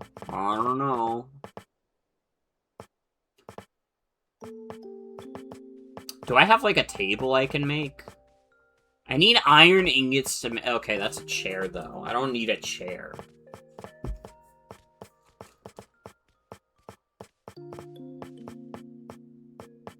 Can I only make iron tables?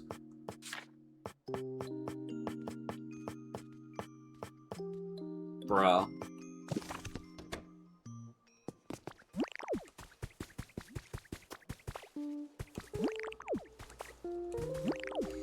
Toby Fox made it every dyslexic fan's nightmare to have 2 separate characters with only 1 letter off.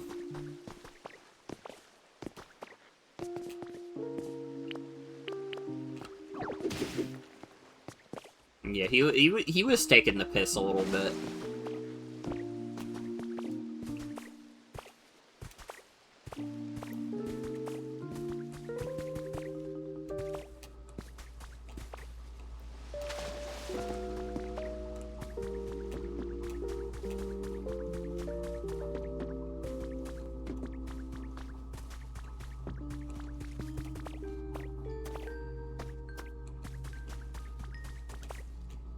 I'm really mad that I have to make more iron ingots. Dude, now I'm gonna have to read the rest of Hypno's Lullaby.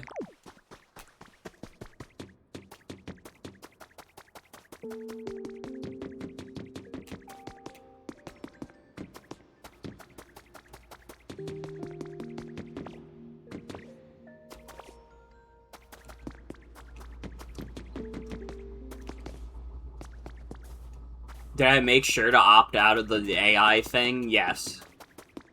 That was the first thing I did when I got home, was get rid of that.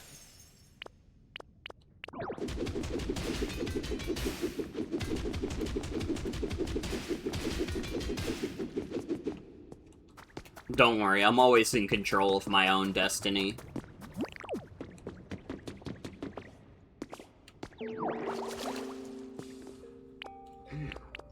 I hope I don't get pissed off. Me at the getting pissed off factory.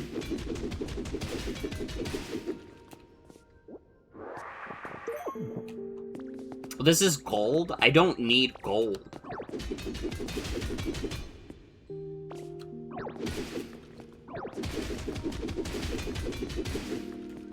That's crazy. They literally just admitted that it's opt-in automatically because no one would willingly opt in.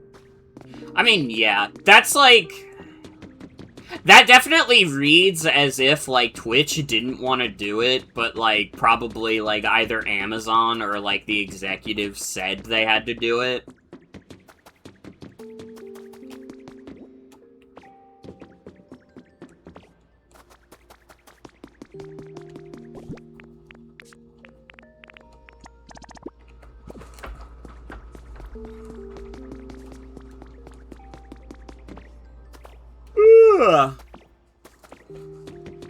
Magmar, get your fat ass over here, bro. I need to make iron tables. I can't make iron tables without more iron ingots.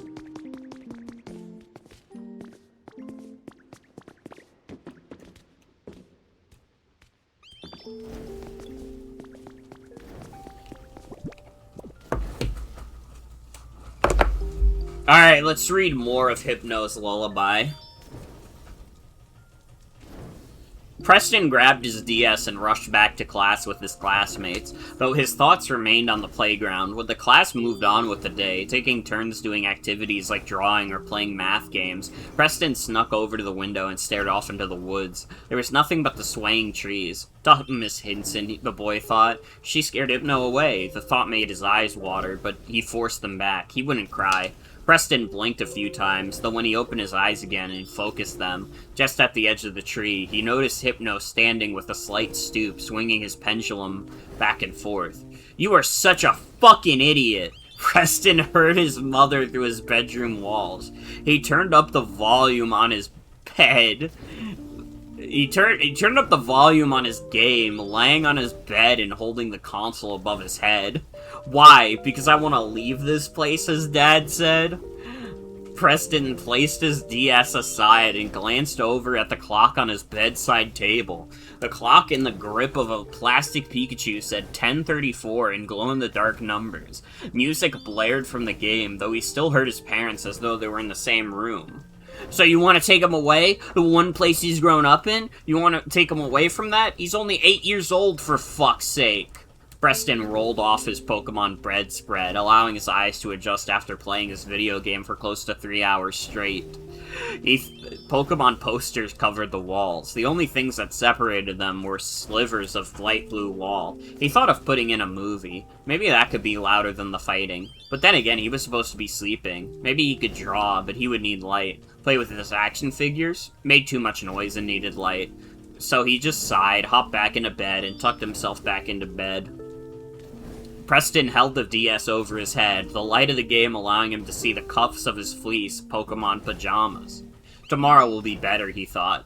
It's Halloween and the field trip to the caves. Who the fuck takes a school field trip to the caves? What are you talking about? A smile crawled across his lips. Then he noticed that his game was the only noise he heard, and his tense little body relaxed. As though on cue, his eyelids got heavy. Preston moved his hand to turn off the DS, but stopped. He put his game on pause, then opened his Pokedex, the compendium of all the monsters he had caught in the game. He scrolled down the long list until his cursor highlighted Pokemon number 96. Hypno appeared on screen, with its yellow, squinty eyes and pendulum. Preston read the description. It carries a pendulum-like device. There was once an incident in which it took away a child it hypnotized. I wish you would take me away, Preston said. He turned off his game, placed it on his bedside table, and closed his eyes. Alright everyone, Miss Hinson said. Be careful, these caves can be very dangerous, so stay behind me and watch where you walk. Why the fuck is she taking them to the caves? This doesn't make any fucking sense. There are 5 ingots still to be made? God damn. Preston took the end of the line of children, looking around at the towering pines around him. The gold light of autumn shined through the leaves, and the smell of grass and dirt filled him. They walked around a large hole in the ground, which they found as they passed was a cave. The day shined in from an opening at the bottom, and children craned their necks to see the gray stone a yard away. The ground sloped downhill, and as they reached the bottom, the cave mouth stood ready to welcome them.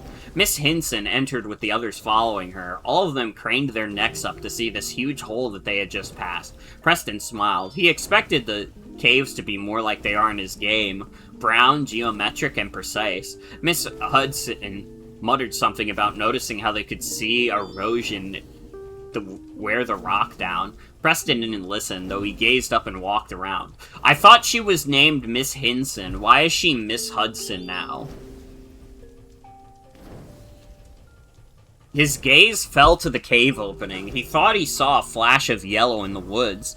Around midday, the class took out their lunches. Preston found a particularly leafy piece of ground and plopped down. He laid out the tin Pokemon lunchbox he had retrieved from the bus and opened it. Inside lay a peanut butter and jelly sandwich stuffed into a baggie and a box of Minute Maid apple juice. He sighed. Why does Mom keep making the same lunch? Nevertheless, Preston grunted and picked up his plastic-wrapped sandwich. Psst. Preston glanced around, looking for the one who pissed him.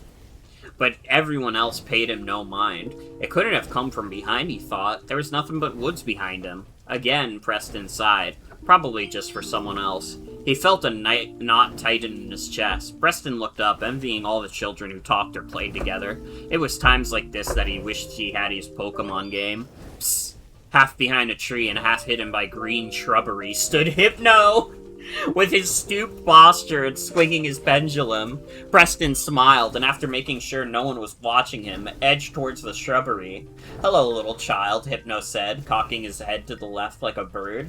Hi, Hypno, Preston said, trying to keep his voice down. Why did you run away yesterday? I don't like adults seeing me, Hypno said. Why? They don't like Pokemon. Oh, Preston said, nodding his head. No wonder why Miss Hinson was always trying to take away his Pokemon game. What is your name, little child? I'm Preston. Preston Michaels. Well, Preston, he said, I have something to show you. Hypno gestured behind him with his free hand, and then he turned and walked into the forest. Preston glanced back. As usual, everyone's attention was everywhere but him. He turned and followed his Pokemon into the foliage. The shrubbery clung to Preston's jeans, making him stop every so often to wrench his legs from the thicket.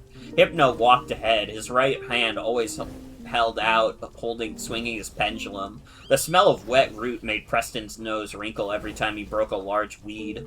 Sweat formed on the bridge of his nose, and he kept having to wipe it away and push up his glasses. It only took 5 minutes of walking before the two entered a tiny clearing. Hypno stopped in front of the hole in the ground like one like Preston had seen earlier that day, but smaller, perhaps only a meter in length and width. The boy glanced over his shoulder. He could just see his class and Miss Hinson past the trees and foliage. Preston's shoulders slumped a little. No one is even missing me. The boy forced back a hiccup that seemed to be trying to force its way up, then turned to see Hypno still staring down. Preston glanced down into the hole. It looked deep and dark. The smell of wet earth and something else drifted from it. Preston wrinkled his nose. What is that place? The boy asked. It's my home, Hypno said. For the first time, Preston noticed that the Pokemon's voice seemed muffled. Why do you live in a place like that, Hypno? I have no owner, Hypno said. I have nowhere else to go. Me neither, Preston said, though his voice sounded small. There it was again, that lump in his chest. He wanted to be one of the kids the others played with. He wanted to be one of the kids whose parents never fought and paid attention to them. Tears slid down his cheeks. No one loves me. Hypno loves you, Hypno said, bending over to look Preston in the face. The boy could see every ridge in the Pokemon's mask-like face. Preston's lip quivered, and he wrapped his arms around Hypno. I'm so lonely, Preston said, hugging the Pokemon tighter. Hypno shh the boy, patting Preston's head with his free hand. Oh, little child, please don't cry. Hypno wouldn't hurt a fly, Hypno sang, his squeaky voice soothing the boy. Be free to frolic, be free to play, come with me to my cave to stay. Preston pulled away, glancing back into the cave. The sight of it made his stomach churn. But it's so dark, he said, his voice still trembling, and it smells weird. It's alright, Preston, Hypno said, caressing the boy's head. I used my psychic powers so that it will keep bad people away, but once we're down there, you'll have so much fun. There are a lot of children just your age down there. We all want to play with you. Preston gazed up at Hypno's muddy green eyes and smiled. He stepped back, wiping the tears away. Okay, Preston said. Let's go. Hypno held up his pendulum and swung it back and forth. No, look to me, the pendant calls, Hypno sang. The world darkened around the edges of Preston's sight as he followed the pendulum. Sounds of the other children, the smells of the caves before him, and the wind brushing against his skin died away.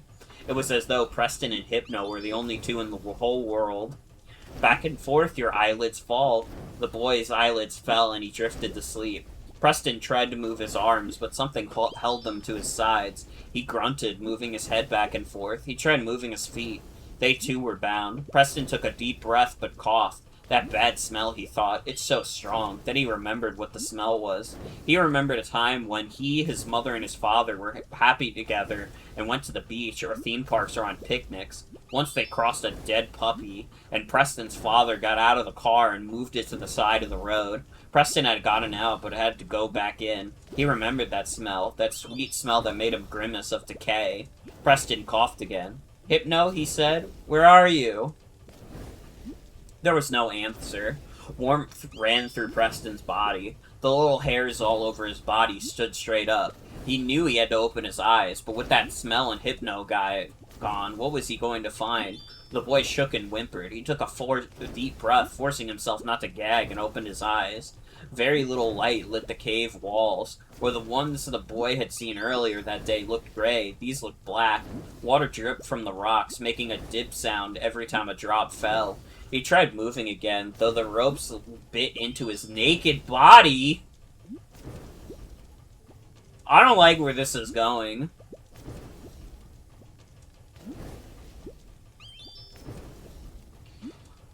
I don't know about this one. The hard ground made his back ache. Though the air felt warm, Preston still shivered. Help! He screamed, but stopped when he saw the rest of the cave.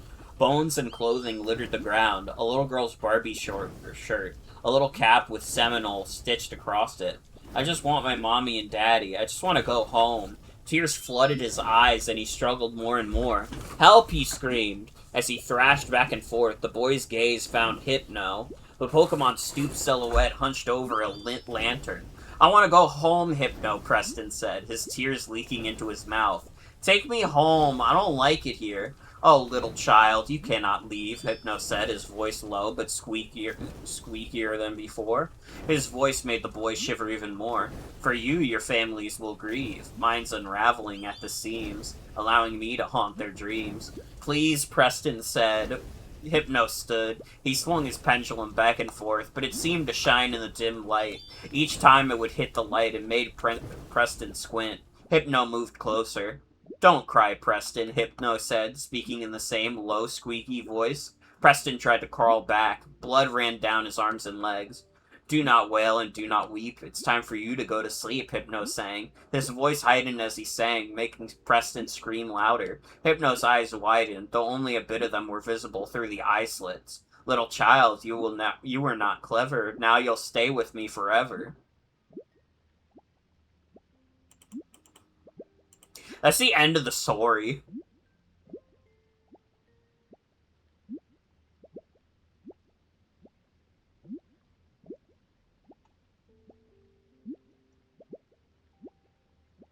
So what was the moral? What did you guys learn from that story? Let's discuss like the thematic elements of Hypno's lullaby.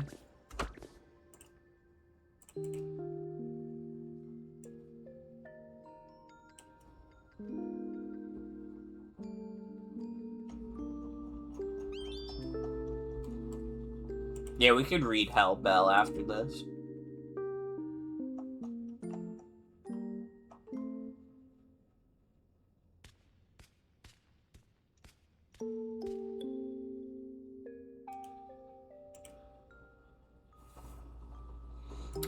Stranger Danger? Yeah. I mean, the story makes it kind of obvious that, like, Hypno is just, like, an actual guy and not the Pokemon. They're talking about how it looks like his face was made of, like, paper mache. Like, that was just a guy. That was just a guy who likes to bring little kids into a cave, strip them down, and then watch them die.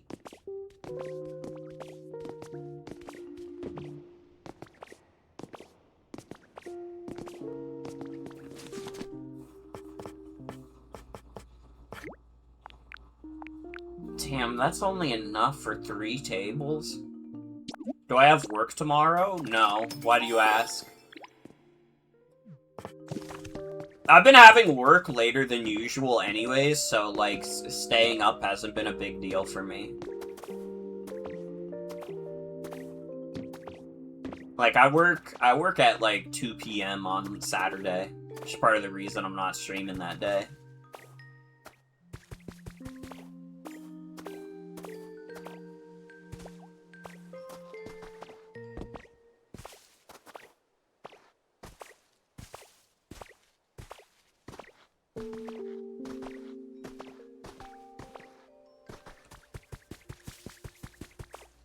Alright, let's put some party platters on these fucking tables.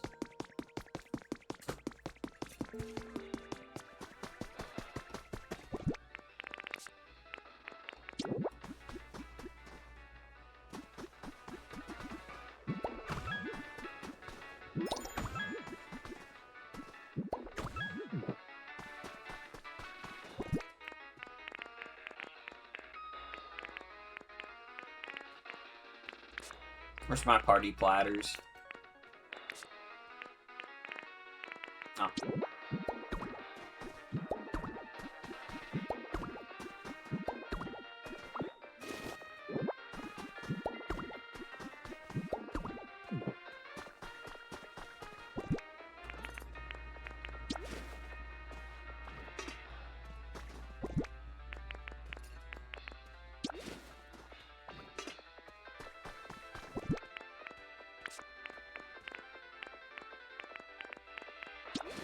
shredded salad. Are you worried that I'll go to bed and I'll have a nightmare about Hypno? And that's why I shouldn't have work tomorrow?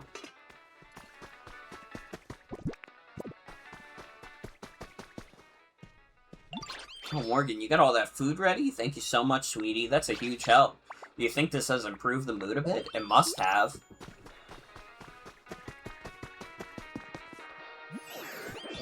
Yo, I got to listen to new music, and it's all thanks to you, Morgan. This is awesome.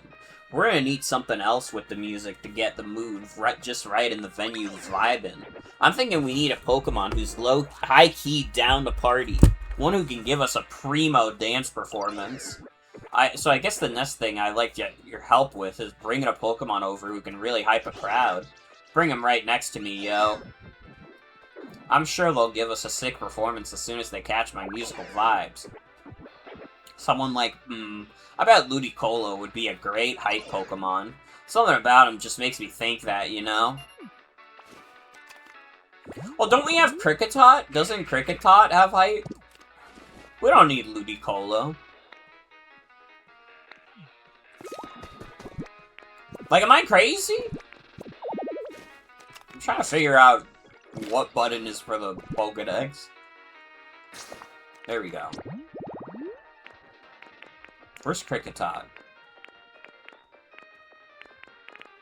There it is. Dang, all Kricketot can do is hype. That's the only thing he's capable of.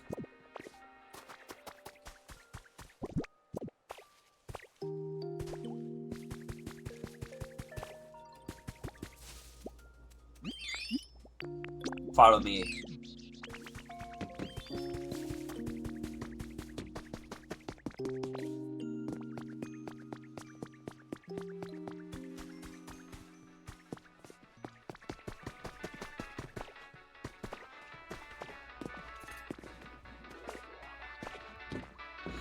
I mean, I won't pretend like Ludicolo isn't the superior hype Pokemon, but we already got Kricketot.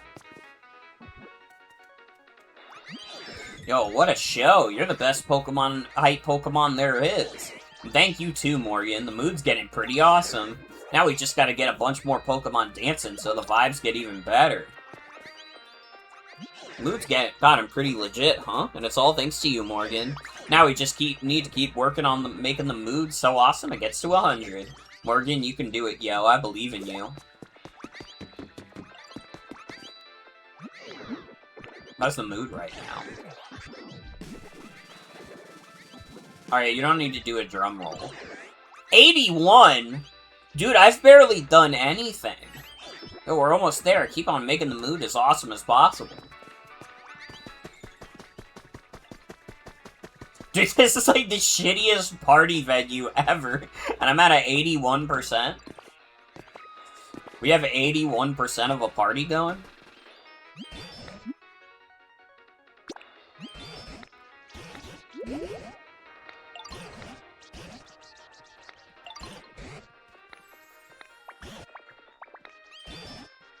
Oh, we gotta get several hype Pokemon.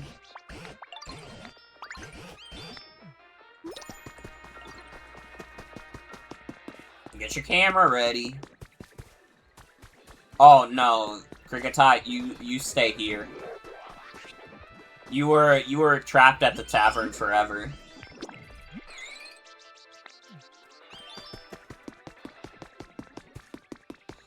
Your dog is such a foul, horrid creature. What did your dog do?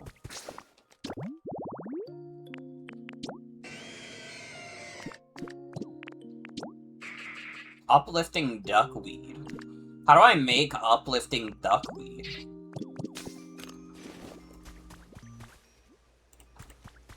He's just ugly? Dude. You gotta be nice. You gotta be nice. That's an animal.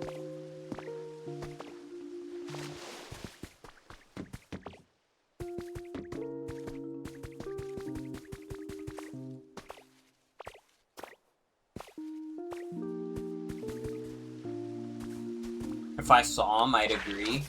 No. No.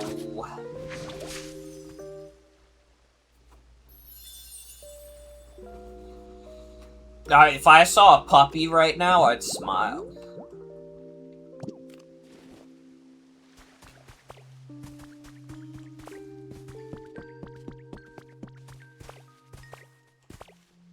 I'm gonna be with the two girls while my parents are on vacation. Roxy and Robin are gonna be hanging out with me all the time. We're gonna be besties.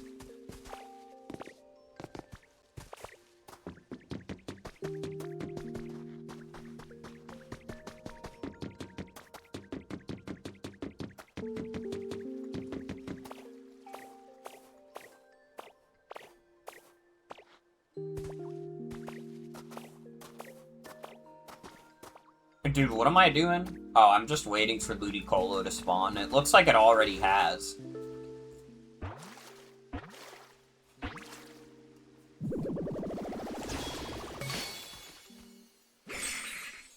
Yo, what's up? Ludi. Hey there, nice to meet you. This new living space is so nice. It makes me just want to dance. I love having music when I'm dancing. Hey, if you know any good songs, I'd love to hear them. Check DMs. Oh, that's a baby. That thing is so tiny. What the hell? I love that thing.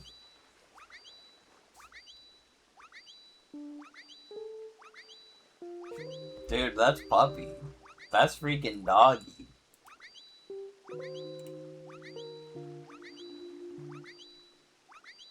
His name is Little Buddy? That's fucking awesome. Dude, I love Little Buddy.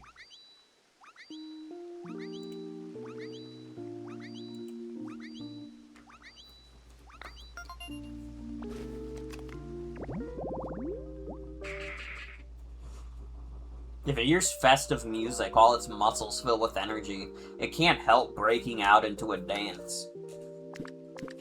Do you think Lotad is also, like, a hype Pokemon?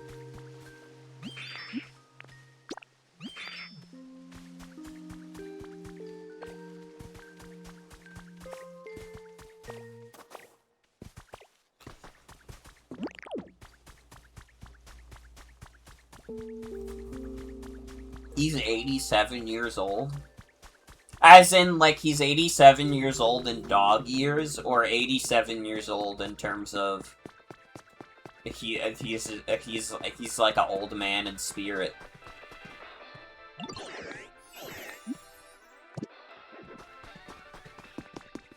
Ludicolo, can you hurry up?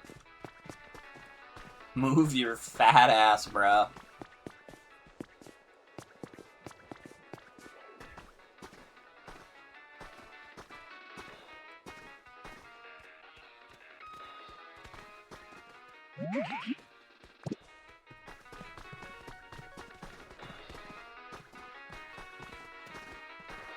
Where did Kricketot go?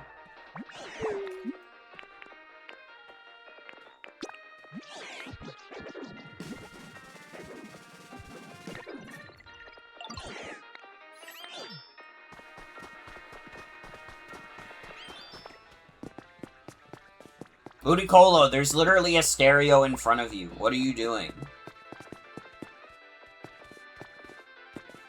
Doggy ears? Aw, that's an old man.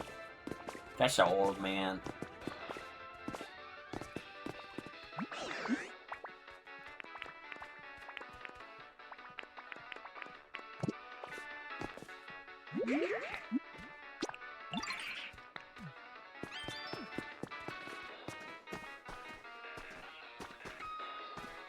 Where the fuck did Kricketot go? Why did Kricketot leave?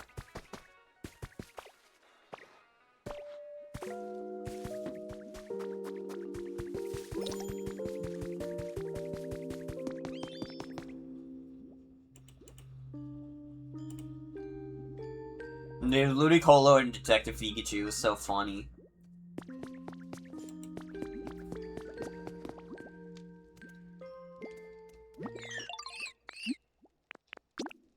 Follow me.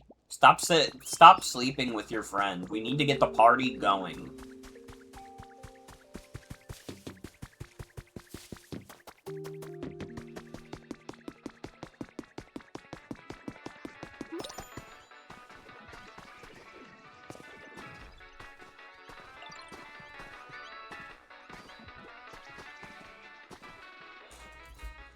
Get the party going in the new Pokopia game for Nintendo Switch 2.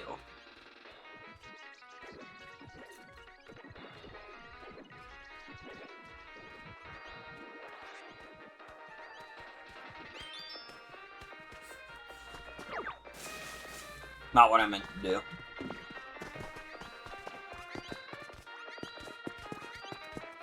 Oh, I got this.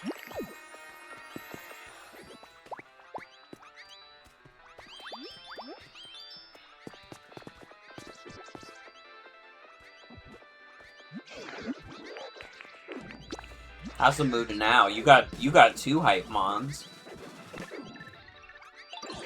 90? Yo. Morgan creates world's shittiest party venue.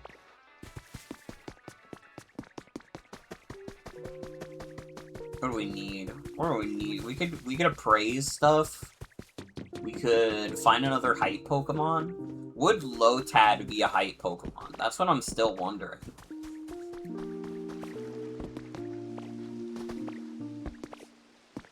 Also, I feel like I put grass near, like, water and nothing spawned. Like, yeah, there's grass right here and nothing has spawned from it.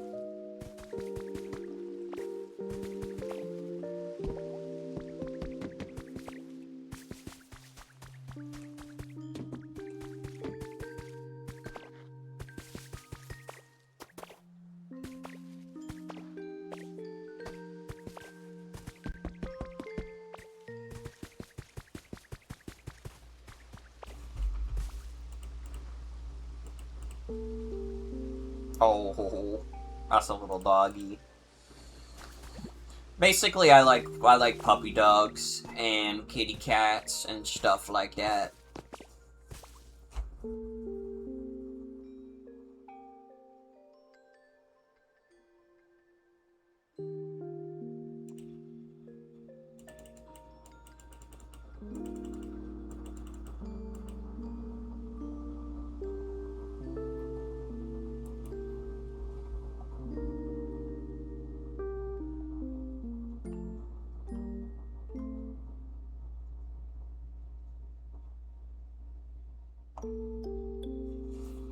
Your neighbor has a big fat old hog named Jeff that's always sleeping in the mud.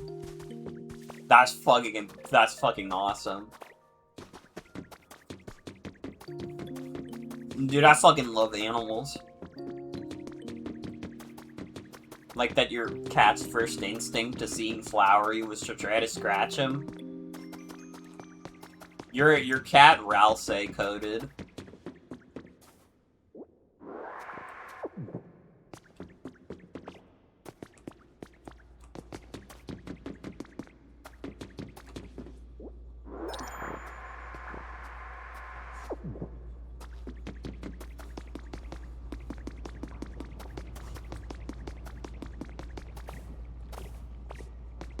Homophobic cat? We'll see about that. Does your cat like my stream?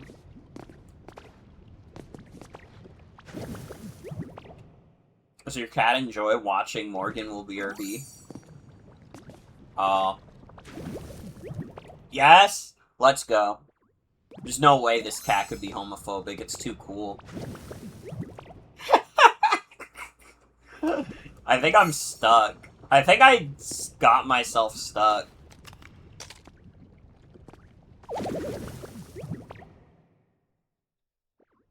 You sat on your lap to watch me? Fuck yes. See, that's the kind of audience I'm trying to cultivate, is people's animals.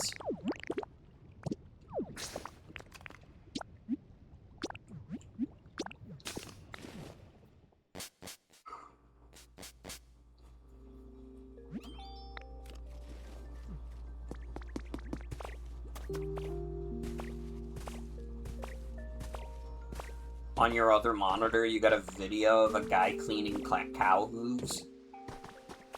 I remember watching, like, a YouTube short where, like, someone was shaving, like, a horse's horseshoe.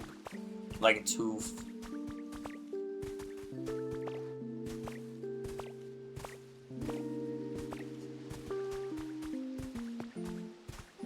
And it's like, you don't even have to be that delicate doing it, because that shit is pure...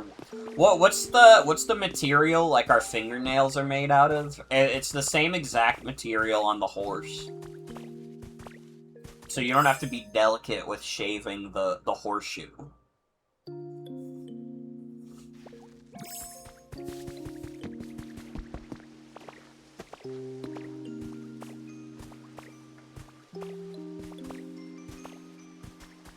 Kind of satisfying, especially when the goo comes out of the cow hoof, because you know that shit gotta feel good as fuck for the cow. I don't know. I don't know what the goo is.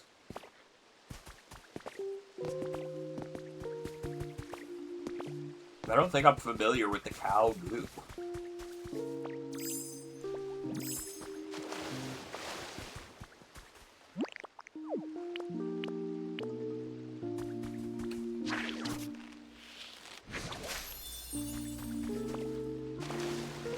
Can Lotad fucking spawn?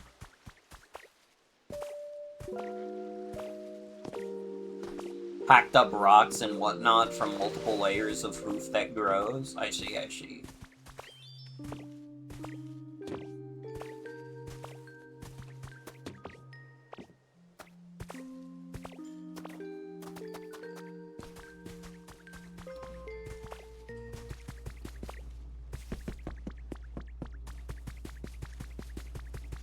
Damn, this dude doesn't want to spawn.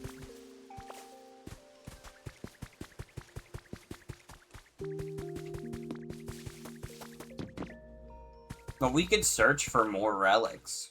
I don't really know where else we'd find a relic, though. Maybe I put a relic in a treasure box? I don't know.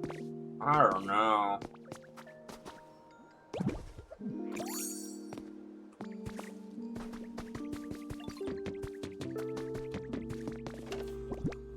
Let's see. Ugh.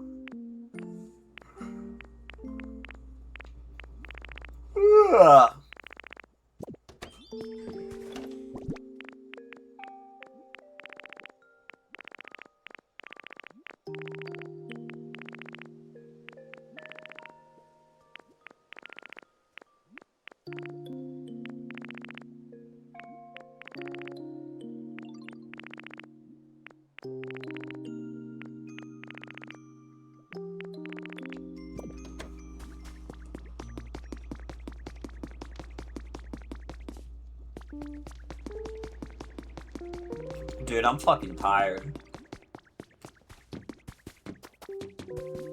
I think I have to finish this quest next time. 'Cause I am tired. We made good progress, though.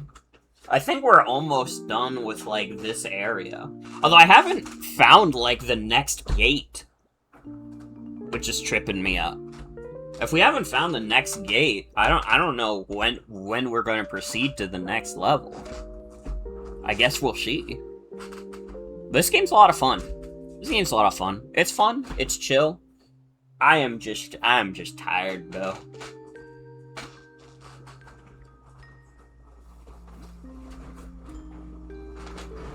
Alright.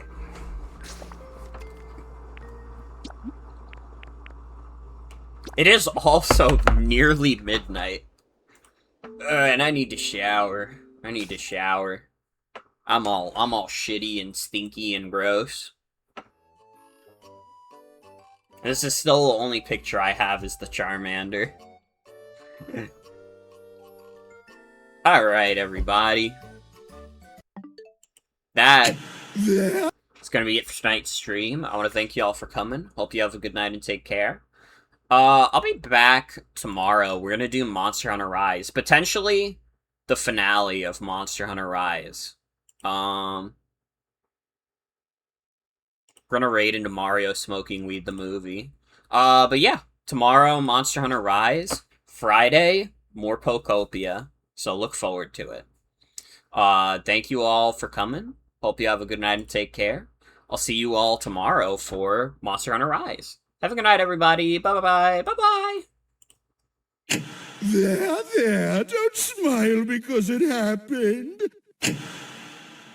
Cry because it's over!